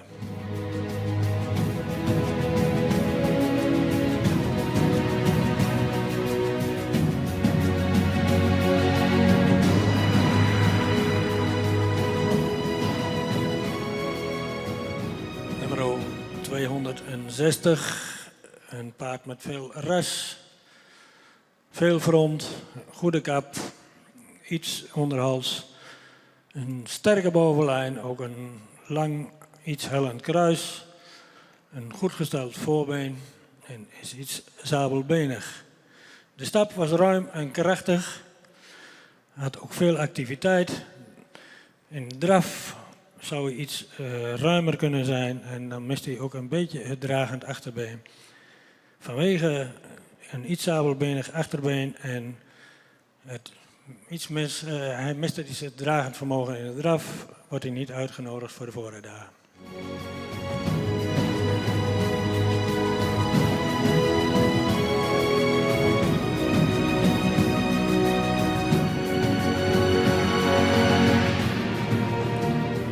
Nummer 101.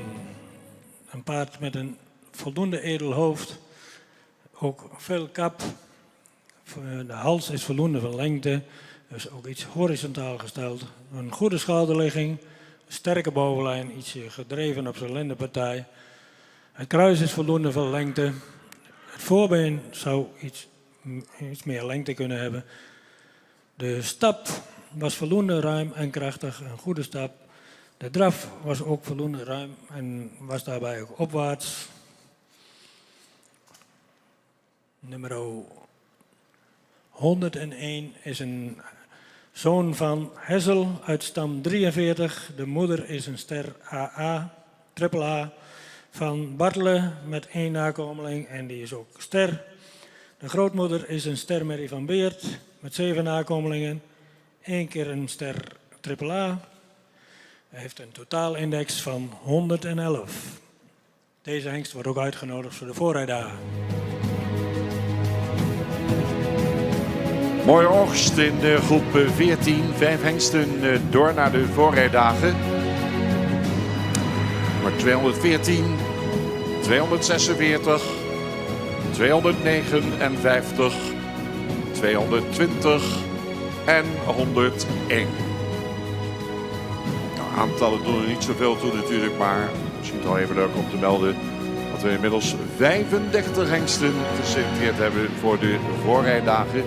Met nog een 2-tal groepen te gaan. Laten we maar beginnen aan de presentatie van de hengsten, ingedeeld in groep 15.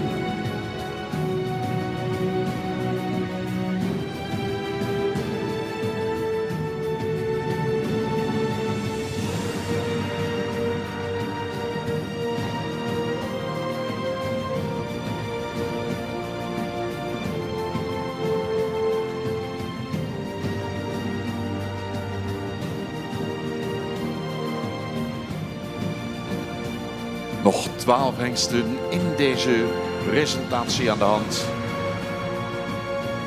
En de eerste komt binnen uit groep 15.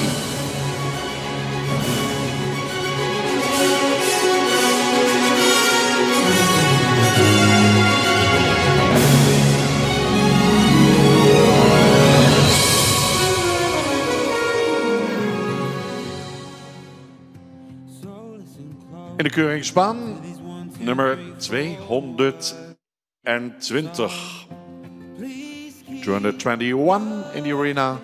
221. De nummer 221. Harry E.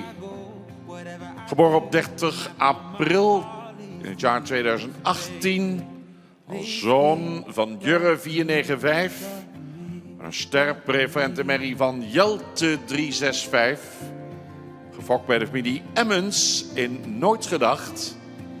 De eigenarenstal Chardon in Jorwert. En de familie Emmens uit Nooitgedacht. Harry E. Nummer 221. You see through my heart's misty window, and out of all the fingerprints, only yours will show. You're beautiful before the makeup's on, and out of all the girls, you're the one I want. So please keep loving me, 'cause our hearts beat fluently. Wherever I go, whatever I do, the map on my heart leads to you. So baby, please keep loving me, loving me, loving me.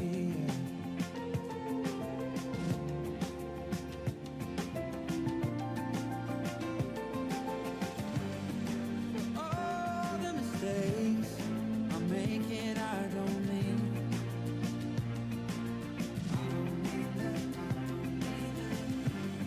For all the little things that I fail to see. My heart is on my sleeve. Please keep loving me, 'cause our hearts beat fluently. Wherever I go, whatever I do, the map on my heart leads to you. So baby, please keep loving me, loving me. Oh, ooh, please keep loving me.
Hengst nummer 227 wordt binnengebracht. Nummer 227, zo dadelijk voor de jury. De nummer 227, 227, 227, Immer R van Detgum. Is van januari 2018, als zoon van Nane 492 en een kroonpreferente AA-merrie van Olof 315. Gefokt door Johannes en Tivina Bakker in Detgum. Eigenaar mevrouw El Haitema in Bons. En Ramon Ajala in Woodbridge. 227 nu.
We zien de binnenkomst van Hengst nummer 239.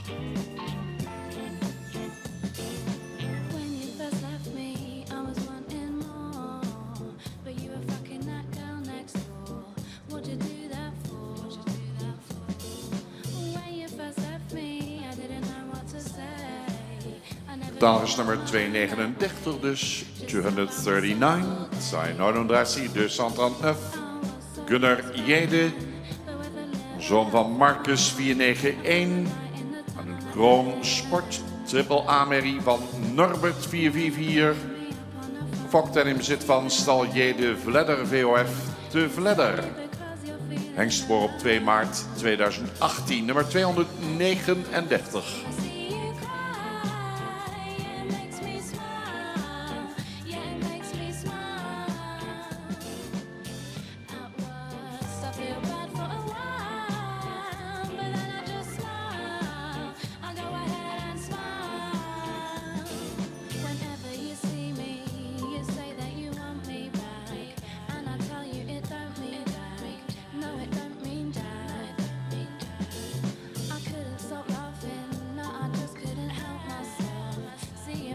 My mental health, I was quite unwell. I was so lost back then, but with a little help from my friends, I found a light in the tunnel at the end. Now you're calling me up on the phone, so you can have a little wine and a moan. It's only because you're feeling alone. At first, when I see you cry, it makes me smile. Yeah, it makes me smile. At worst, I feel bad for a while, but then I just smile. I go ahead and smile.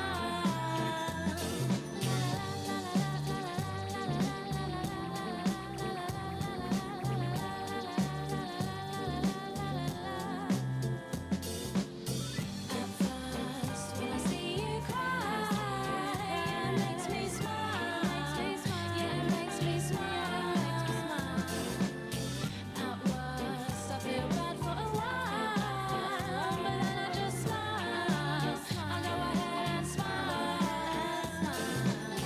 At first, when I see you cry, it makes me smile. Yeah, it makes me smile. At worst, I feel bad for a while, but then I just smile. I go ahead and smile.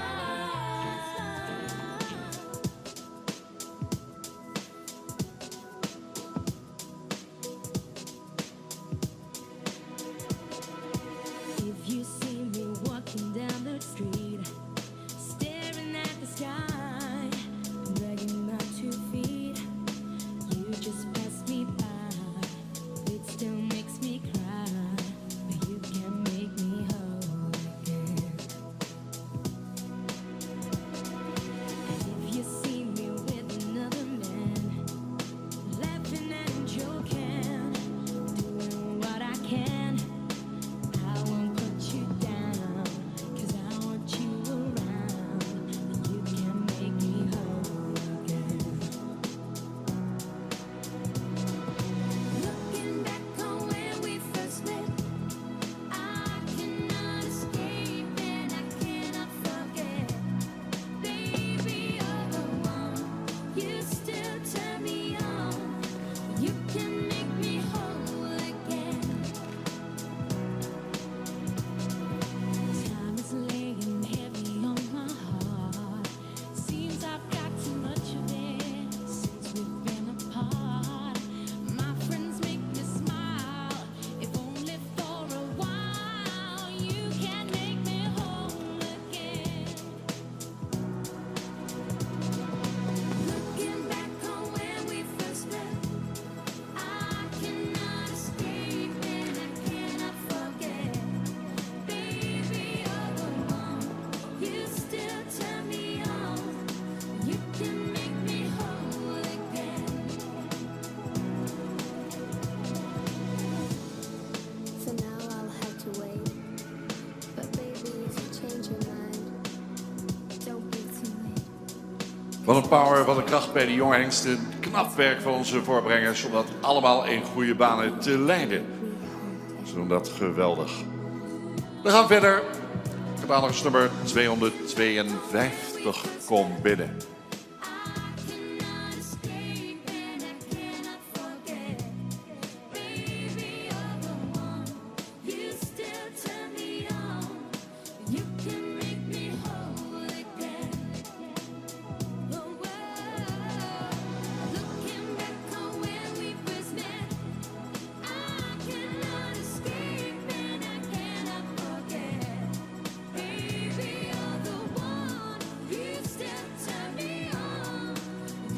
252, 252, 252, 252. Hugo van Stal Bellefleur. Komt ter wereld op 6 maart 2018. Is een zoon van de hengste Mijnte 490. De moeder is sterpreferent, is een dochter van Felle 422.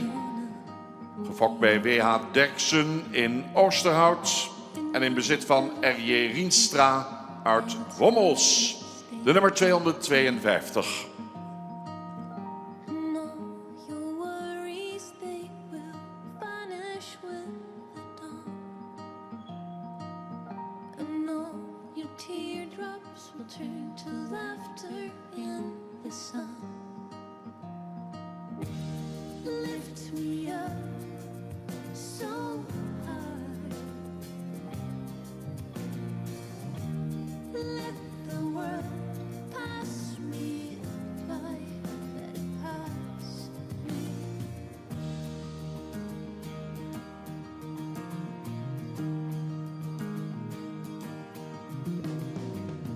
Good night, little dreamer. Just imagine what you'll do with a brand new day that lies ahead of you.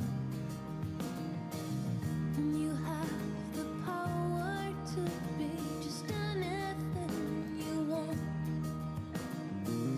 So close your eyes now and imagine what will come. Lift me up so high. Let the world pass me by. Let it pass me. So let me float around, dance inside the sound of silent spaces. High, living in a dream. Nothing's what it seems as life erasing.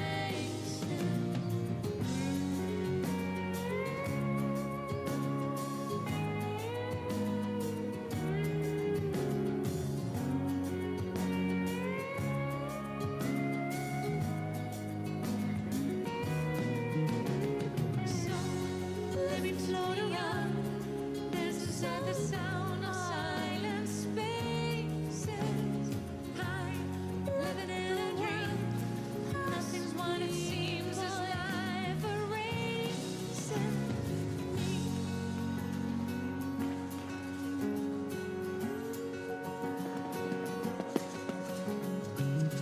Good night, little dreamer.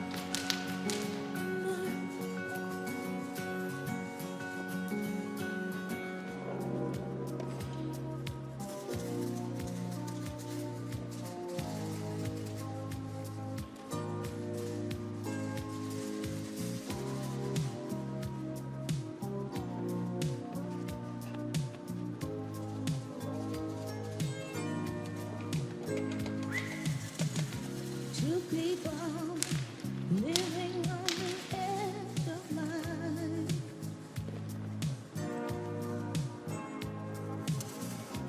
Our people running out of dreams and time.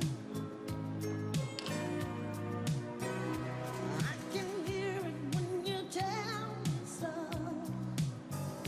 I can feel it, but I can't let go. Two people gotta stick together and love one another. Save it for a rainy day. Some people gotta stay whatever and give one another shelter on a rainy day. Al deze hengsten hebben in december al het sterpredicaat verkregen bij de eerste bezichtiging. En deze tweede bezichtiging gaat verder.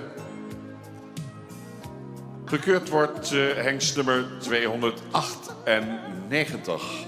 Number 298. Nummer 298, le nummer 298. Gerard van het Middengras, geboren op 8 februari in het jaar 2018. Is een zoon van de hengst Menne 496. Uit een stamboekmerrie van Dordtsen 420. Fokt en in bezit van J.A. Ammerlaan in Maarsen, nummer 298.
Ik voel je om me heen, denk alleen aan jou. Ik hoor je stem.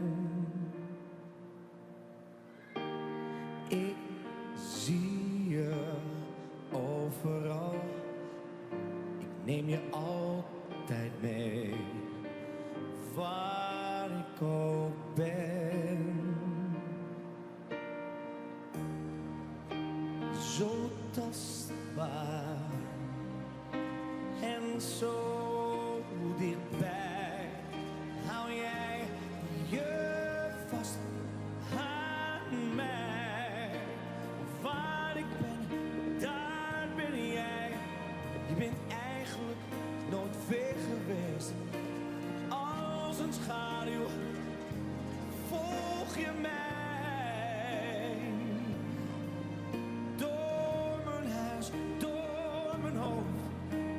Vrij zijn, maar dat ben ik niet. Het is wel over, maar nog niet voorbij.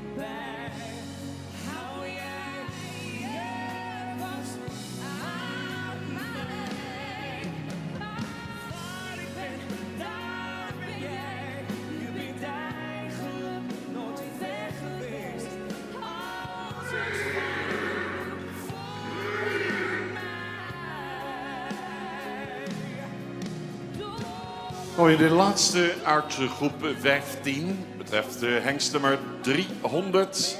Next stallion will be the number 300. Nummer 300, de nummer 300.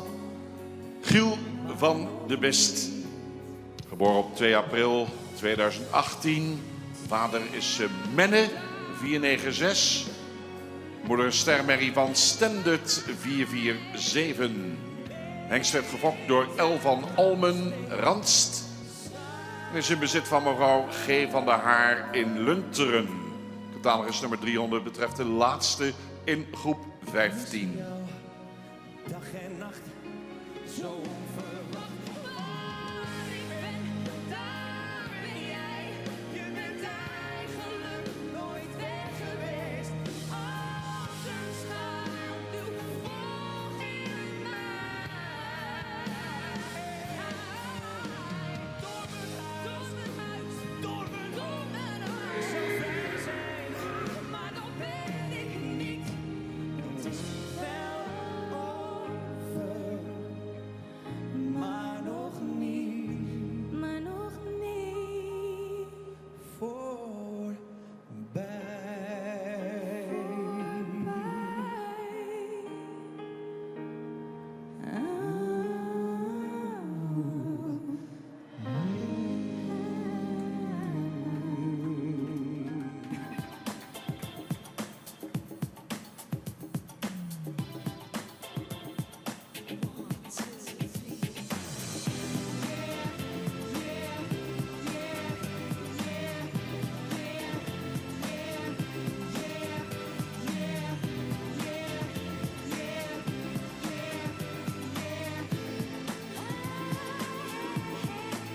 You give me something like loving and took me in so soon. You took my feelings for nothing. Came back at noon, just maybe I'm ready to show myself to you. So if I lose my patience, you must try to understand. If I lose my patience, oh yeah, 'cause you make me feel, 'cause you make me feel wild. You touch my inner smile. You got me in the mood. So come on, make your move and free me. You make my wishes as much as your kisses make me blue. If I'm a river, where will you skate away to? But maybe I'm ready, I'm falling into you. So if I lose my patience, you must try to understand. If I lose my patience, oh yeah, 'cause you make me feel, 'cause you make me feel wild. You touch my inner smile. You got me in the mood. So come on, make your move and free me.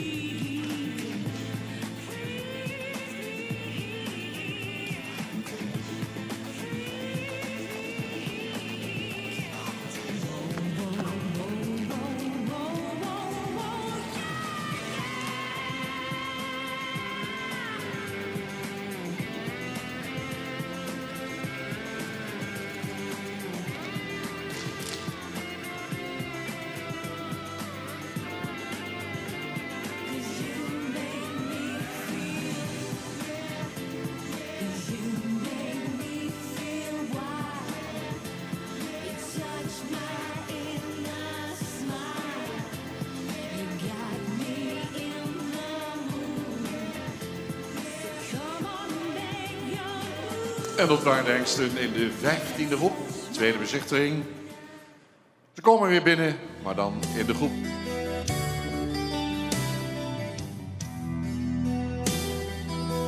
Vorig jaar dus overgestapt op dit nieuwe systeem. In het verleden werden de hengsten in de tweede bezichtiging beoordeeld in de kooi.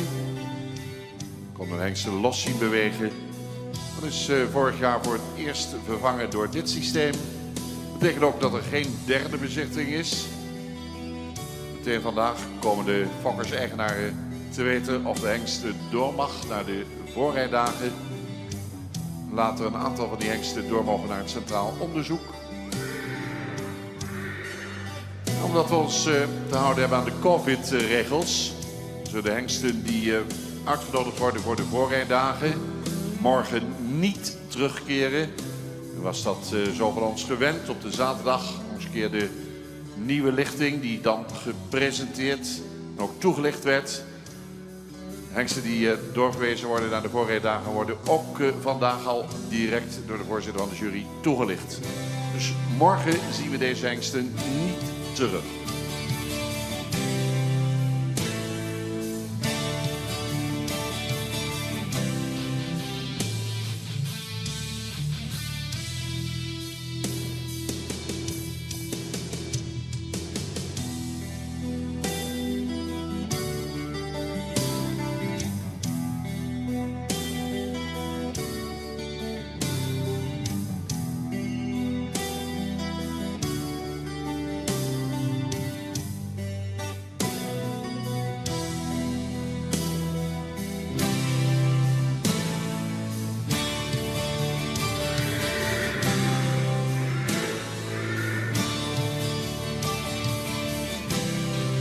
Jury is eruit. Nou, we luisteren even. We zullen zien wie er nog bij komen bij de inmiddels 35 geselecteerde hengsten voor de voorrijdagen. Nummer 221 heeft een iets lang hoofd. Hals is ook iets zwaar, komt ook iets diep uit de borst. Wel voldoende lang. Goede schouderligging, ook de bovenlijn is voldoende sterk. Hij is een beetje gerekt in het middenstuk. Heeft een correcte kruisligging. Hij is iets toontredend voor. En het paard zou wel iets meer jeugd kunnen hebben. De stap is voldoende ruim en ook voldoende actief. De draf daarentegen zou iets opwaartser kunnen en zou ook iets meer een dragend achterbeen kunnen hebben. Dit paard wordt vanwege dat hij wat jeugd heeft mist en ook dat het paard wat meer draging in de draf zou kunnen hebben, niet uitgenodigd voor de voorrijdagen.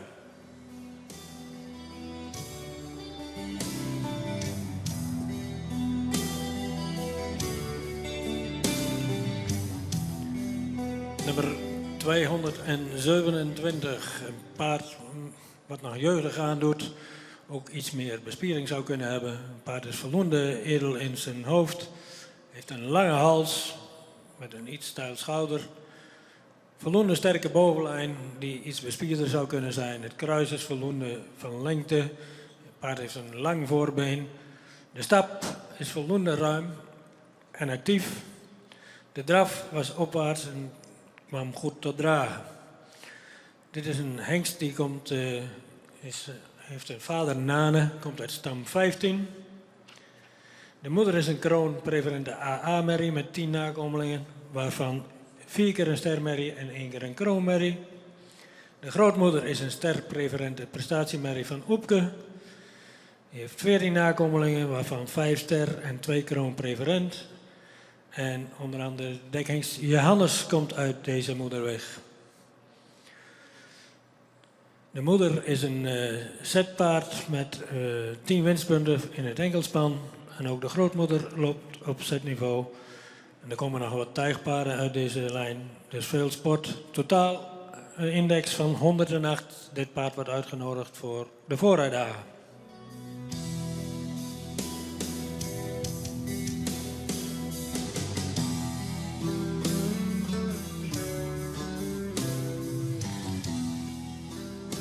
Nummer 239, een paard met een edel hoofd.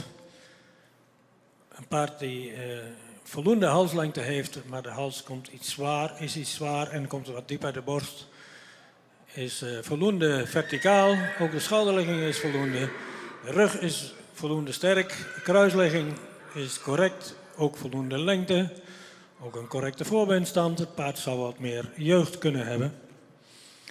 De stap was voldoende ruim, maar had af en toe moeite met de tak, om de tak vast te houden. In draf had hij veel ruimte en ook veel kracht.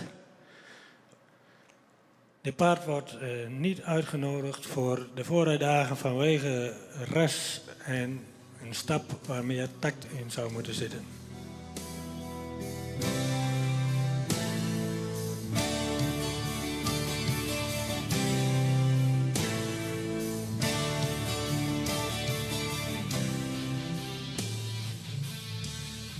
Nummer 252.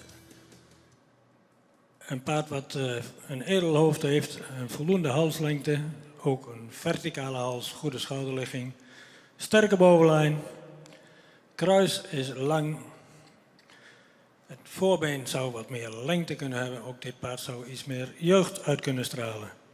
De stap is voldoende ruim, maar zou iets actiever kunnen zijn. In draf heeft het paard veel buiging, maar dan zou het achterbeen iets meer naar voren moeten komen. Dit paard wordt niet uitgenodigd voor de voorrijdagen vanwege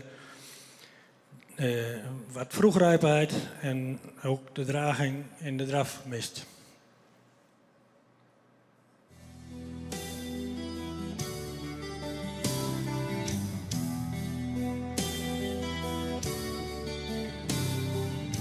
Nummer 298 heeft een iets lang hoofd, wat wel voldoende edel is. Een verticale lange hals, ook een goede schouderligging, heeft een sterke bovenlijn, ook de kruislenden zijn goed aangesloten. Het kruis zou iets meer lengte kunnen hebben en is ook iets hellend. Het paard is ook licht sabelbenig. De stap was voldoende ruim. Hij wordt een beetje wijd in de hakken. In draf was het ook de ruimte er wel, maar wordt wat lang in het middenstuk, waardoor hij de draging van het achterbeen mist. Ook dit paard wordt niet uitgenodigd vanwege een iets sabelbenig achterbeen en de draf wat meer tot draging zou kunnen komen.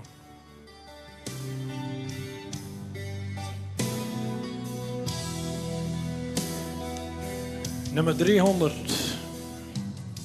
Een paard wat ook iets edeler in zijn hoofd zou mogen zijn, ook iets meer neklengte zou kunnen hebben.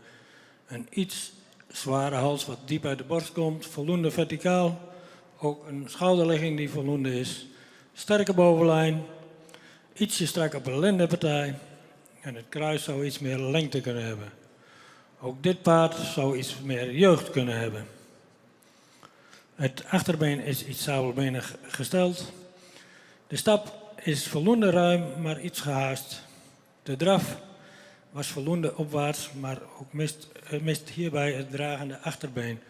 Dit paard wordt niet uitgenodigd vanwege ras en vroegrijpheid. Met andere woorden, één hengst wordt weer meegenomen uit deze 15e groep richting de voorrijdagen. En dan gaan we naar de laatste groep van de tweede bezichting. Nog 6 hengsten te beoordelen.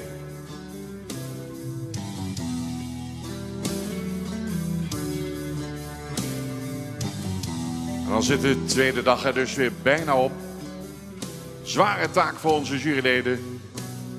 Ze doen het met verve, met veel interesse, veel kennis. Daar zijn we bijzonder blij mee. Morgen de dag, slotdag van de KFPS Hengstenkeuring online. Vanaf 9 uur de beelden via Omroep Friesland. Morgen live, alles op tv en internet. Natuurlijk blikt Omroep Friesland nog weer terug op de zaterdagavond en op de zondag. Deze toch wel bijzondere hengstenkeuring van het KFPS. Stamboek wat 142 jaar bestaat. En voor de eerste en hopelijk ook voor de laatste keer de hengstenkeuring online heeft.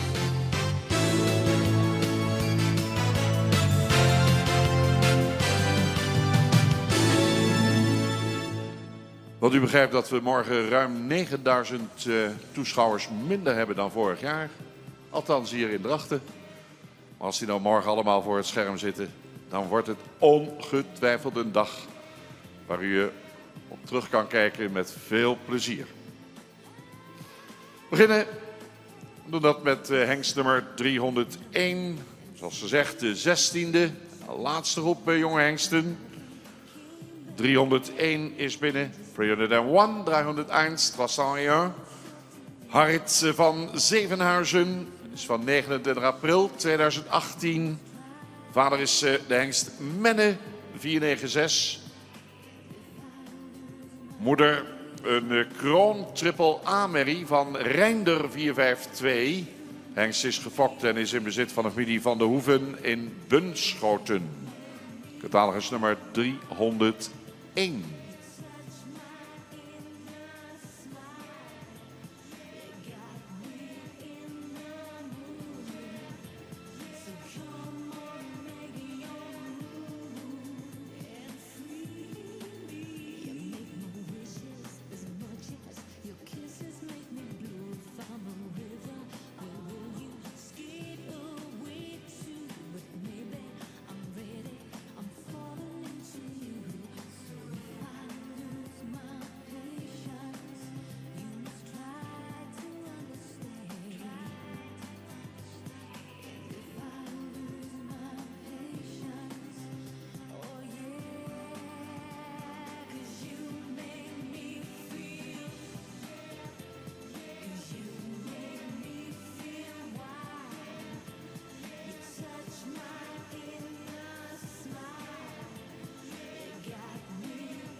Sometimes I'm beaten,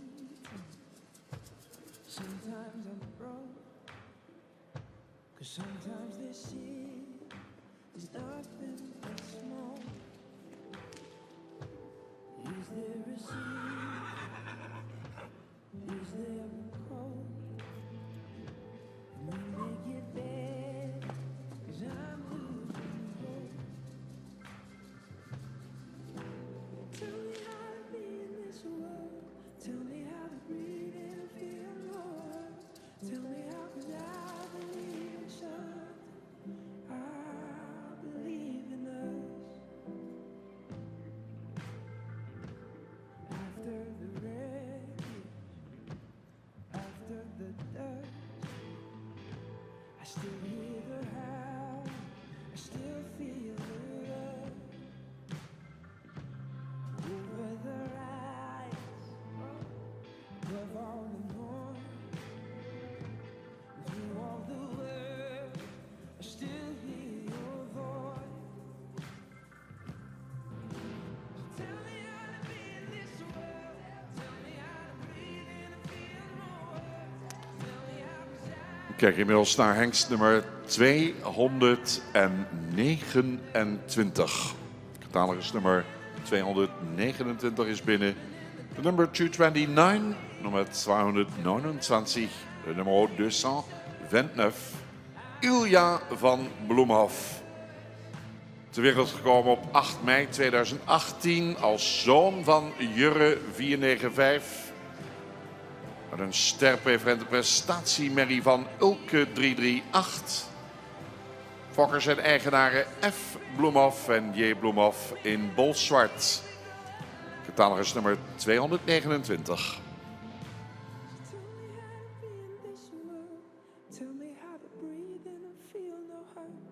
Tell me how, 'cause I believe in something. I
stesso sole.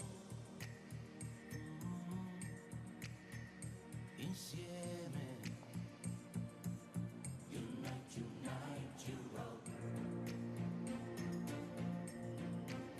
E per te, donna senza frontiere. Per te,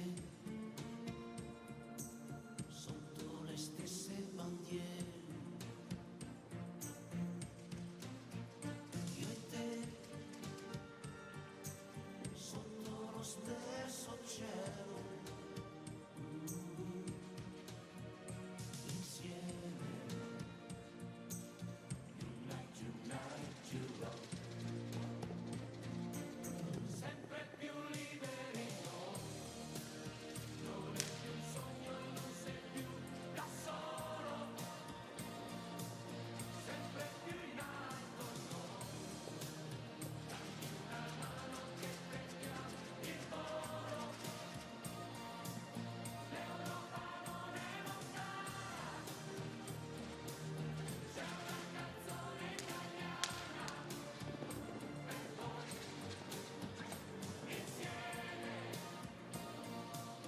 Unite, unite, Europe. E noi nel cielo mille violini. Per noi amori senza confini. Io e te sotto gli stessi ideali.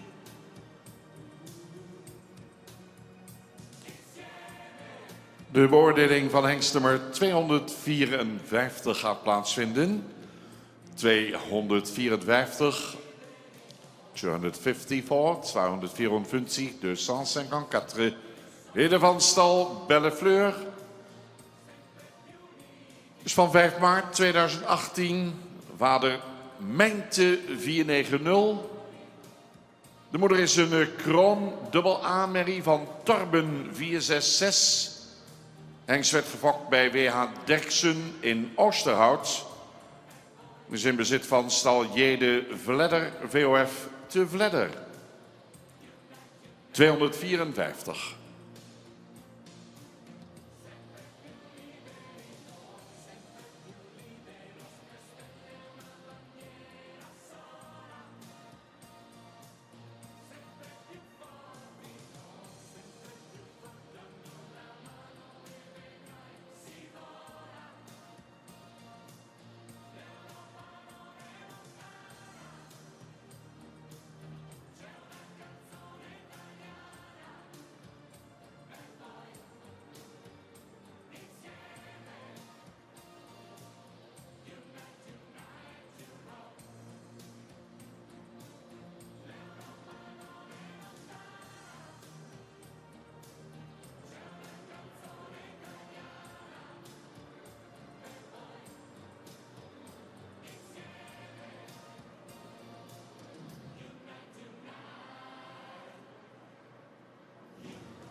Juryleden gaan kijken naar hengst nummer 256.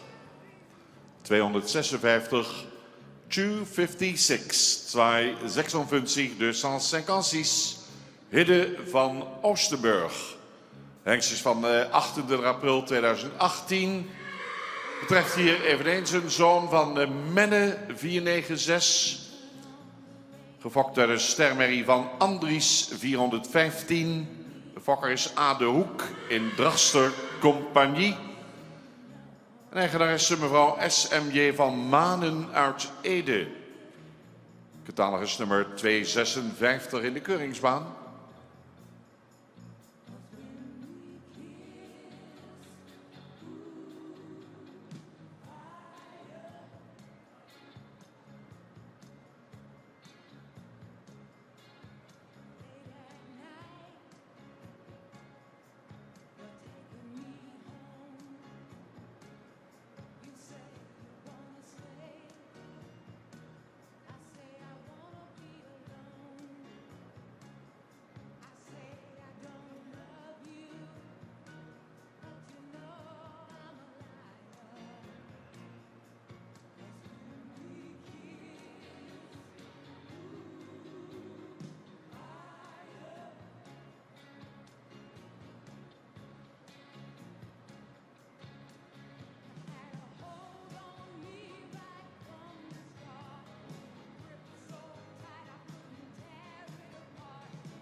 Deze groep 16 is binnengekomen. De hengst vermeld in de catalogus onder nummer 304.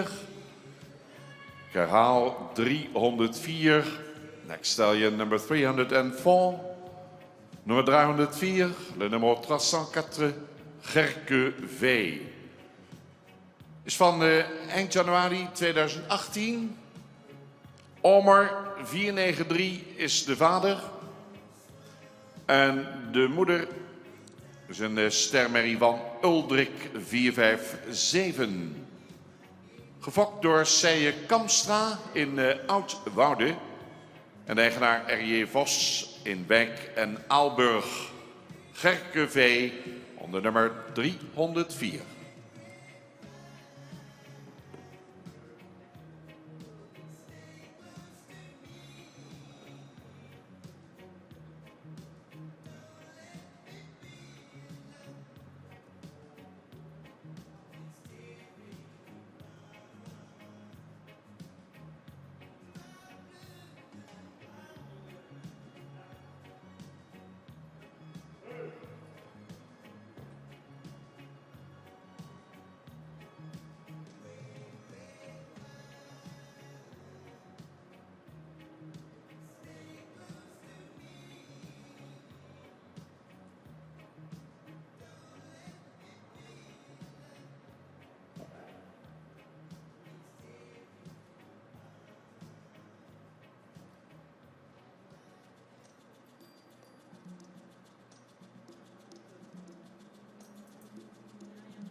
Zes en 90 hengsten waren aangewezen om zich te presenteren bij deze tweede bezichting. Ze zijn niet allemaal gekomen. Maar we zijn nu toe aan de laatste hengst. En dat is nummer 307. 307, Harig van Sarabos. Hengst van 1 april 2018. De vader Omer 493. Moeder een stermerrie van Hartse 425. De fokker-eigenaar is P.H. Seidsma in Gerkes Klooster. Nummer 307.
En wat waren ze dan? Mensen, wat hebben de monsterknechten, de voorbrengers en de aanjagers top hun best gedaan om de hengsten zo mooi mogelijk en zo goed mogelijk voor te stellen aan het jurykorps. Pittige opgave voor onze juryleden, voor het eerst in deze samenstelling bijeen. Piet Bergsma, de voorzitter, bijgestaan door Corrie Terpstra en Rijer van Woudenberg. Met eer en geweten hebben ze alle hengsten weten te beoordelen. We zijn tot dusver tot een hele mooie selectie gekomen. Wellicht komen er nog een paar bij, we gaan het zien. Want de laatste groep is binnen. Op weg naar de dag van morgen. Morgen kunnen we weer zeggen, it geht on. Maar ik zeg er dit jaar een woordje achter. It geht online.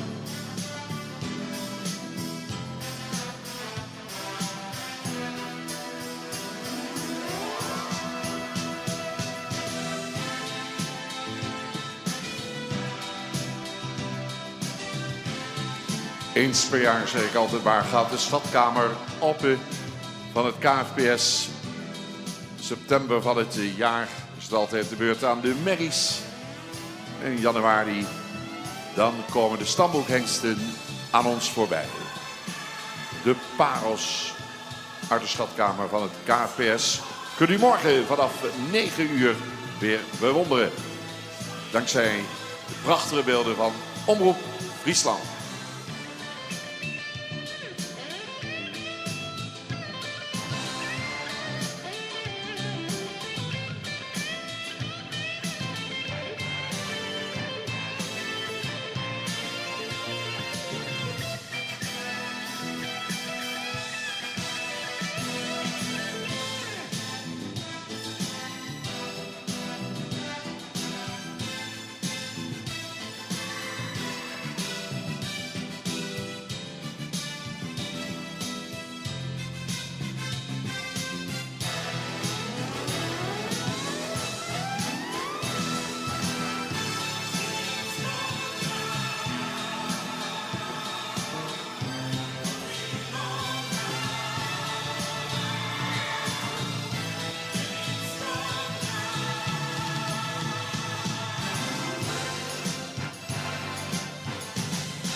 Ringmeester Van der Meulen laat de paarden weer halt houden.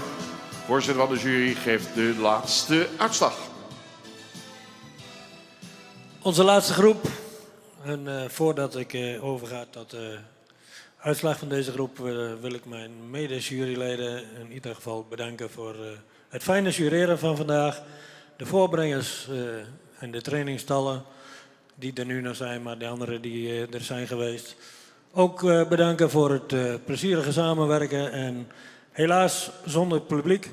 Maar we hebben, dacht ik, een goede tweede bezichtiging gehad. Goede paarden, ook veel kwaliteit. En het waren allemaal sterhengsten. We staan nog steeds achter dat die paarden allemaal ster zijn geworden. Alleen nu ligt de lat wat hoger. We willen ze graag wat strenger beoordelen richting de fokkerij. Ik begin nu met nummer 301. Een paard wat een hoofd heeft wat iets lang is, zou iets meer nek kunnen hebben. De hals is voldoende van lengte en is ook verticaal gesteld. De schouder is voldoende schuin. Ook in de rug is hij voldoende sterk en ook het kruis-lende-aansluiting is sterk. Kruis zou iets meer lengte kunnen hebben. Het paard zou ook iets meer opwaarts gebouwd kunnen zijn. En het is licht sabelbenig. De stap was voldoende ruim, maar had moeite met de takt. De draf was iets neerwaarts en zou ook iets meer te dragen kunnen komen. Dit paard wordt niet uitgenodigd vanwege een licht sabelbenig achterbeen en een stap waar de wat moeite met de takt had. Nummer 229.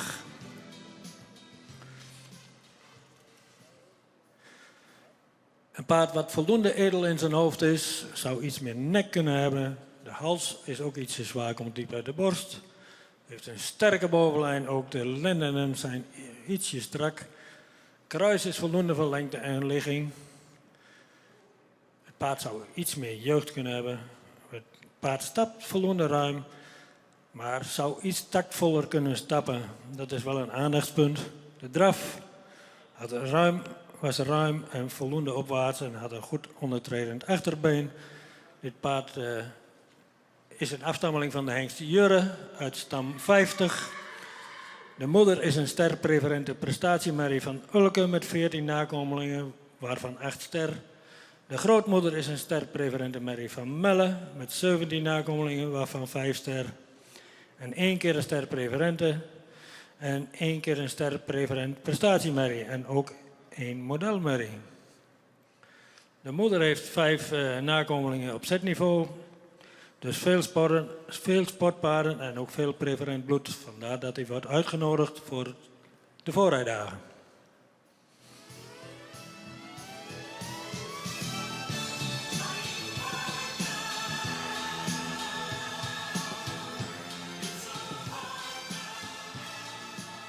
Nummer 254. Een paard met een edel hoofd. Een lange hals, zou ietsje meer nek kunnen hebben. Goede schouderligging, ook een sterke bovenlijn. Het kruis zou iets meer lengte en ook iets minder helling kunnen hebben. Ook dit paard is licht sabelbenig. De stap was ruim en krachtig. En de draf was heel ruim en ook goed ondertredend achterbeen. Dit paard is een afstammeling van de hengst Mijnte uit stam 50. De moeder is een kroon AA-merrie, vader Torben met 4 nakomelingen, waarvan 1 ster. De grootmoeder is een ster van Deutschen, die heeft 5 nakomelingen, 1 ster en 1 kroon. En heeft een spreiding van 101 en een totaalindex van 112. Deze hengst wordt uitgenodigd voor de voorrijdagen.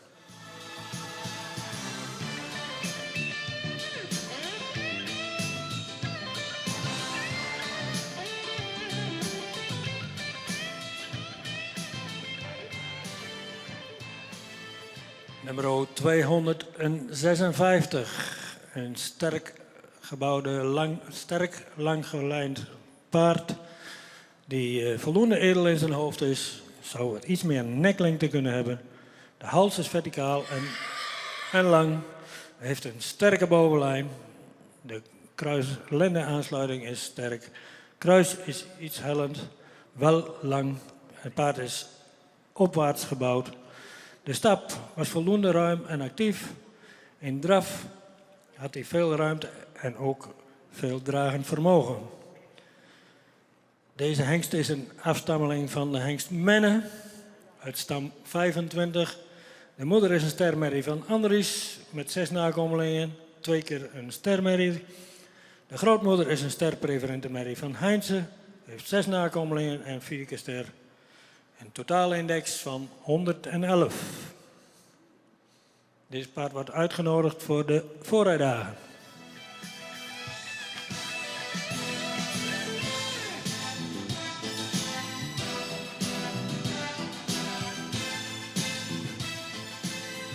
Nummer 304. Paard wat iets edeler in zijn hoofd zou mogen zijn. Ook iets meer nek zou kunnen hebben. Heeft wel een lange hals. Een goede schouderligging, een sterke bovenlijn wat goed aangesloten is. Kruis is iets hellend, wel heel lang. Het voorbeen is voldoende van lengte. Het paard is klein, een tikkeltje neerwaarts gebouwd. De stap is ruim en heeft hij veel spronggebruik.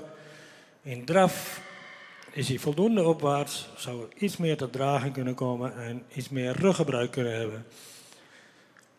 Dit paard is een afstammeling van de hengst Omer, komt uit stam 15. De moeder is een stermerrie van Uldrik, die 5 nakomelingen heeft met 2 sterren. De grootmoeder is een stermerrie van de hengst Deutschen, 4 nakomelingen, 1 ster. Er komt verder in de lijn iets goed sport voor. De spreiding van deze hengst, de bloedspreiding, is 106 en het totaal voor exterieur 114. Een totaalindex. De hengst wordt uitgenodigd voor de voorrijdagen.